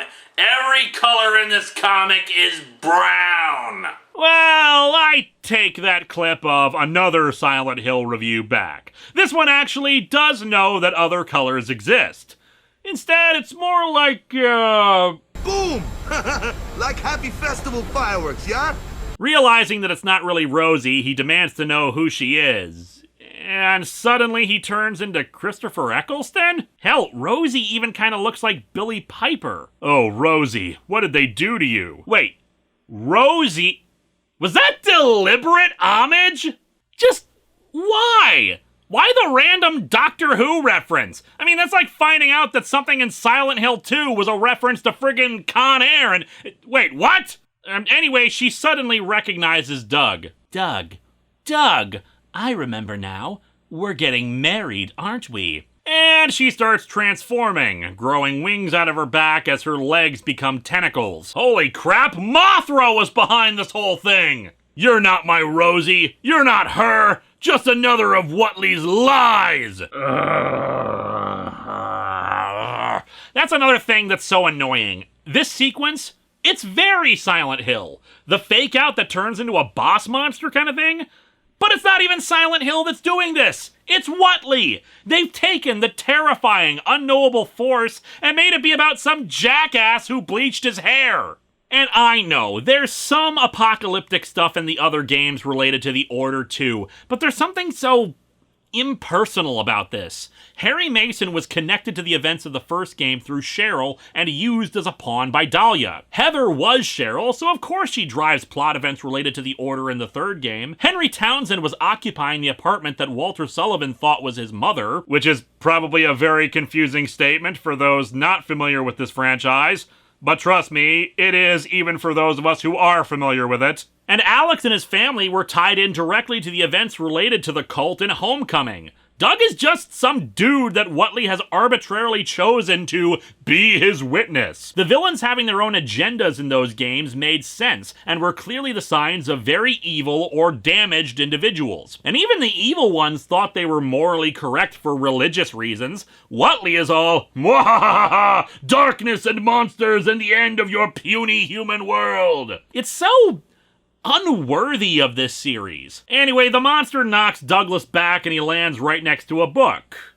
Written by him. The Book of Samael, A History of Silent Hill. Samael may or may not be the god mentioned in the first game that the Order worships. The official name for it is either God or Incubus, but Samael is mentioned in a few places. Downpour even seems to name it that, but the comics version definitely seems to be different. I reread the ending of Dead Alive, where I think Samael is summoned and possesses a character's body, and it continues the whole hunger thing, but I would have especially not known that connection back when I did the original review. So yeah, thanks for including backstory and information for your big bad in a format that not many people would have access to.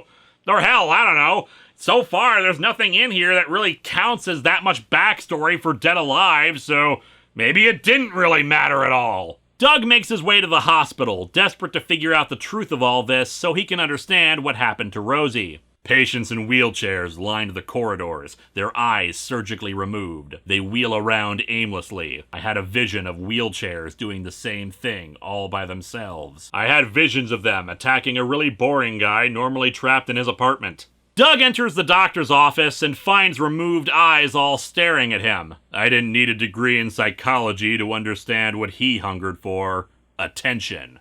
A desire to have all eyes on him. Boy, is he gonna have egg on his face when it turns out his hunger was for playing Magic the Gathering. The doctor says there need to be witnesses to the wonders about to occur to her, and Doug demands to know if he's talking about Rosie. He can't remember the name of the person, and soon flesh begins to form around all the disembodied eyes, growing new bodies for them. It's revealed that they needed the fertile women who could give birth to Samael and his brethren. The doctor is now pretty sure Rosie wasn't among the names, and Whatley teleports Doug away. Douglas, what you see around you is a reality shaped by the efforts and will of a few like myself. A new reality. At this point, I would love a new reality because, frankly, it's gotta be better than this one.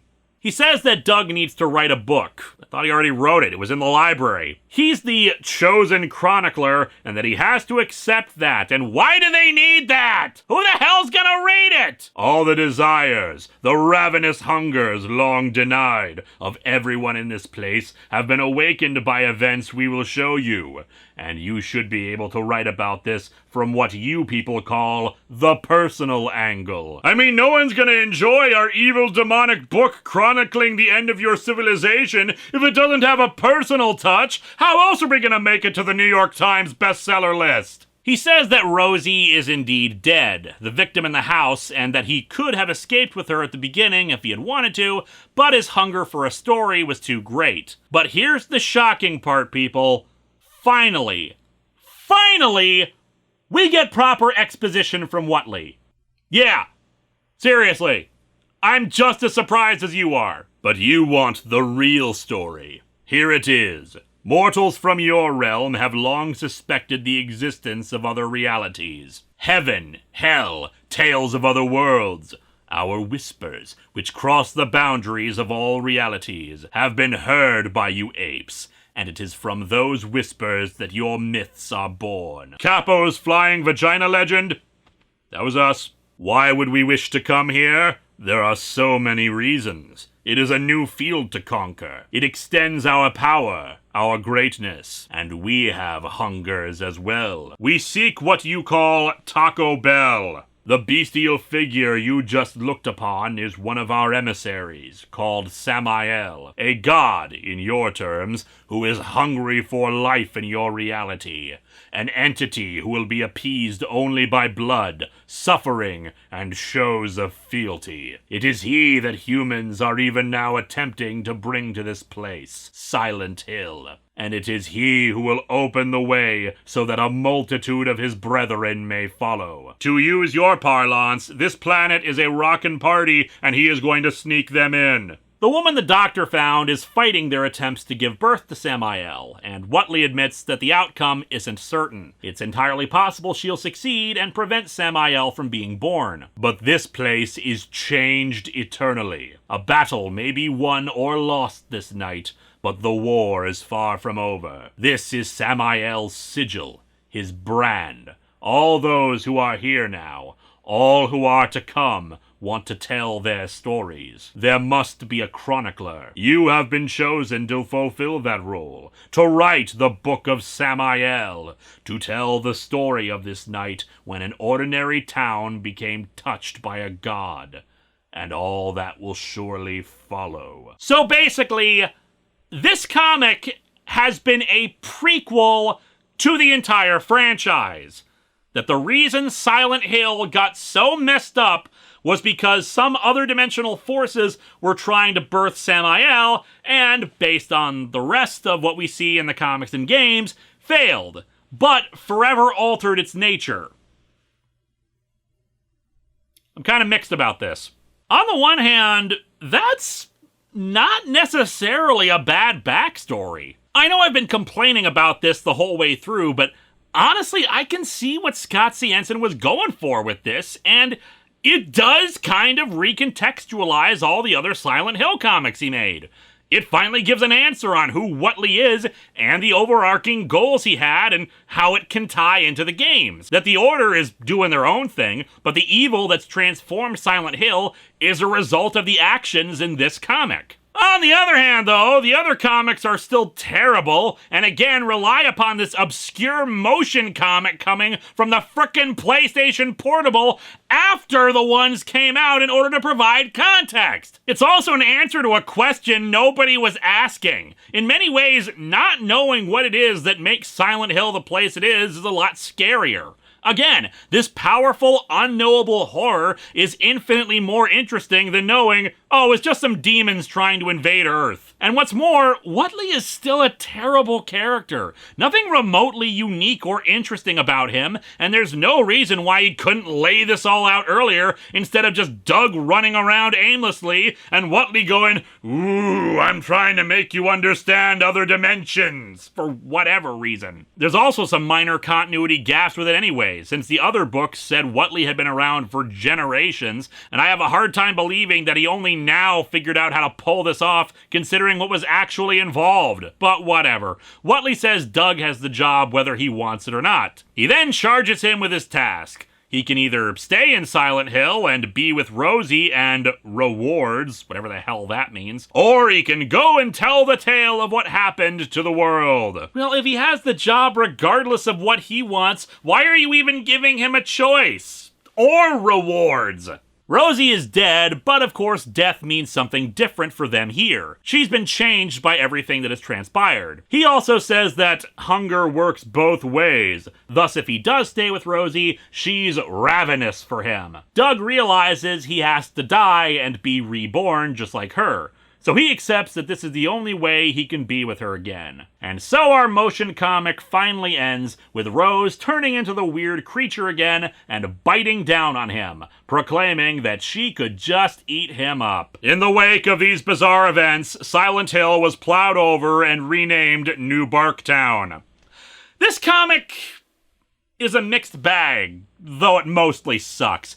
I'll tell you one thing, though. It's the best Scott Jensen Silent Hill story. No, really, this is seriously the most coherent, logical, and well-written of all the Silent Hill comics he made. There is a clear character arc for Doug. There are actual horror moments in this horror comic. And while I hate Whatley, I still don't hate him as much as Christabella. I actually understand the plot and the character motivation, and while it contains questionable lore to the rest of the series, it at least tries to do a better job contributing to the lore of the series than any of the others. The art is equally mixed, done by Steve Perkins and Alex Shibao, and sadly I couldn't figure out which of the two handled which. The first section is not very good, feeling very artificial thanks to what feels like stock photography poorly copied and pasted onto background images, all of it having been heavily filtered. If it was actually drawn, fine, but the art style still feels very disjointed. I will credit the fact that the use of color still works very effectively in terms of mood, while the more obviously drawn latter half just utilizes dark coloring and effectively crafts horrific monsters, but characters feel like they're moving off model at times. In terms of story, like I said before, as a horror story, it's mostly okay. Told coherently, and seeing Doug's slow descent into what seems at first like total madness is very well done. But calling it Silent Hill feels disingenuous until you get to the backstory bits, which take far too long to get to for no good reason. And I still don't understand what makes Doug so special for this task, why this task needs to happen, or why they give him some kind of choice to not act in the capacity they set out for him, especially when Whatley keeps being frustrated by him caring more about Rosie than understanding what's happening. This is not helped by the comic beating you over the head with the hunger theme.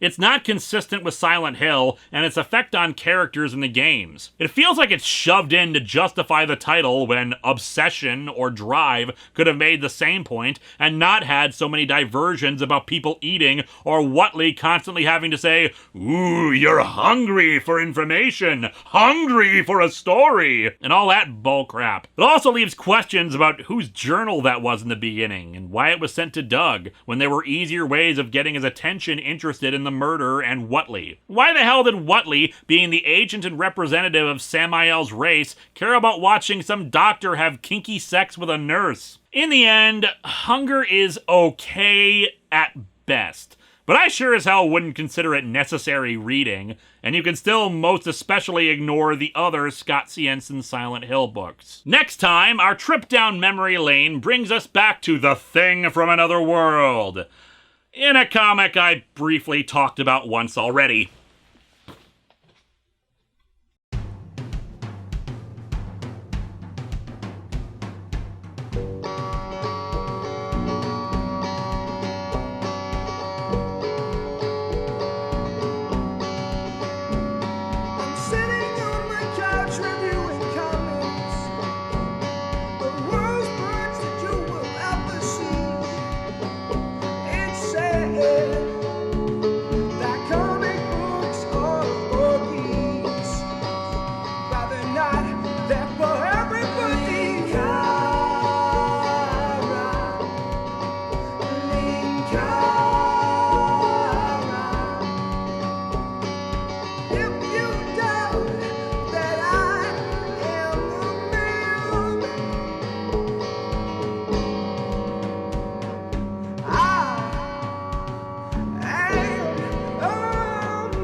Excuse me, have you seen a little girl about yay high black hair?